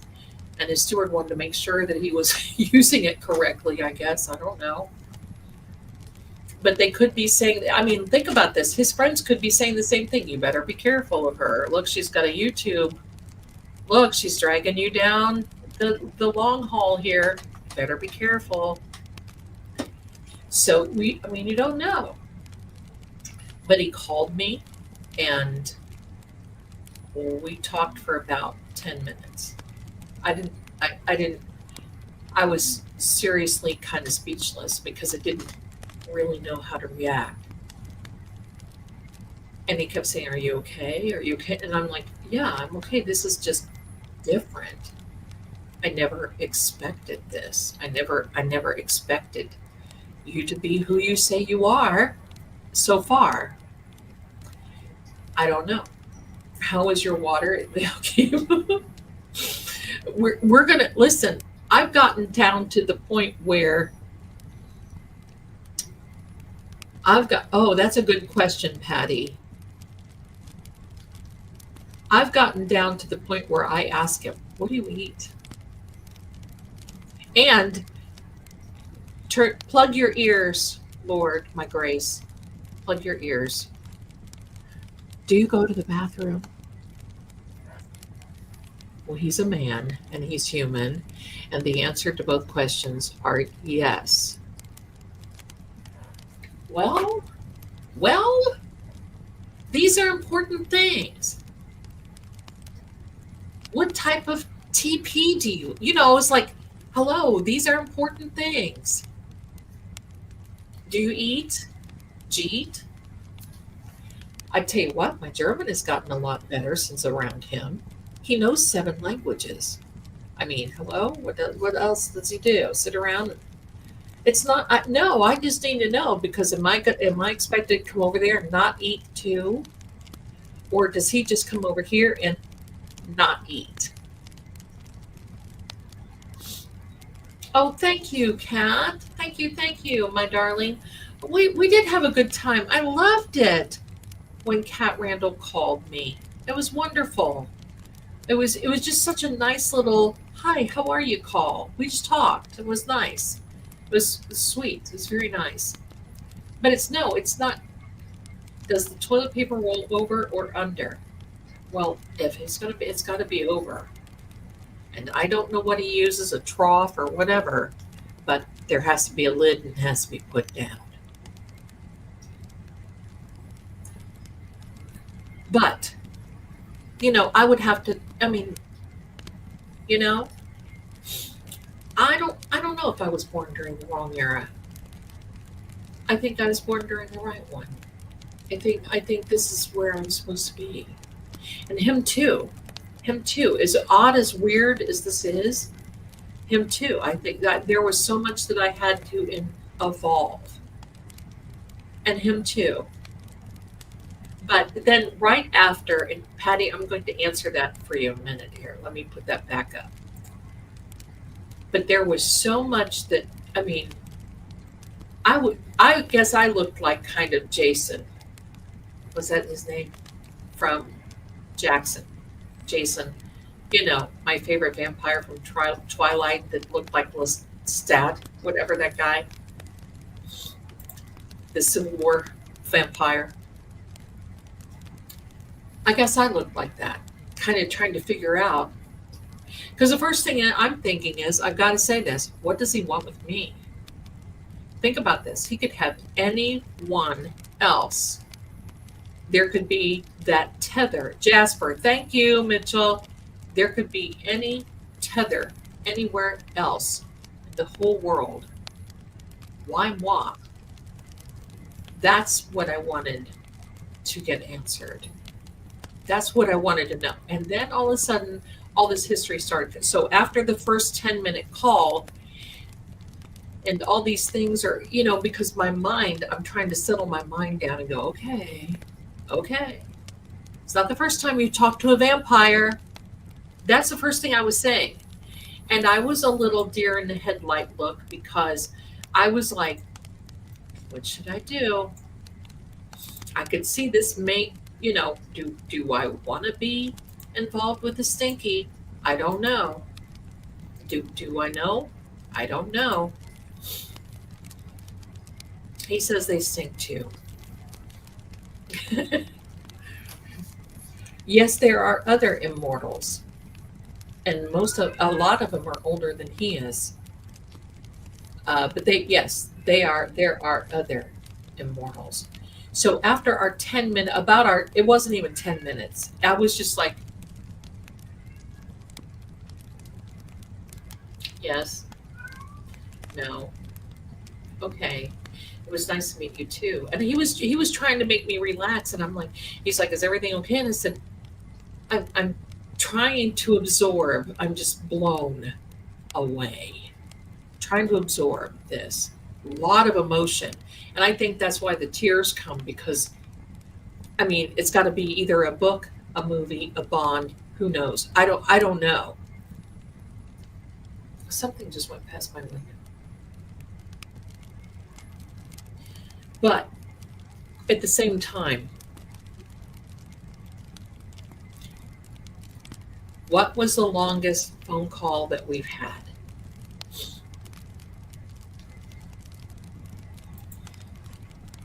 I don't know.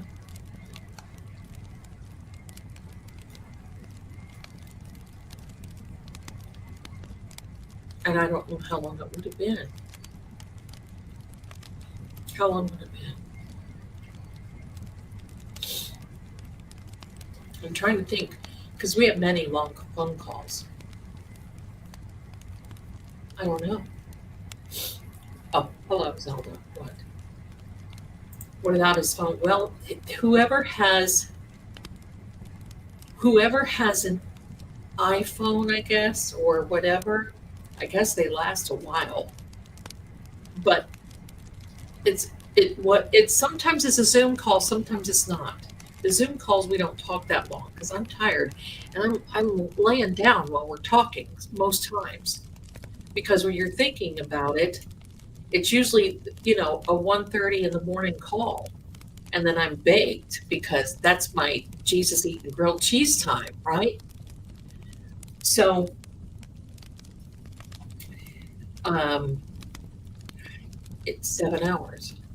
So it was 7 hours because I was falling asleep on the phone. I was falling asleep on the phone. I was that baked. And believe me, for a day, I was like zombie. Yes. Yes. Well, see, that's the whole thing. Wonder what his staff would think about this. Well, I don't think he'd care. We've talked about this. It's not like he has family. He's never had children. So that's something. Hello, over here. Do not knock that down.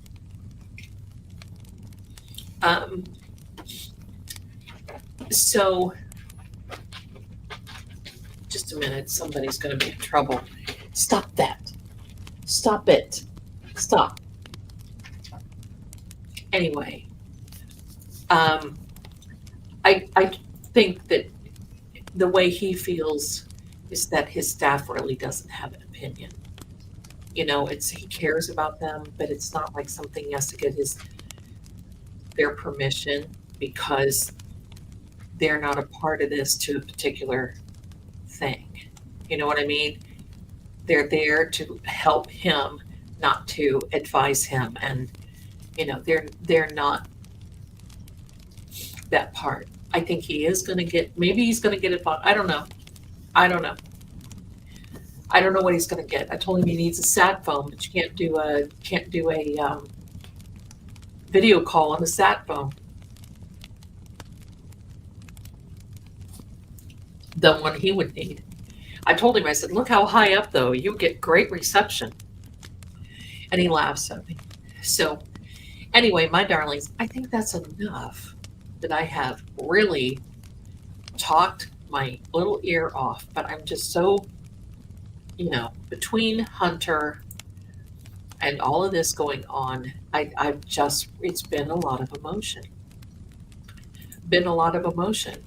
And I mean, and he is the one who wants me. Look at this. This is a part of the bonding. The forehead. It's not like he can extract my mind because my mind doesn't seem like it's full anymore. So anyway, my darlings, it has been my pleasure to sit here with you, and thank you so much for being here for Hunter, for Candy, the family. Thank you so much for everyone. And don't forget, if you decide you want to send a little something to your grifting psychic, I will send it directly to Candy and her family. Thank you so much to those who have donated. We love you. Thank you. And when I get my little present, I will open it in front of you, maybe. And we'll see. I mean, it's one day at a time. And as far as everything else, we will see you Monday night at 7 p.m. That's for Manifestation Monday. And I've got a very special something that I want to send that I want to share with all of you Monday night. You're all going to like it. It's pretty cool, and it's very easy. So don't forget, in your rice jars, if you got a little bit of cinnamon stick, put it in your rice jar. If you have a little bit of cinnamon, put it in your rice jar, because that's going to help you attract now coming through. Now, over the next couple of days, you might feel like, what? You're going to probably feel a little lighter because Mercury has gone direct now, and we're in that hangover stage, that Mercury hangover, like, what just happened? I was walking around with a lampshade on my head. What in the absolute heck? But, as they say, it has been an amazing, and I'm going to tell you, I am manifesting things. I've got to tell you, I'm manifesting things that you're just not even good. It would just blow your mind. This night has gone by so quickly. I just cannot believe. We've been on 4 hours and 44 minutes and 44 seconds as of this moment right now. Well, that means something. You know what the fours mean? It's a foundation. And I don't know, maybe we're laying a foundation. If you have an idea other than the Walsh case, in the meantime, when I get my footing, and finding out, because quite frankly, I can read on Karen, I can read on Aiden, but there's not, it's going to be kind of sort of the same thing. It's not anything earth shattering. And I'm like, Anne, how long are we all going to live until this thing is over? Something's got to give. And hopefully her parents, I think of her parents who have innocently sat by and who have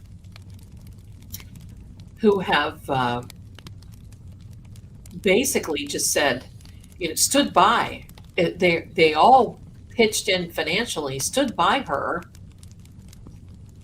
And I got to say this, don't be mad, but if this were me, as much as I would want to stick it to these people, I think they're going to get it on their own, right? I think in my mind, I would be saying, what can we do to come out of this clear, still get justice for John, and be done with it? Because she doesn't have very long. She's got probably 6 months to go. No, not longer than that. She was acquitted June 18th. So June, July, August, September, October, November. Yeah. We're almost in December. So she's only got 5 months to go until she's off probation, and then that's it. She's free and clear. That's when I'm holding my breath. I'm going to tell you this. I'm holding my breath for the next 5 months. Because if hypothetically, allegedly, sort of, kind of, maybe, if they found a new charge, intimidation, any type of felony, and they charged her, they will revoke her probation and it's off to the jug. That's what scares me about that case. That's what scares me. As far as Eden. Oh, I'm so sorry if you're watching. As far as Aiden,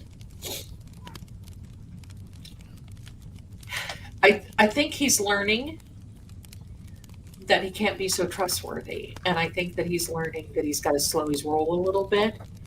I agree. Freedom of speech is first and foremost, especially in this country. It is our constitutional right. But there comes a time that you have to say, okay, how many more people am I going to tick off and they're going to come at me? I mean, that's just should be a natural response. No, yeah, St. Turtle Boy, no shade, no upset. I don't know him personally. I'm not going to judge him. I don't know him. What I do know is he brought forth the Karen Reed case. What I do know is that I think personally, Karen needs to make an appearance and just basically make a statement or talk to people. People gave her over $1 million. And I think she needs to come out. But I can understand there's a paranoia there. There's a fear there. And it's a trust factor. I mean, there's a particular little nucleus. Thank you. There's a particular little nucleus that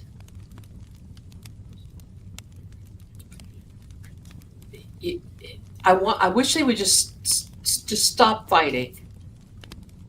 Just stop fighting. Just for a minute. Take a breath. Give it a day.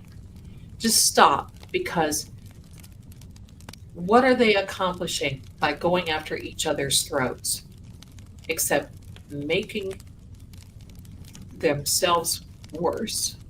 Feeling uncomfortable. Hurting people. And I just think that, take a day, take a rest, pull back. Why go after people so hard, so raw? What makes a difference? We are in a time, live and let live. I have to tell you this before we go. The last time I was married, this man looked like Elvis Presley. My gosh. He looked like Elvis. He was famous in his own mind. He was a legend in his own mind. But he was a dirty dog. He's the one who took up with my best friend of 20 years, moved out. You know the story. I don't have to go through it. I don't want to go through it again. He was a scoundrel. After we left and we got divorced, I mean, the guy would just call. It was horrible, torturous calls.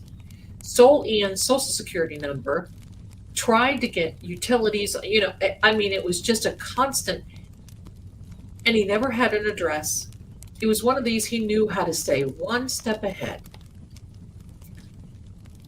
Until one night I had a dream. And that's how I know that Lord Gregor can travel. One night I had a dream, and it's him. Now we're in this beautiful field, and the color, I have never seen colors the way they were. I can't describe it. They were green and pink and yellow, but they were just completely different colors. I've never seen that before in my life. And I knew that it wasn't a dream because I was floating. And I was floating above a grass, like a field, and there were flowers and mountains and beautiful lakes and all this other. And Shaggy Noodle. So anyway,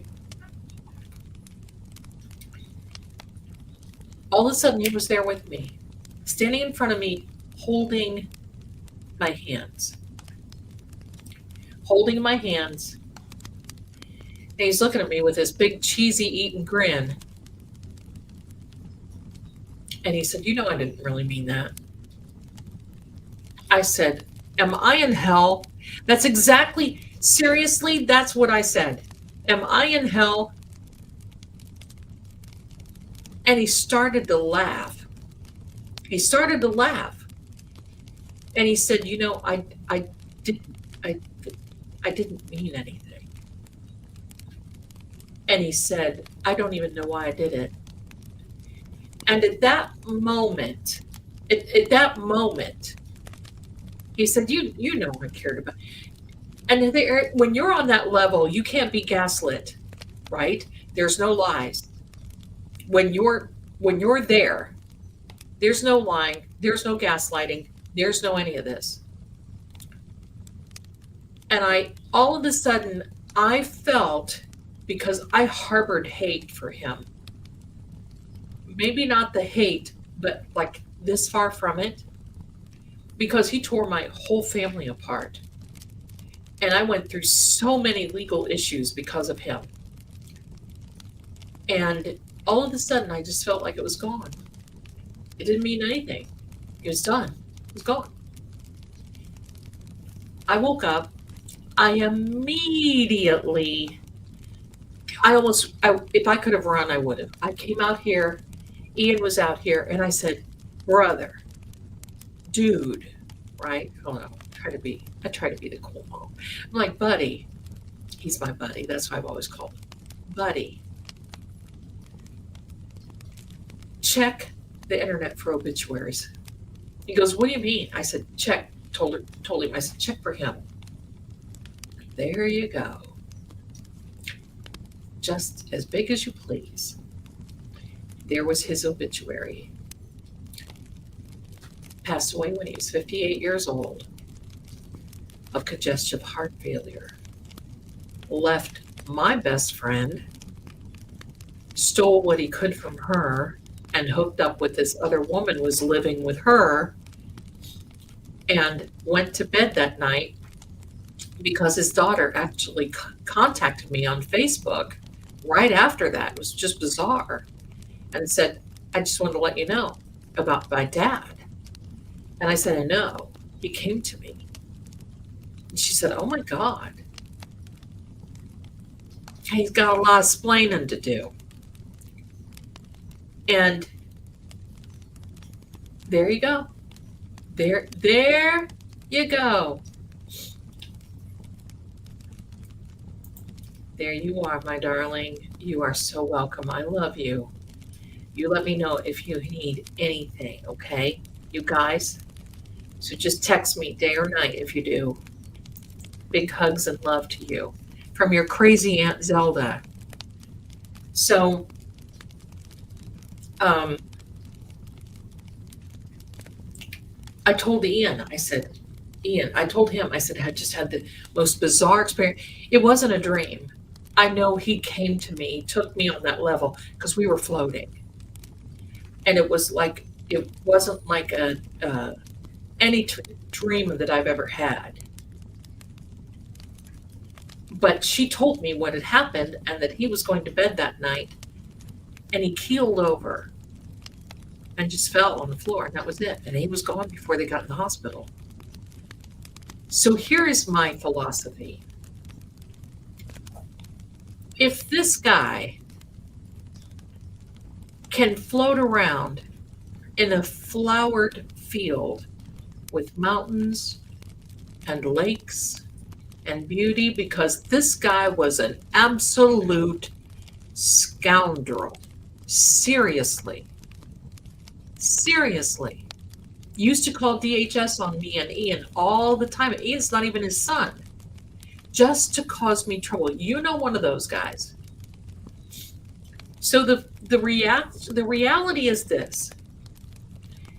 If this little demon can be floating around in a flower-basted, beautiful green field with mountains and water lakes, and be standing there and smile and say, I didn't mean it, there's hope for all the rest of us. And here's the thing. When you think about this, when he said that, I didn't mean it. I didn't even know why I did it. I didn't even mean it. That whole heaviness, seeing crime at gmail.com, my darling, that whole heaviness was gone. And you know what? All this infighting, and here's my point, my darlings, all this fighting, all this craziness, there's better, more constructive, beneficial things to do. Wouldn't we think so?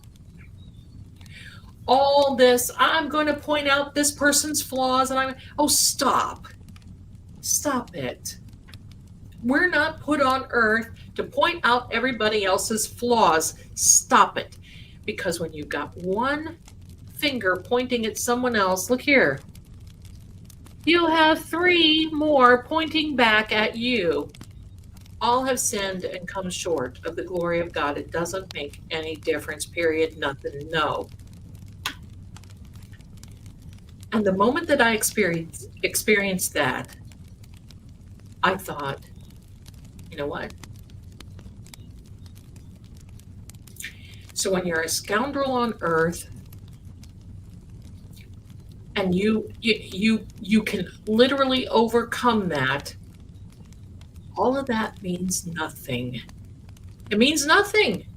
And I think that is why I've really had this epiphany of, I don't care what anybody says, I don't care what anybody does, I don't care, to each his own, all this other oobligada, right? Agent oobligada, all these other things. It does not matter. We go through life, we try to do the best we can, and that's all we can do. Hold on. That's all we can do.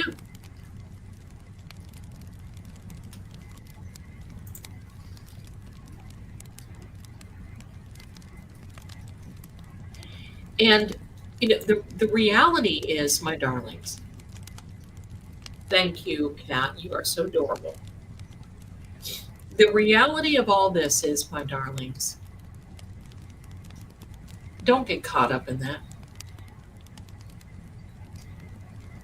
Don't get caught up in it. Because you know what? Tomorrow it'll be something else. Tomorrow will be somebody else. Tomorrow will be this. Tomorrow will be that. I feel for them. And I don't want that. We've got better things to do, right? There's better things to accomplish. The world has got better things to do. And I feel bad. I feel sorry for the people that are like not only involved, victimized, but doing it.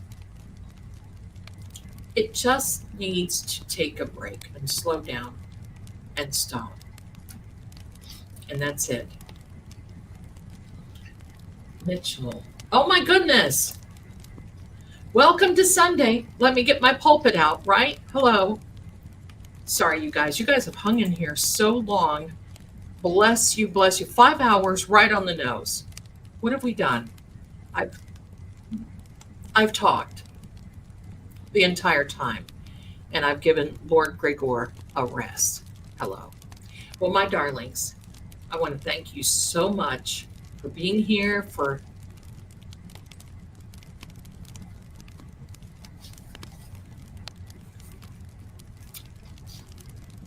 the love you show me and for my family. And thank you for the love that you've shown Candy and her family especially.